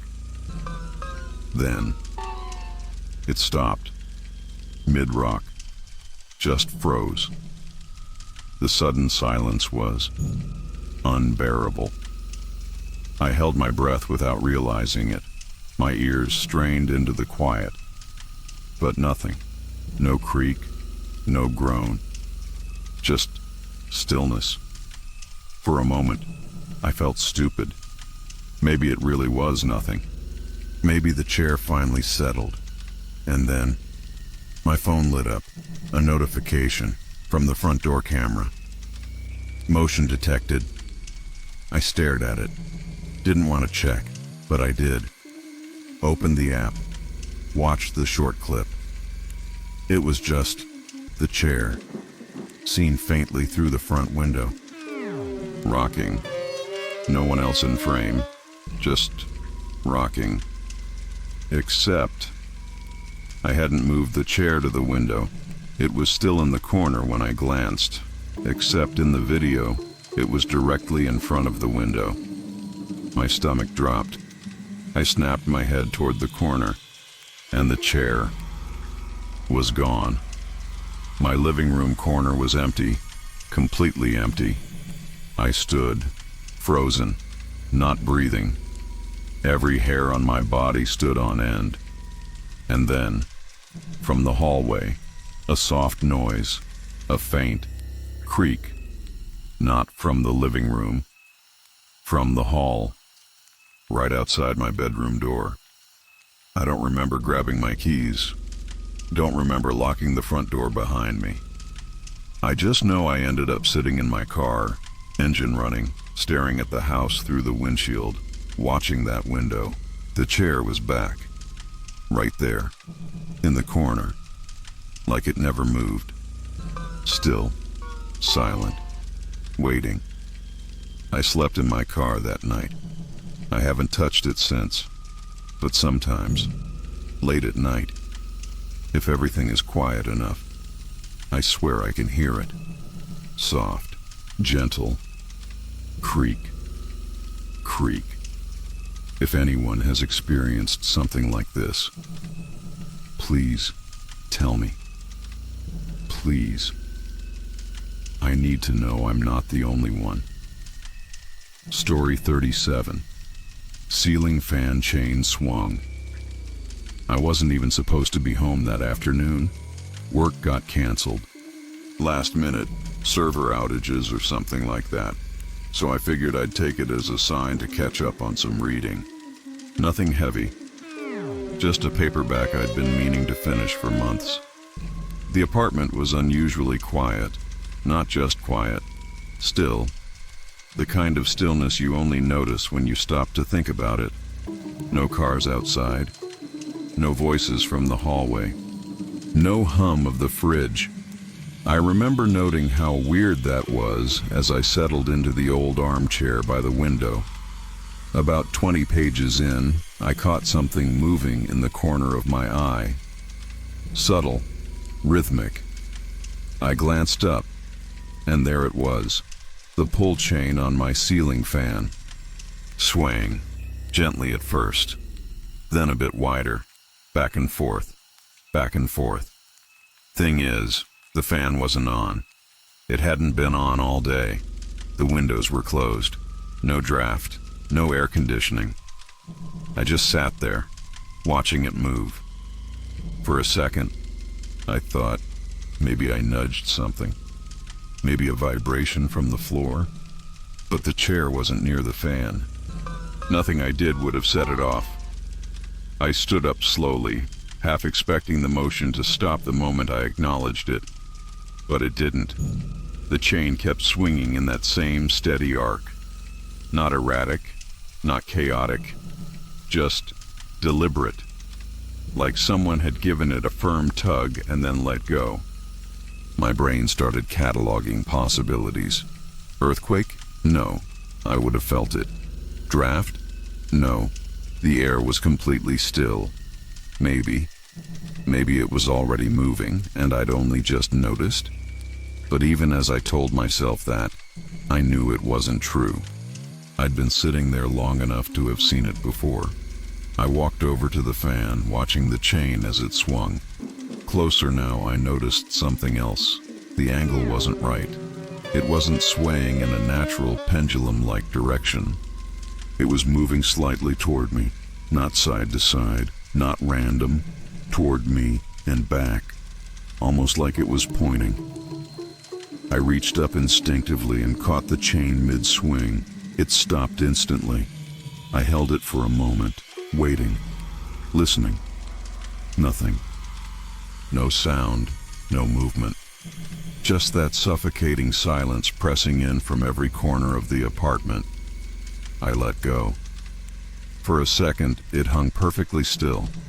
No swing, no tremor. I almost laughed at myself, almost, until it started moving again. This time, faster. The same forward and back motion. No wind, no vibration, just that quiet, purposeful swing. A sudden chill crawled across my arms. The kind that doesn't come from cold air, but from somewhere deeper. Instinct. My eyes scanned the room, half expecting to see something, someone. But there was nothing, just the couch, the bookshelf, the framed photos on the wall.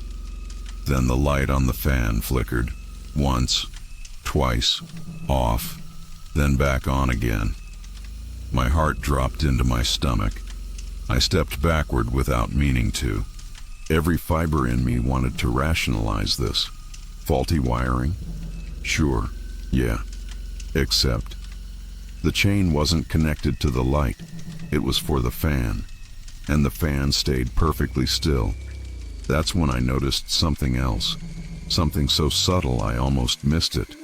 One of the picture frames, just a small one, tucked between two larger frames on the shelf, was tilted, not like it had fallen crooked. Tilted forward, as if someone had pulled the top edge and let it rest there. I stared at it, frozen. My mouth went dry. I hadn't touched that frame in weeks.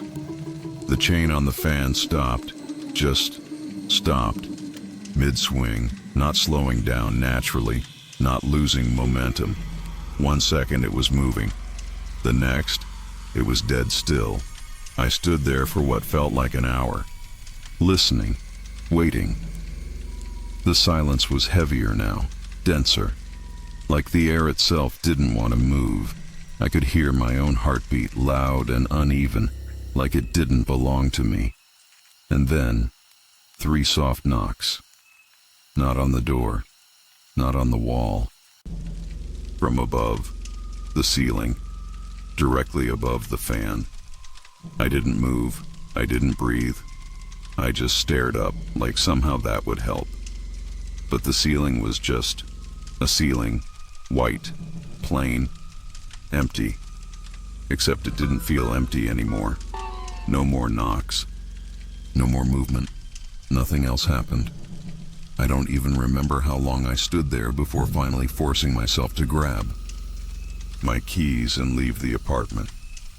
I haven't used the ceiling fan since. The chain still hangs there, perfectly still. Every time I look at it, I wait. I wait to see if it's going to start swinging again. Has anyone else ever experienced something like this? Please tell me I'm not the only one. Story 38. The locked bedroom door clicked. I've always locked my bedroom door before going to sleep. Not because I live in a bad neighborhood or anything, it's more of a habit. A little thing that makes me feel safer, especially living alone. You never really expect the lock to matter until the night you hear it being tested. It was sometimes past 1:30 a.m. I wasn't fully asleep yet. I tend to scroll through my phone until my eyes burn. That night was no different. The soft glow of the screen was the only light in the room. My apartment was dead silent. No traffic, no neighbors moving about. Just the occasional hum of the refrigerator out in the kitchen. Then, it happened. Jiggle, jiggle. My heart stopped mid-beat. I know the sound of my door handle perfectly. A slight metallic rattle when it's touched. At first, I froze, staring at the door, barely breathing. I told myself it had to be something else. Maybe the wood expanding. Maybe a draft, but no. A second later, there was a very deliberate sound. Click. Not the door opening, just testing. Like someone slowly turning the knob just enough to feel resistance from the lock. I sat up immediately. My phone was still in my hand, but I didn't even think of using it. For a few seconds, I just listened, straining so hard that the ringing in my ears almost drowned everything out. But there was nothing. Absolute silence. The hallway light I usually leave on was filtering through the bottom gap of the door. No shadows moved across it, no footsteps, nothing. My brain scrambled for rational explanations. Maybe the building was settling. Maybe the lock itself shifted somehow.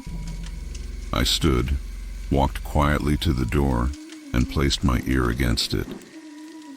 Dead silence. But then, right as I was about to step back, I heard something. A faint shuffle. Not loud, not close, but definitely there.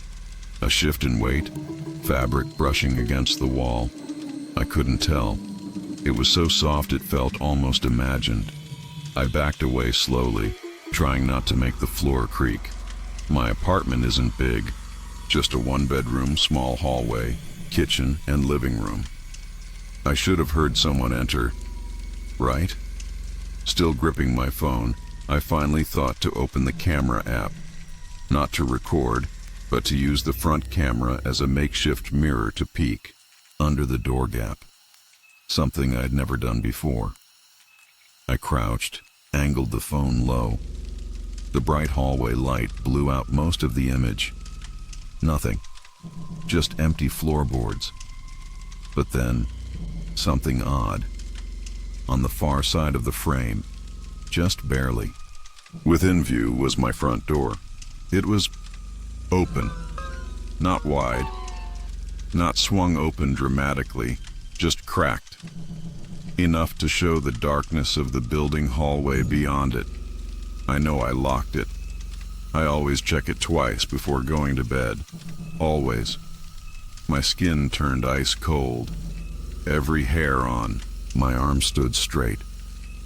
I locked my bedroom door, but I never heard the front door open. I never heard it open. My breathing was shallow, barely controlled. I sat there for what felt like forever, staring at that tiny sliver of the front door in my phone's screen. No movement, no sound. Then a thump, soft, muffled, from the kitchen, like something small being set down or picked up. I bolted upright, grabbed the heaviest thing near me, a cheap metal lamp, and stood facing the bedroom door, debating whether to call someone. But who? What would I even say? I think someone might be in my apartment, but I'm not sure.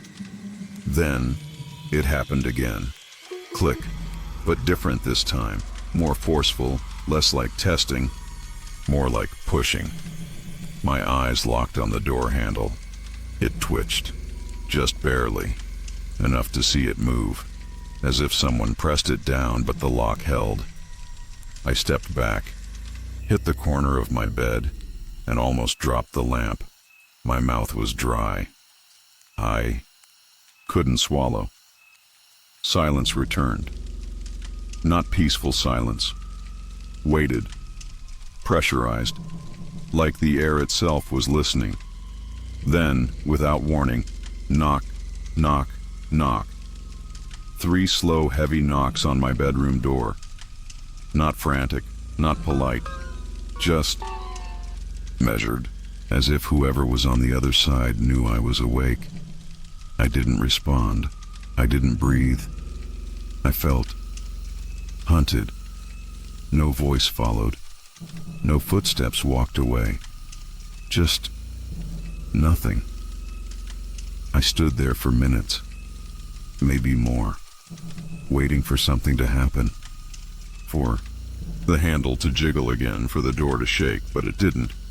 Eventually, I summoned the nerve to whisper, "Hello?" No answer. I leaned forward, phone shaking in my hand, and switched to the camera again. I slid it low, pointing at the door gap. Nothing. But then, a shadow. It passed quickly, from left to right, gone before my brain even registered it. And then I heard it, click, the front door. It closed, not slammed, not violently, just pushed shut. I stayed frozen until the hallway light timer went out, plunging that thin strip under the door into darkness. Eventually, as the morning light crept in through the window, I unlocked the bedroom door. The apartment was exactly how I left it. Front door locked, chain on, no signs of forced entry. No open windows, nothing out of place, except there were footprints. Bare, dusty footprints. From the front door, to the kitchen, to my bedroom door. And then, they just stopped. Mid-hallway, faded, gone. I still don't know how they got in, or if they ever really left. If anyone else has experienced something like this, please tell me. I still lock my bedroom door every night. But now, I don't think it's enough. Story 39. Knock, knock. Pause. It was close to 11:30 p.m. when it started. I remember because I had just turned off the TV and was rinsing my mug in the kitchen sink. The house was quiet, too quiet actually. No hum from the fridge, no ticking from the old wall clock that usually drove me crazy. Just this hollow, suffocating stillness, like the air itself was holding its breath. Then, knock. A single sharp knock at the back door. I froze, dish still in my hand. It wasn't loud, not aggressive, just deliberate. One single knock. No follow-up, no voice, no movement. I stood there waiting, maybe for it to repeat, maybe for something else. My first thought was a branch, maybe the wind, but the air outside had been dead still all evening. And then, knock, again, same spot, same weight behind it. That second knock pushed something uncomfortable into my chest. I walked slowly toward the back door, which faces the small fenced-in yard. No one ever comes through there, unless it's the delivery guy who accidentally confuses the gates. But at this hour, I flipped the switch for the outside light. Nothing. The bulb must have burned out, typical. I pressed my face close to the narrow window beside the door, trying to let my eyes adjust to the grainy darkness. Nothing. No shadows. No movement. The grass barely swayed. I even opened the door halfway, just enough to lean out. A cold breeze brushed past my legs, but no one. I exhaled, trying to shake it off. Probably some kid messing around, or maybe an animal. As I turned to close the door, knock. This time, from the front door. I swear my stomach dropped. Same sound, same rhythm, the exact same weight behind it. I hadn't even heard footsteps. My house isn't that big. You can hear if someone walks around the side. Gravel crunches, gates creak, but nothing. Just knock, pause, knock, and now this third one. I moved carefully through the living room, turning off the floor lamp as I went. I peeked through the side slit in the curtain, holding my breath. Porch light was still on, but no one. The street out front was empty. No cars passing, no dog walkers, nothing. I stood there longer than I probably should have, watching, waiting for something. A prankster to slip up, a figure to dart away. But there was only the quiet thrum of streetlights and the occasional breeze that didn't seem strong enough to move anything. I almost convinced myself it was nothing when I noticed the gate latch. The side gate, which I always leave closed, was now slightly ajar. It wasn't open wide, just enough. Enough that the wood didn't align properly. Enough that someone could have slipped through. I tried to swallow, but my throat felt tight. I grabbed my phone and opened the camera, flipping to the front-facing flashlight. I stepped slowly toward the gate, shining the light along the fence line, across the overgrown shrubs. Nothing. But the air smelled different now, wet like damp leaves and something metallic.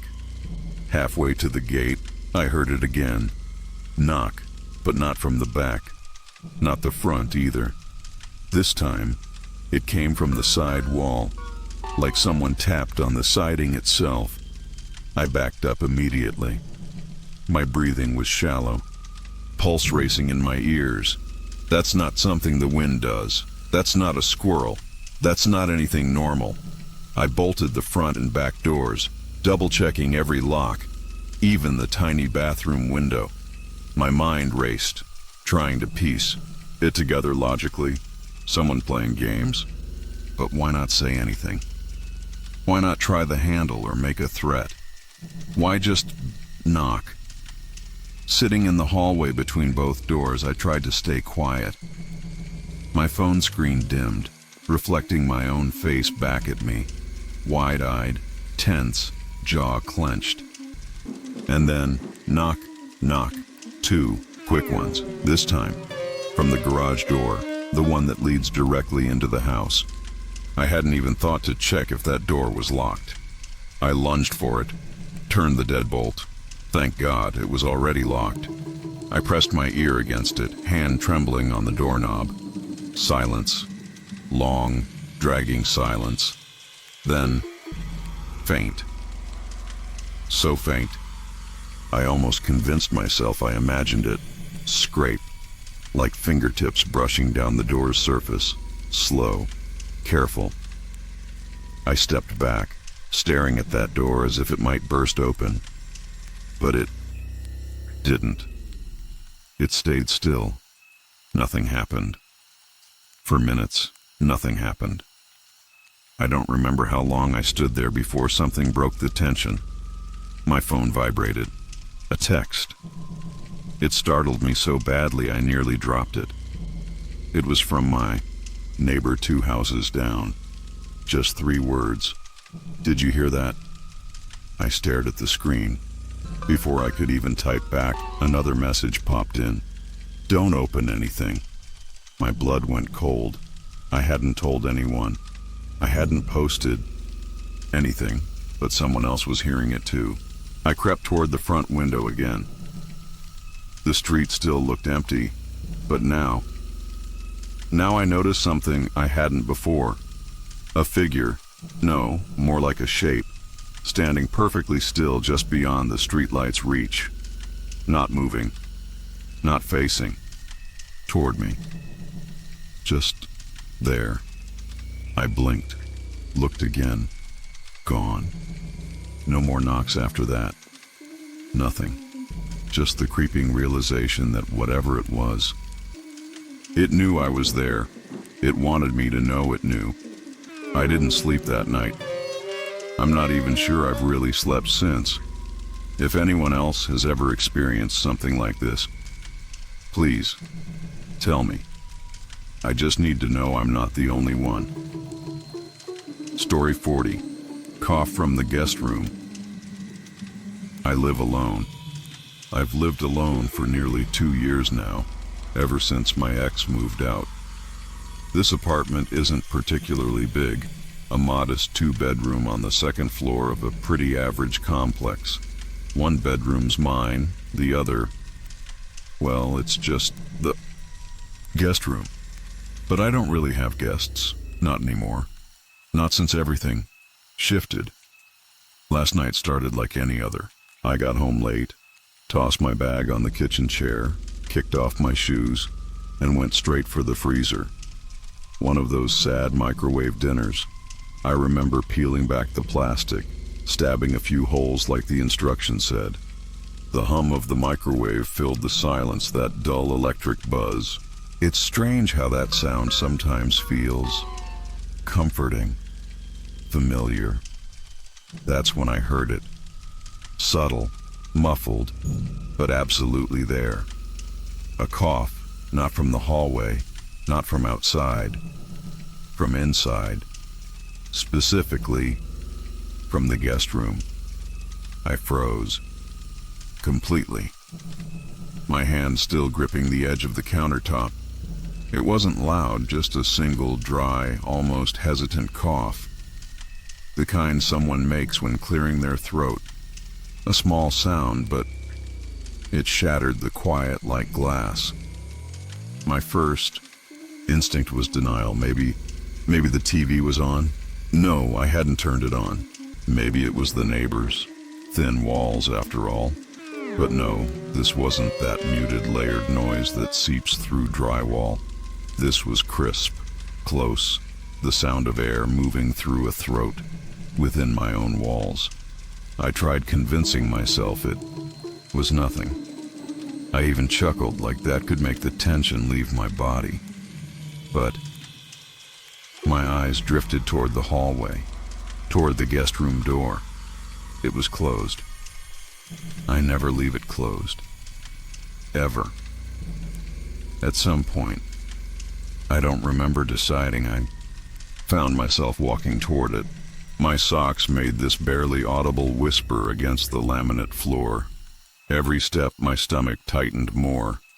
My mouth went dry. I pressed my ear against the door. Nothing. Absolute silence.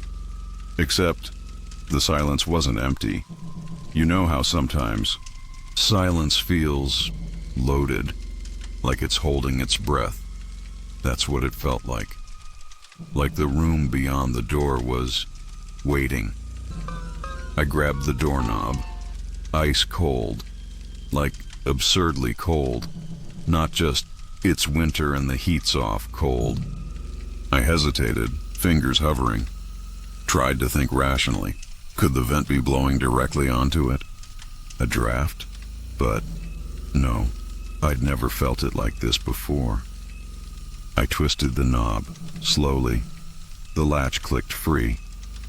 For a second, I didn't push the door open. Just stood there, heart pounding so loud it felt like it was inside my throat. Then I pushed. The door swung open without resistance. Darkness. I hadn't turned the light on in there for weeks. The guest room was exactly how I remembered it. Neat, empty, nothing out of place. Except there was this faint smell. Not strong, not rotten, just stale.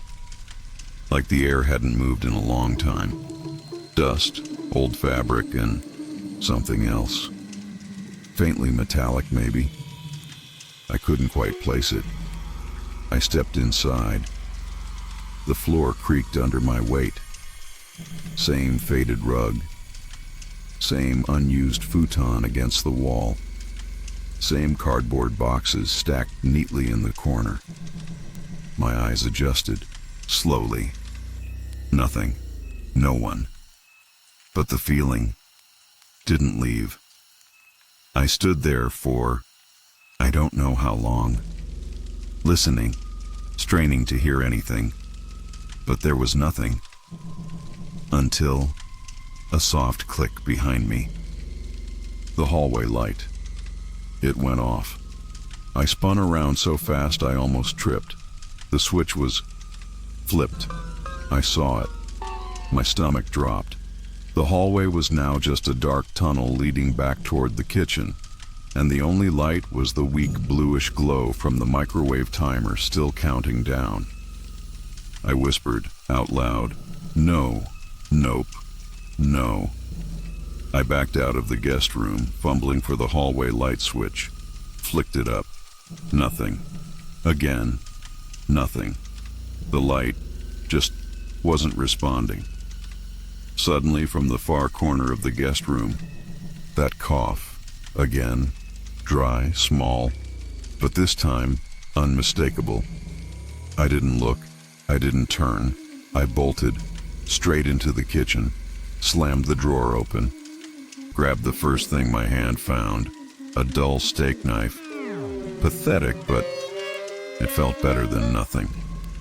My eyes flicked to the microwave. Euro 08. Euro 7. And then the microwave shut off. Not finished. Not beeped. Just off. The display went completely blank. The kitchen lights still on. Everything else fine. Just the microwave. Dead. I stood there, knife trembling in my hand, waiting, listening. Silence. No cough. No footsteps. Nothing. I told myself, forced myself, to breathe, to move. I grabbed my phone, opened the security app. I'd set up a cheap motion sensor camera facing the living room and hallway months ago, mostly for peace of mind. I pulled up the feed. The camera was offline. Check connection, it said. I backed out. Tried again. Same error. I checked the router. Green lights. Internet was fine. Everything was fine, except the camera. Dead. I stared down the hallway. Still dark. Still wrong. Then another sound. Not a cough this time. Something softer. A shuffle. Like fabric moving against fabric. From inside the guest room, followed by the faintest creak. Like weight shifting on the futon. I couldn't bring myself to walk down that hall again. Instead, I grabbed my keys, slid on my shoes without socks, and left. Slammed the door behind me, sat in my car, locked the doors, just sat there, breathing, watching the windows of my own apartment, waiting for I don't even know what.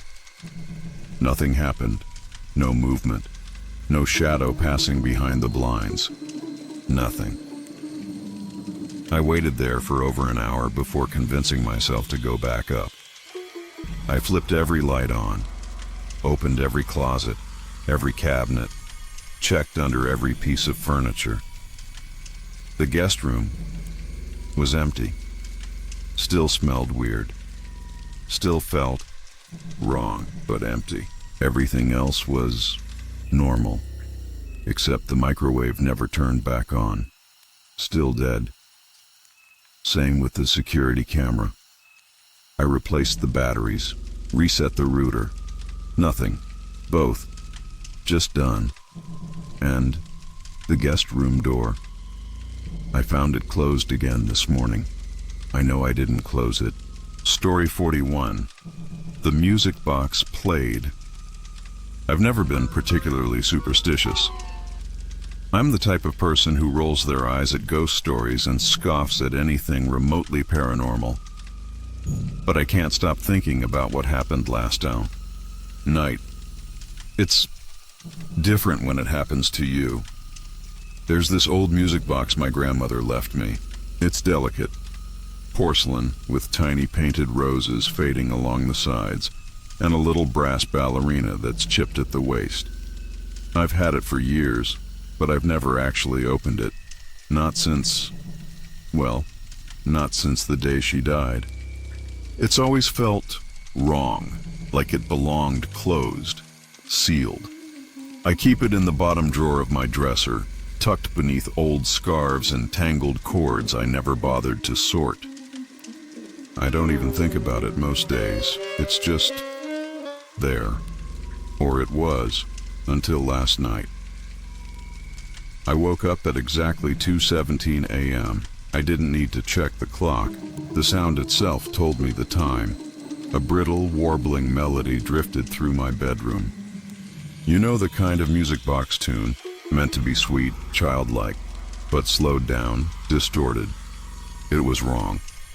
It was so wrong. At first, I thought it was coming from outside.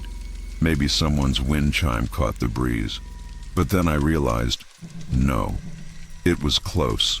Inside. My chest felt tight as I sat up. The house was still. No cars passing outside. No hum from the fridge. Just those hollow, broken notes filling the air. I didn't want to believe it was the music box. I told myself it couldn't be. I hadn't opened that drawer in months, maybe more. The key to wind it was still broken off inside the mechanism. I remember that clearly. I remember the day it snapped, the little brass stem twisting in my fingers, leaving it unusable. But the sound kept playing, slow, stumbling, like someone was forcing it to move, like it was resisting. I slid my legs over the side of the bed, feet hitting the cold floorboards. My first instinct was to turn on the lamp, but I didn't. I don't know why.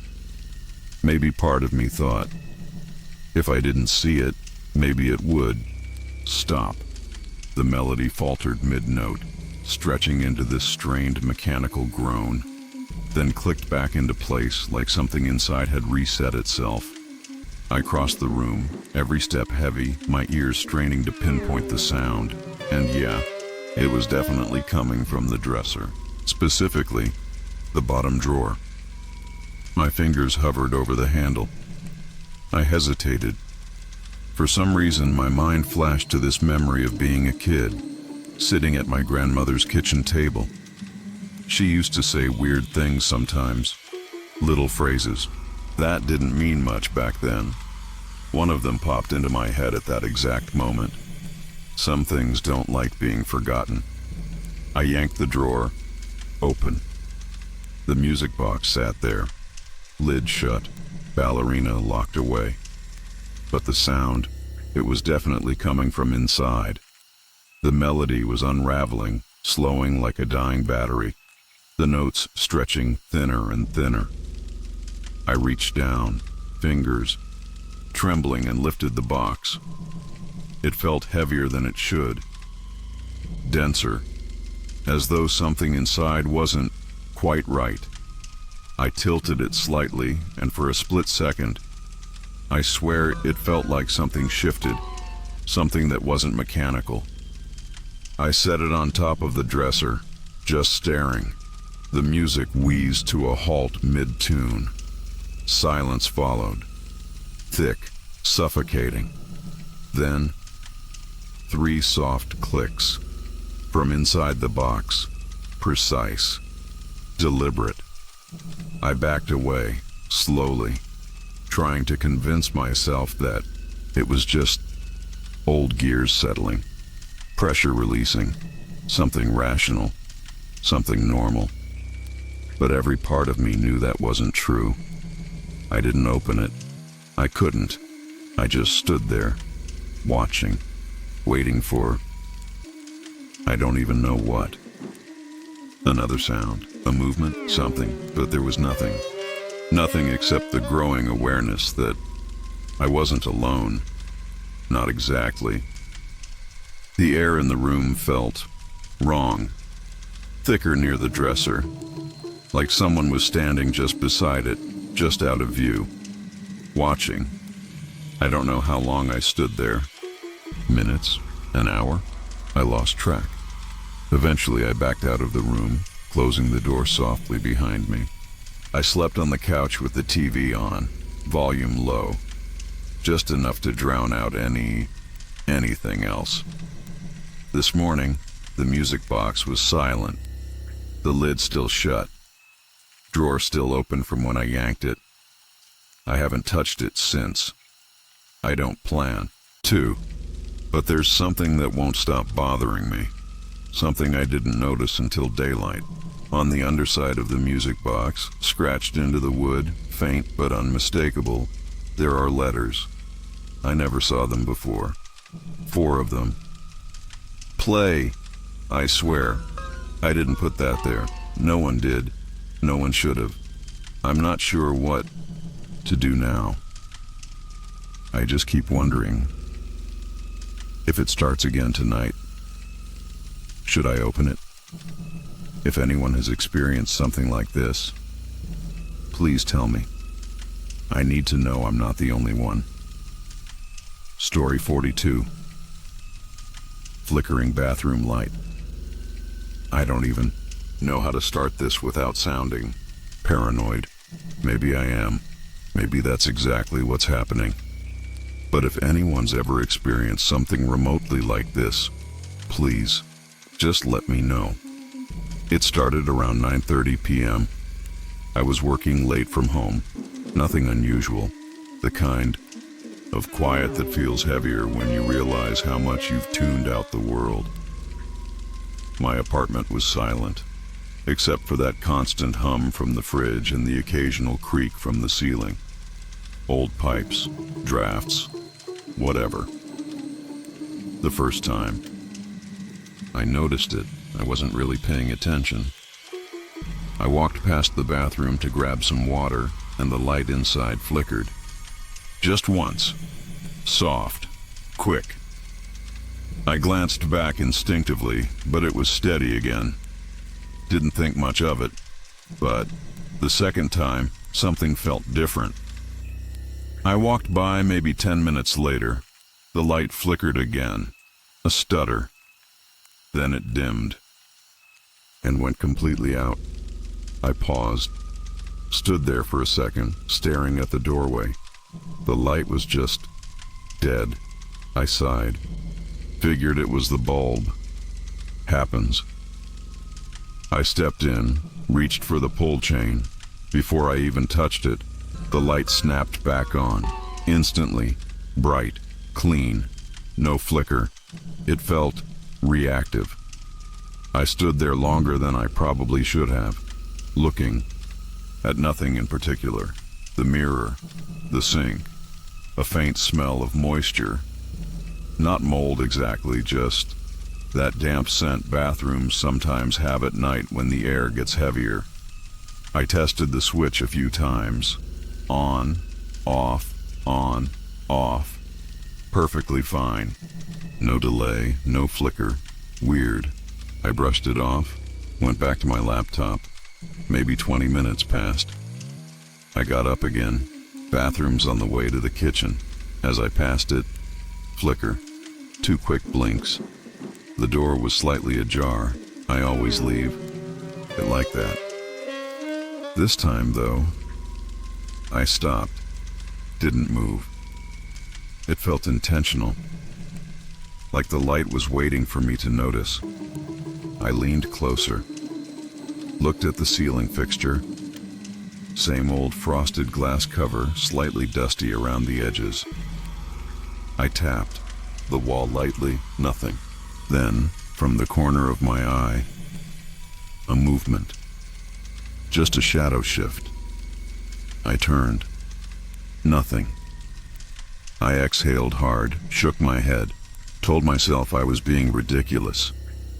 Grabbed my water and sat back down. But even from the couch, I could see that line of light spilling from the bathroom doorway. Soft, steady, until flicker. Not a normal flicker. This one was slower, almost rhythmic. 2 seconds off, on, half second off, on, then steady. That's when the hairs on my arms stood up.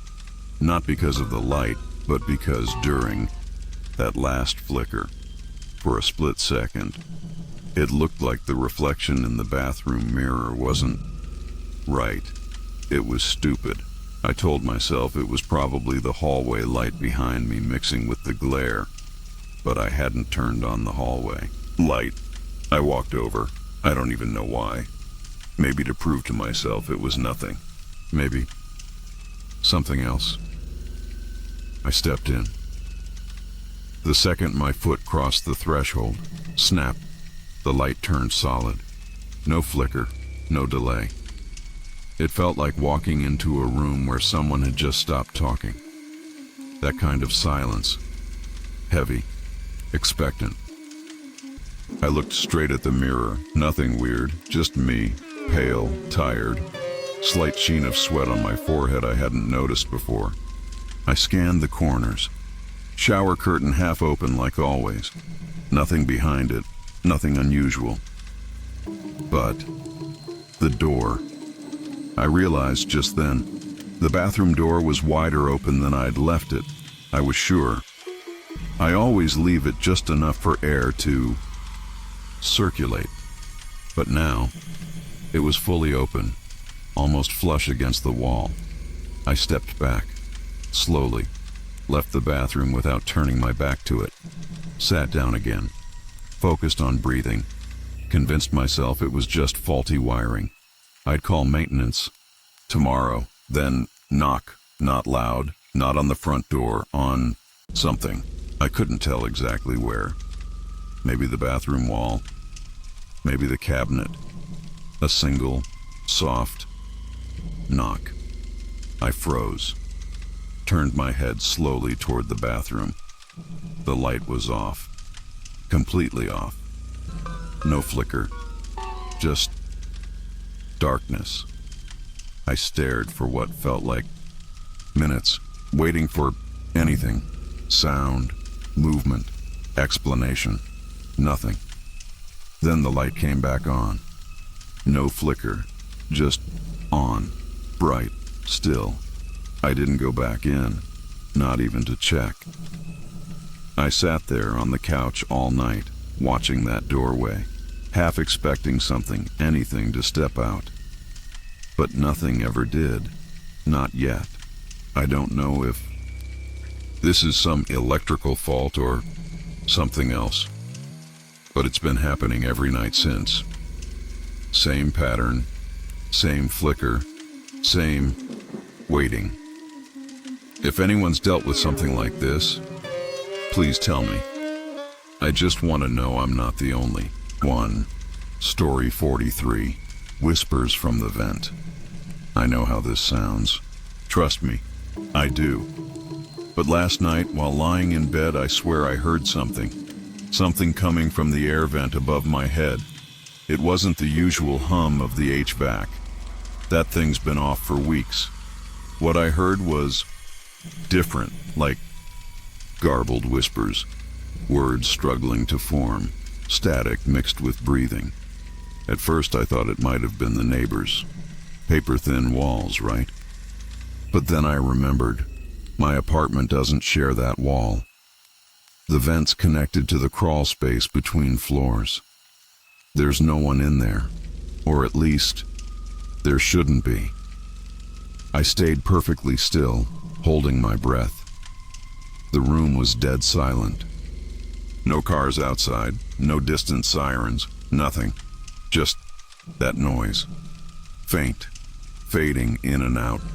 A rhythm that didn't match anything mechanical. Not wind, not pipes, not anything I could reasonably explain. I grabbed my phone to record it, but of course, the moment I hit record, it stopped. Dead silence. For a second, I almost convinced myself it was in my head.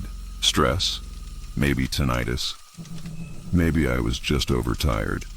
But then, just as I put my phone down, it started again. Not louder, not clearer, but somehow closer, like the vent itself wasn't the source, but rather a doorway. Something using it to transmit. The tone wasn't threatening exactly, but it wasn't comforting either. Just wrong. A voice filtered through distortion. Male, female, couldn't tell. Words blended into each other, but one stood out. One I know I didn't mishear, clear as anything. Don't! That single word hit differently. My body tensed, skin cold. I sat up, staring at the vent, half expecting something, anything, to peer through. But there was nothing. Just the faint outline of the grate, shadowed by the dim glow of the street lamp, bleeding through the blinds. Rationally, I told myself it was an old building. Maybe the ducts carry sound from another apartment. Maybe someone fell asleep with a podcast on. Maybe. I even stood on the edge of my bed to get closer to the vent, pressed my ear against the cool metal. Silence. Not a whisper, not a breath. But the moment I stepped down, there it was again. Garbled, messy, frantic, like someone trying to force their mouth through static. Another word flickered through. Listen. I know what I heard. I didn't imagine that. I couldn't have. I paced the room, scanning the walls, trying to figure out if there was another source. Pipes, loose wires, something. But no, everything was still. Still and heavier somehow. As if the air itself was pressing in. Like the space between me and the vent wasn't empty anymore. At one point, I'd turned off every possible sound source. Laptop, closed. TV, unplugged. Phone, airplane mode. Fridge, humming normally. Nothing explained it. And the whispers, they never stayed consistent. Sometimes a murmur, sometimes silence stretching long enough for me to think it was over. Until it wasn't. I even climbed onto a chair, unscrewed the vent cover. My fingers shook so badly I almost dropped the screwdriver. Behind it, just darkness. A hollow shaft stretching down into the black. But the second I opened it, the sound stopped completely, as if it never existed. I stared into that vent longer than I care to admit, waiting, listening, my ears straining for anything. But it was just still, empty, or pretending to be. I put the cover back, hands trembling. I sat on the floor for a while after that, hugging my knees, trying to convince myself that it was over, that maybe it was just a trick of the mind. Auditory pareidolia, stress, anything but what it really felt like. But then, a single soft noise broke through. Not from the vent. No, from behind me, from the closet. A whisper, barely audible. But this time, no static, no distortion. Just clear, almost conversational. Behind you. I haven't turned around since. If anyone's experienced something like this, please tell me. I don't know what to do. I'm still sitting here. I can't move. Should I turn around? Or should I not? Story 44. Cold spot by the stairs. There's always this warm draft by my staircase. I never thought much of it. Probably something to do with how the heating vents were placed when the house was built. It's the kind of subtle thing you stop noticing after living somewhere long enough. But tonight was different. As I walked past, something shifted. A wave of freezing air hit me. Not like a breeze, not accidental, sharp, deliberate, like stepping straight into someone else's breath. At first I froze, no pun intended, just standing there on the landing, halfway between the living room and the upstairs hallway. The air felt wrong, denser, thinner. I don't even know how to describe it properly. My skin prickled as though I'd stepped into a freezer, but only in this one spot, this narrow slice of space right by the banister. A step forward, it vanished. A step back, and it wrapped around me again like something waiting. I instinctively glanced toward the vent near the ceiling, assuming maybe the HVAC had finally given out, but the warm hum was still there. The air around the rest of the staircase was its usual stuffy temperature. Only that exact spot felt violated.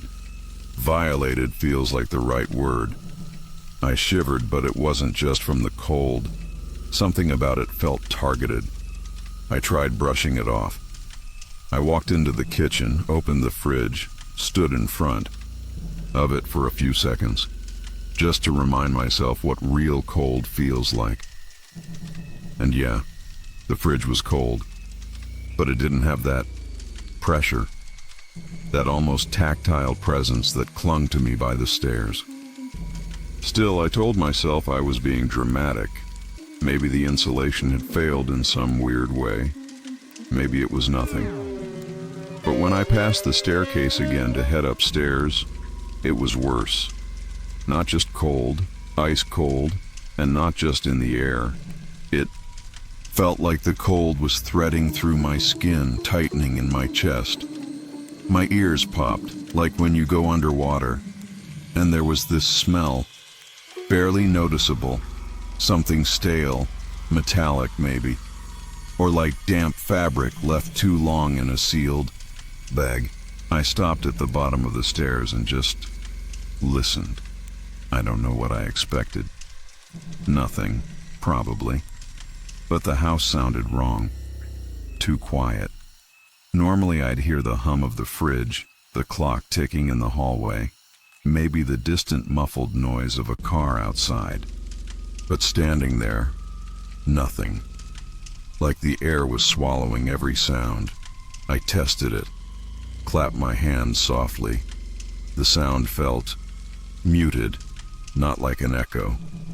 More like the sound itself was getting absorbed, smothered. And the second I stepped out of the cold patch, everything was normal again. Same sounds, same air, same house. I went back, slower this time. Stepped in, and there it was. That instant drop in temperature. That weight. That pressure right behind my eyes, like a tension headache waiting to happen. I swear, I don't even know how to explain this. I swear I could feel something brushing my left forearm, like static, or like fingers, just for a second. But nothing was there. I crouched, checked the vents near the floor, warm air, checked the windows, locked, sealed, no drafts, felt the walls, dry, no moisture, nothing that could explain this, nothing rational anyway. That's when I noticed something else. There were tiny indentations in the carpet, right by the third stair, like footprints, not clear ones, just subtle dips. I pressed my own fingers into the carpet to compare.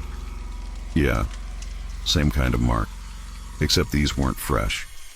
The carpet fibers were flattened, worn, as if whatever made them had been standing there a while. I stood there, staring at those marks, until the hairs on the back of my neck stood up. I didn't hear it exactly, more like I felt it. A pressure shift, a presence, right behind me. Close. So close I could almost hear breath. Except no breath, no warmth. Just cold, dense, intentional. I spun around. Nothing. The hallway was empty. The air behind me normal. But the cold spot was still there. Still waiting. It didn't move. Didn't fade. Just existed. Like a bruise in the air itself. I backed away. Slowly. Walked backward into the kitchen, never turning my back to the stairs. The farther I got, the warmer it felt. Like crossing some invisible threshold back into reality.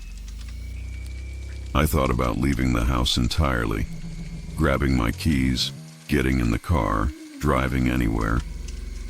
But the idea of walking past that spot again, God, it made my skin crawl. So I just sat at the kitchen table, lights on, every single one, listening. The thing is, it never left. I could feel it from here. The cold didn't spread, didn't follow me, but it stayed, right there, right by the stairs, like it was waiting for me to come back, or maybe it was guarding something, or someone. It's almost midnight now. I still haven't gone upstairs. I don't know if I will. The lights on the staircase are flickering, not fully, just dimming. Every few seconds. Just enough to notice. Just enough to make me dread what happens when they finally go out. If anyone has ever felt something like this, that sudden, sharp cold in a place that should feel familiar, please tell me. Please. Am I losing my mind? Or is someone else still here? Story 45. The stove burner. Turned, I was folding laundry in the bedroom when I heard it. The sharp, rhythmic click, click, click of the gas stove igniter. You know that sound. Cold, mechanical, familiar, but utterly wrong in that moment. At first I froze. Maybe it was a power surge, a glitch. But the sound kept going, steady, persistent. I rushed into the kitchen, half expecting to see nothing. Instead, the front left burner was on. Not just on. The knob was twisted all the way clockwise, feeding gas into the room. Blue flames hissed beneath the empty grate. I stood there, staring at it. I hadn't cooked all day. Actually, I hadn't even been near the stove since last night. My hands trembled as I reached out and turned it off. The click stopped. The silence afterward felt heavier. For a few seconds, I tried to rationalize. Maybe I bumped it earlier. Maybe. No, that didn't make sense. These burners are stiff. You have to push and twist intentionally to ignite them. There's no way it accidentally turned itself. I even checked the knob. It wasn't loose. I walked around the apartment, checking everything. Doors locked, windows shut. No sign of forced entry. I live alone. No pets. Nothing that could have, I don't know, brushed against it. The air felt thick, like the heaviness before a thunderstorm. But outside, it was perfectly still. Trying to shake it off, I opened the windows to air out the lingering gas smell. But then, as I passed by the hallway mirror, I noticed something. Smudges. 4 long, thin streaks across the bottom edge of the glass, like fingerprints. But lower than my hand could naturally reach. I crouched, trying to match the angle. It didn't line up. I wiped the mirror clean, convincing myself it was nothing. Maybe residue from cleaning days ago. Maybe. I sat back on the couch, phone in hand, scrolling aimlessly just to distract myself. That's when I noticed it, out of the corner of my eye. The reflection of the kitchen light. It flickered. Not the light itself. Just the reflection. I turned to look directly. Nothing. The bulb was steady. I checked the switch. Fine. I even tapped the fixture. No flicker. But when I glanced back toward the mirror, the faint pulse was there again. On. Off. On. My stomach tightened. I walked over to the kitchen, slower this time. Every step felt deliberate, like moving through water. The stove was fine. All knobs were in the off position. No sound, no smell. But then, click, click, click. It started again. Only this time, it wasn't the front left burner. It was the back right. I stared at the knob. It didn't move. It wasn't turning, but the igniter was clicking, loud, dry, mechanical, over and over. I reached for it, but before my fingers touched the knob, it stopped. Complete silence. No flame. No click. Just nothing. Except, I swear, in that silence, I heard breathing. Not loud, not even distinct. More like the subtle shift of air. Shallow. Uneven. Close. I spun around. No one. Checked the hallway. Empty. The bathroom. Empty. Bedroom. Empty. But the feeling, that dense, pressing sensation, stayed. I told myself it had to be the stove malfunctioning. Faulty igniter. That's logical. Right? But then, why was the burner turned earlier? That's not a malfunction. That's deliberate. I tried to distract myself again. Headphones, music. But every few minutes, I found myself pulling one earbud out, listening, waiting, expecting. At one point, I thought I heard something from the kitchen, like the soft shuffle of bare feet on tile. But every time I checked, nothing. The stove stayed off, no clicking, no flames. But the air felt wrong, like someone was holding their breath, just waiting. I didn't sleep that night. I sat on the couch, watching the kitchen, waiting for the sound again. It never came. But even now, I can't shake this feeling, like something was in here. Maybe still is. If anyone else has had something like this happen, please let me know. Am I losing my mind? Or was something here? Story 46. A shadow crossed the TV screen.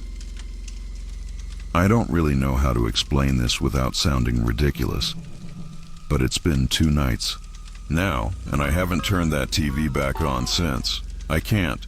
I just can't. It started like any other late night. I was sitting on the couch, half watching some mindless reruns. You know how the glow of the TV is the only light in the room? Everything else just fades into this soft, dark blur.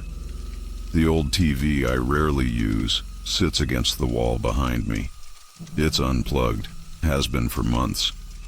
I never bothered moving it, and it reflects things weirdly, like not clean mirror clear, but just enough that you can catch vague shapes when something bright hits it. Around 2 a.m. during a commercial break, I leaned forward to grab my phone from the coffee table. That's when I noticed it. A shadow. A clear silhouette moving, gliding, across the reflection on the dark TV screen behind me. It wasn't a flicker or trick of light. It was a solid shape. I froze. My spine went stiff before my brain even caught up. I whipped my head around so fast I nearly gave myself whiplash. But nothing. The room was exactly how it always is. Couch, chair, shelves, except for the sound of my own breathing. Loud, ragged. It was dead silent. I told myself it had to be headlights, maybe a car passing by outside. But my blinds were shut, fully shut. I checked them twice. Then, when I turned back toward the front TV, the volume was down. I hadn't touched it. Remote was on the floor, untouched. I stared at it, half expecting it to turn off or glitch, but it just kept playing, low and distant. I sat there, gripping the edge of the couch, telling myself to get up, to just go to bed. But there was this pressure, like the air got heavier, thicker. My ears started ringing, the kind of muffled ring you get when everything suddenly feels wrong. I glanced over my shoulder again. The unplugged TV was still there. The screen, darker than I remembered, almost absorbing the light instead of reflecting it. Then, this part still makes my hands shake. The screen pulsed, just once, like something brushed across it from the inside. A faint shift in the dark, a ripple. I bolted, straight to my bedroom, locked the door, laid there under the covers like a child, listening for something, anything. But all I heard was silence. Heavy, waiting silence. Around 4 a.m., I finally drifted off. But right before sleep hit, there was this soft, deliberate knock on the wall behind my headboard. 3 taps. Even. Spaced. I haven't touched the living room since. The TV's still off, still unplugged. But sometimes, when I pass the doorway, I swear the screen's not reflecting the hallway anymore. If anyone's ever seen something like this, please tell me. Please. I need to know I'm not imagining it. Story 47. The closet door was ajar. I don't know when this started exactly, but I've always had this thing about doors. Bedroom, bathroom, closets. Every single one stays shut before I go to bed. It's not like I'm scared of anything hiding in there. It's just order, control, habit. Something about waking up to a closed door helps me feel like the night passed undisturbed, like the world stayed the way I left it. So last night was no different. I did my usual routine, brushed my teeth, double-checked the front door, turned off the kitchen lights, and, as always, I made sure the hallway closet door was firmly shut. I even remember hearing the soft clunk of the latch catching. No mistake about it. That closet's always bugged me, though, not for any rational reason. It's just a narrow, deep space stuffed with coats, a vacuum, old boxes, typical junk. But it's positioned directly across from my bedroom, so when my door's open, I can see it. Or more accurately, I can see if it's open. At around 3:17 a.m., I remember because I checked the clock. I woke up. No noise, no sudden jolt, just awake, wide awake. Something felt wrong, though I couldn't put my finger on it immediately. The kind of wrong that tightens your chest before your brain catches up. At first I thought maybe it was the air. It felt heavier. The usual faint hum from my fridge in the kitchen felt muffled, like sound itself was dampened somehow. And then I noticed the light, or rather, the absence of it. The hallway was darker than usual. The small motion sensor, night light I keep plugged into the outlet near the closet, wasn't glowing. That thing never fails. I even replaced the batteries last week. But more than the darkness, it was the shape. The closet door. It wasn't shut. It was ajar. Maybe 2 inches. Just wide enough to form this narrow vertical slice of shadow against the darker backdrop. Just wide enough that if someone were standing inside, they could be watching. Right now. Through that gap. I told myself, no, you shut it. You always shut it. My heart started thumping harder, but I stayed perfectly still, not even breathing properly, just listening. But there was nothing, not the creak of floorboards, not the whisper of fabric shifting, just this suffocating silence. I tried to rationalize it. Maybe the latch didn't catch properly. Maybe airflow from the AC nudged it open. But then I remembered something else. Something worse. Before heading to bed, when I passed the closet, the inside light was still on. I remember thinking, I'll turn it off in the morning because the bulb's been flickering lately, and I was too tired to fuss with it. But now, that light wasn't on. I hadn't turned it off. Still frozen in bed, I stared into that thin crack of darkness. My brain started conjuring shapes, patterns. Was there movement? A shift? I couldn't tell. But I kept thinking about that light. Someone had to have switched it off. I reached for my phone, slow and silent, barely daring to breathe. The screen's glow lit the room just enough for me to glance at the hallway again, still ajar. I turned on the camera, flipped to video mode, zoomed in, holding it toward the crack. Nothing. Just blackness. But as the seconds passed, the camera started trying to focus.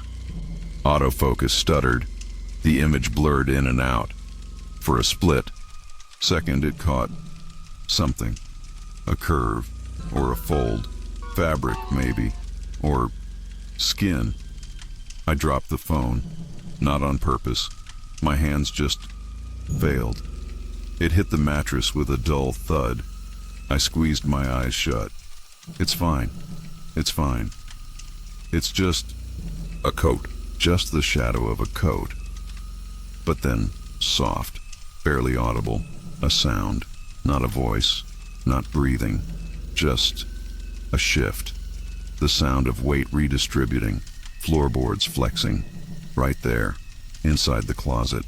I felt this cold bloom at the base of my neck. My rational brain tried to take over. Just get up, walk over, slam it shut. You'll see it's nothing. But my legs wouldn't move. I kept imagining that if I put one foot on the floor, I'd hear it rush out. I waited. Minutes passed, maybe longer, staring, listening.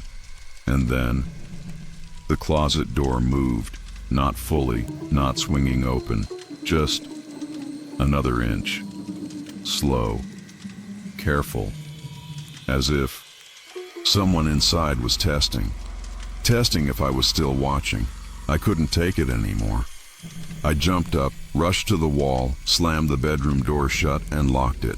No hesitation. Backed away, phone in hand, shaking, trying to call someone, anyone. But no signal. I swear to God the signal was fine earlier. Full bars. Now, dead. Just the spinning wheel. I sat against the far wall of my bedroom until dawn, barely blinking, listening, but after that last movement, there was nothing. No more sounds, no footsteps, just silence. When sunlight finally started bleeding through the blinds, I forced myself to open the door, slowly.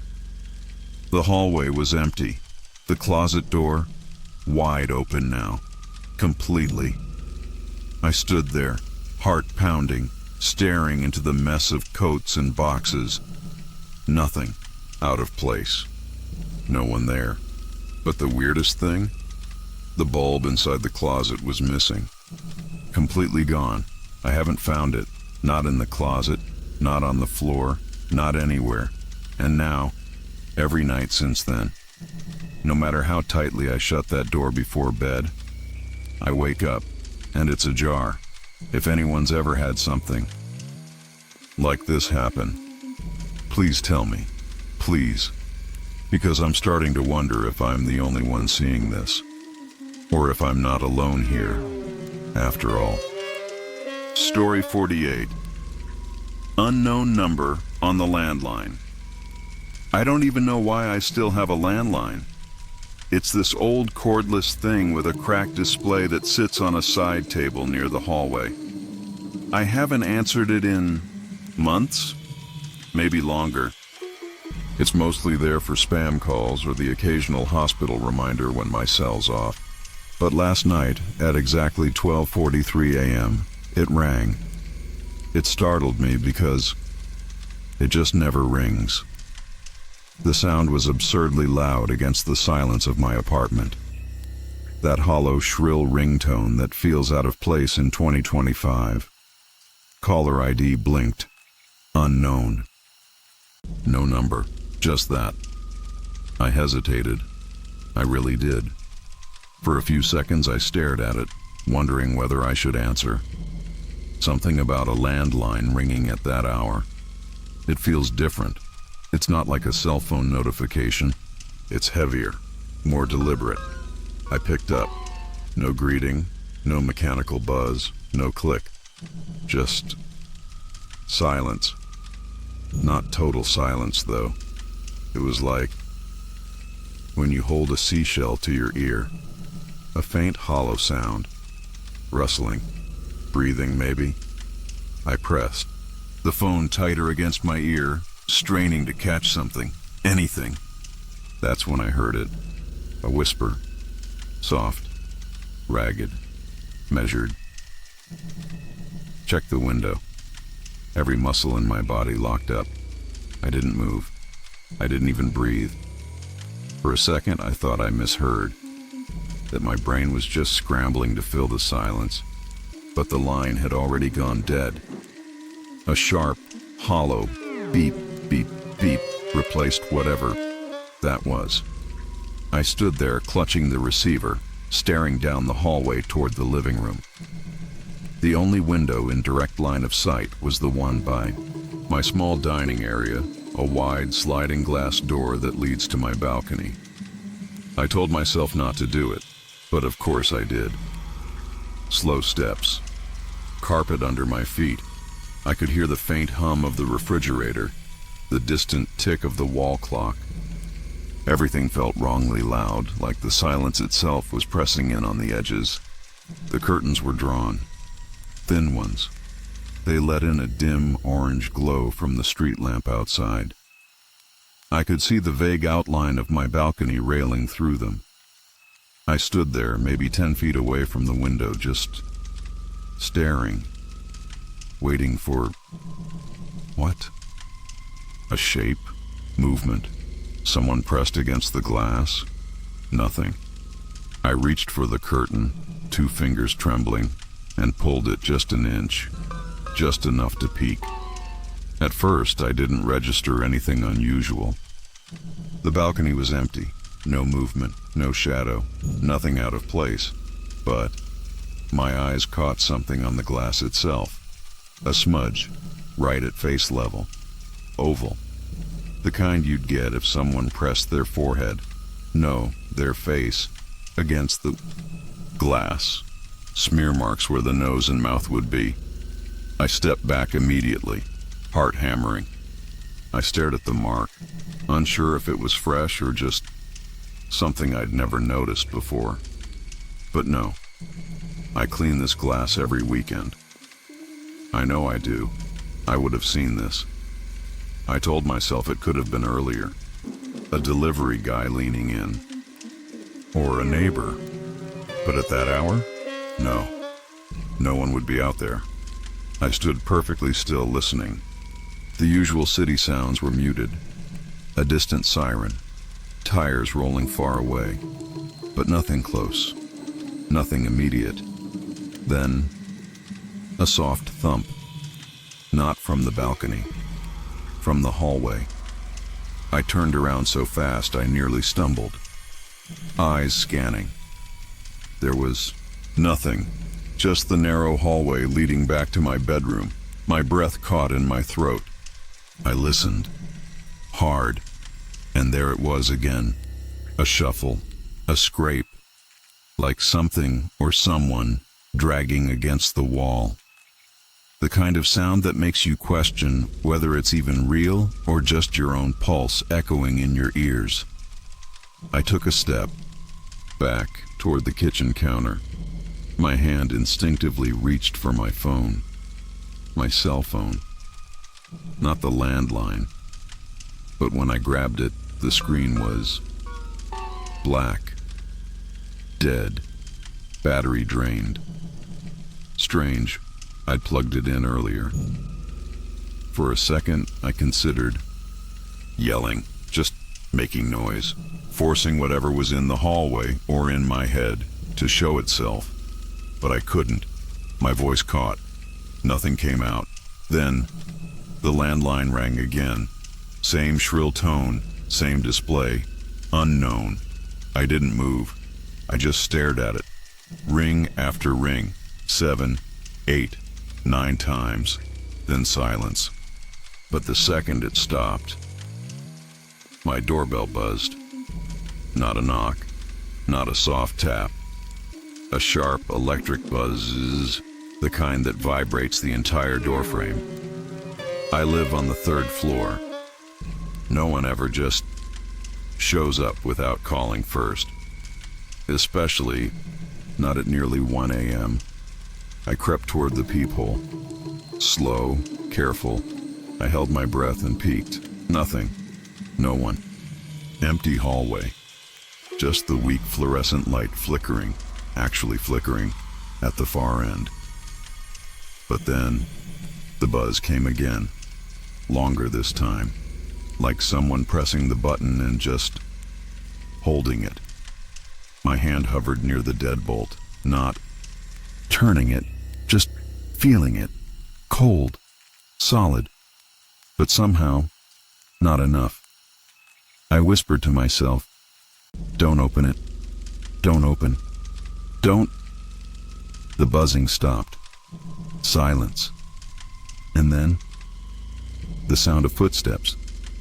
Not running. Not heavy. Measured. Slow. Deliberate. Starting right at my door and moving down the hallway. Each step fading until... nothing. I didn't move for a long time. Minutes, probably.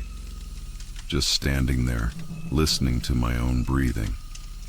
Eventually, I worked up the nerve to unlock the door, opened it an inch, peeked.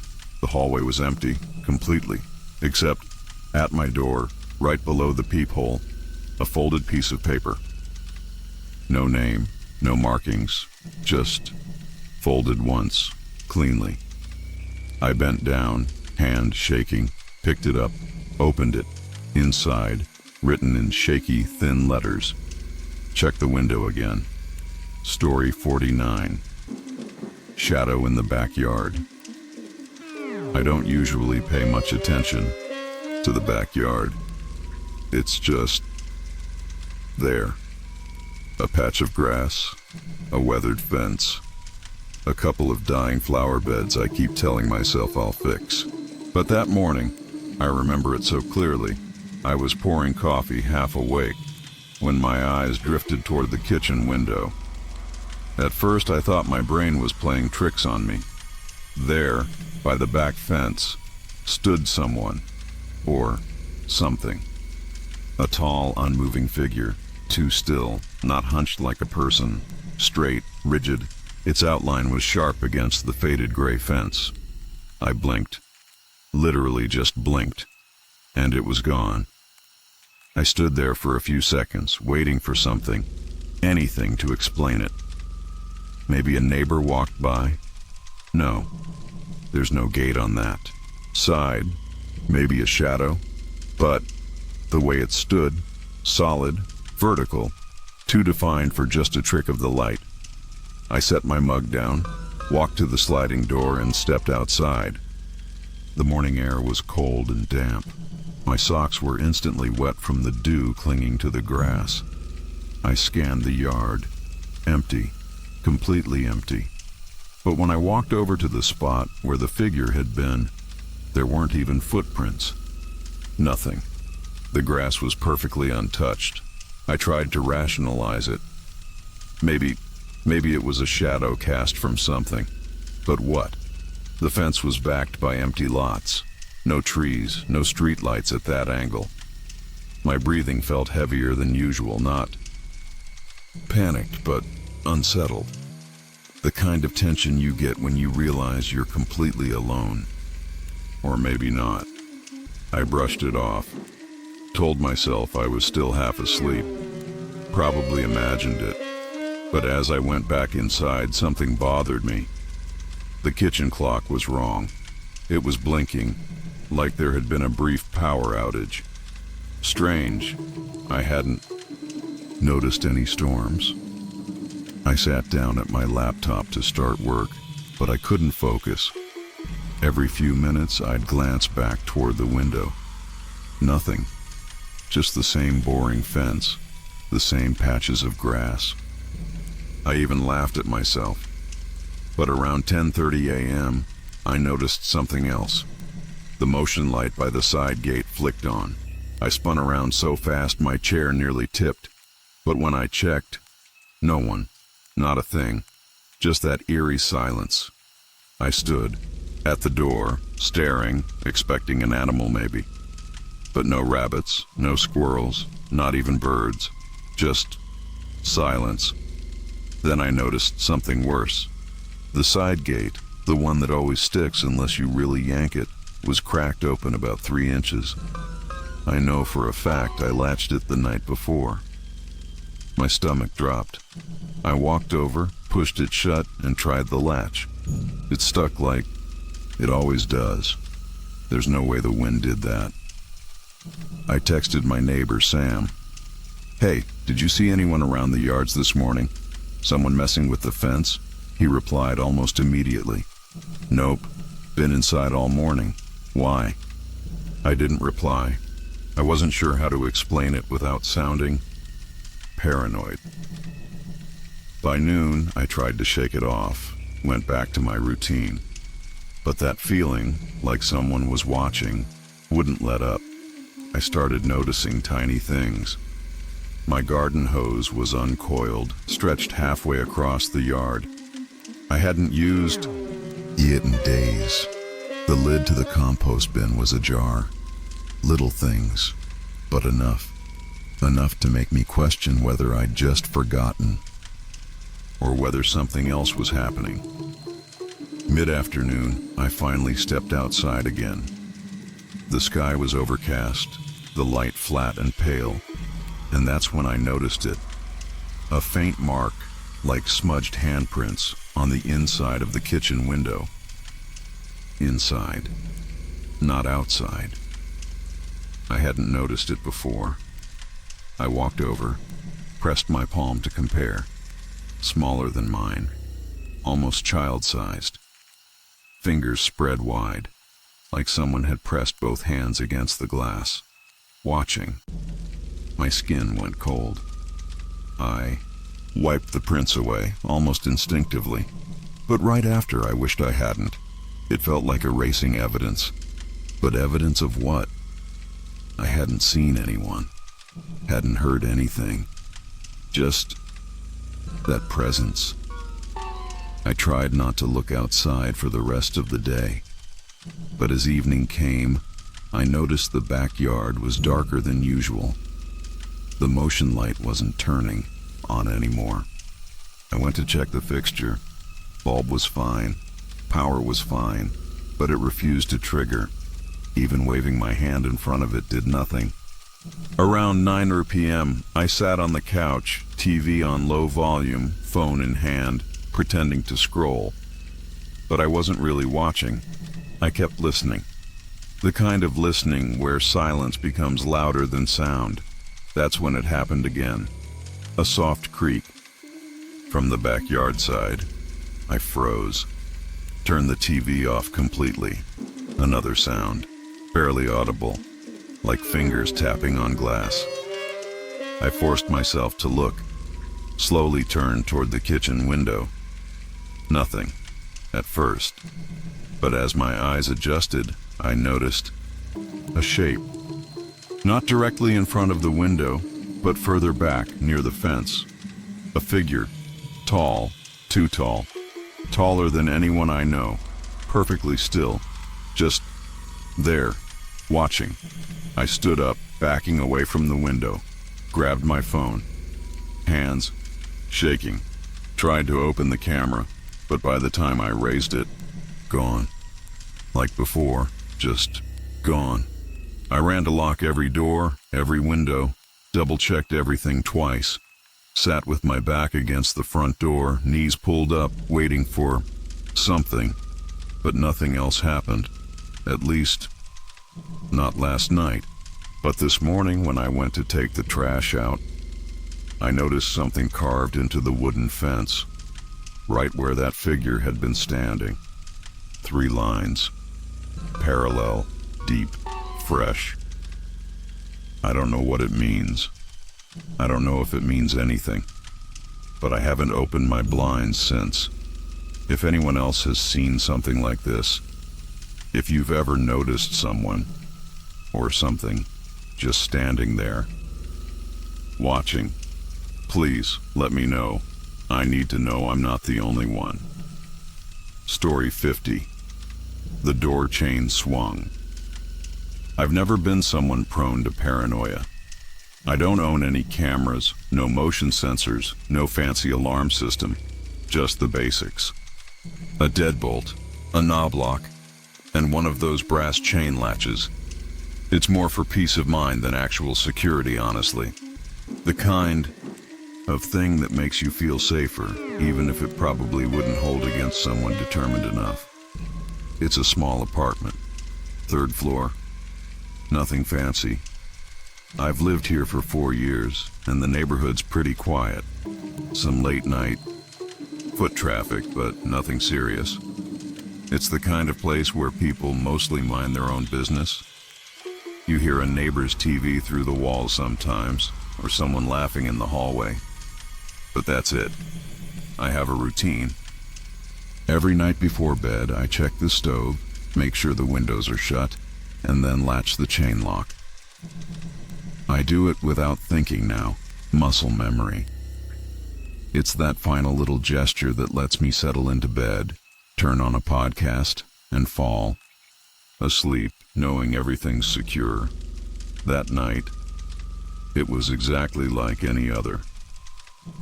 I remember checking the time when I got into bed, 12:42 a.m. I wasn't particularly tired, so I scrolled through my phone for a while. I had the bedroom door cracked, open, like always, so I could hear the hallway in case of anything. I don't know. I've always done that. Something about being able to hear the front door feels safer. At some point, I must have dozed off. I remember rolling onto my side and the soft hum of a fan I keep near the window. And then I woke up. I don't know why. Just that weird, sudden pull out of sleep where your body knows something's off. The kind where you don't remember a dream or a sound. You just wake. I glanced at my phone, 1:10 a.m., and right then, it happened. A noise, not loud, not crashing, but distinct, metal against wood. A rattling sound, soft, rhythmic. For a split second, I couldn't place it. Then it clicked. The chain, the door chain. It wasn't the door itself. The deadbolt held. The knob wasn't turning, but the chain, it was swinging. Back and forth, like someone had tugged it, not hard, not like someone trying to break in, more tentative, testing, gentle. I froze, completely still, my breathing shallow without meaning to. I strained to listen, and there it was again, the chain swaying. It made this tapping sound against the door frame, metal softly hitting wood, clink, clink, clink. I couldn't tell how long I laid there, just listening. Maybe 10 seconds, maybe a minute. The sound was unmistakable. Not wind, not vibrations. It was too deliberate. There was no knock, no footsteps, nothing else. Just the chain, moving. I sat up slowly. My apartment isn't big. The bedroom faces the living room, and from my bed I can see the glow of the streetlight filtering in through the blinds. I tried to convince myself it could be, what? The building shifting, air pressure, but my body didn't buy it. That instinct, that deep animal part of your brain that doesn't care about logic, was screaming. I grabbed my phone and opened the camera app, thinking I'd maybe catch something if I was quick. I crept toward the bedroom door, careful, not to let the floorboards creak. From the gap, I could see the living room, dim shapes, the sofa, the edge of the coffee table. The front door was partially visible, and there it was, the chain, swinging. I swear, my heart physically hurt in my chest. It was like watching something you shouldn't be seeing, something wrong with the world. It slowed, gradually. The swinging became smaller, smaller, until it stopped completely, just hanging there, perfectly still. I waited. Maybe another minute. Nothing. No footsteps, no voices, no retreating sounds. I thought about calling someone, but who? The police? And say what? Hey, my door chain moved? They'd laugh. Or worse, tell me to stop wasting their time. Eventually, I worked up the nerve. I walked into the living room, flipped on the light, bright, harsh. The door looked Normal. Chain latched, deadbolt locked, knob secure. Everything exactly as it should be, except I noticed something on the floor, right by the door frame. A mark, not big, just a faint smudge, a scuff that wasn't there before, right where the door would meet the frame if someone tried to push it open just enough to rattle the chain. I checked the peephole. Nothing. Opened the door carefully, looked out into the hallway. Empty, silent, no footsteps fading away, no doors shutting. I didn't sleep the rest of that night. Just sat there, on the couch, watching the door, listening, and I wish I could say that was the end of it. But last night, around the same time, I heard it again, just the chain, swinging. If anyone has experienced something like this, please let me know. I don't even know what to think anymore.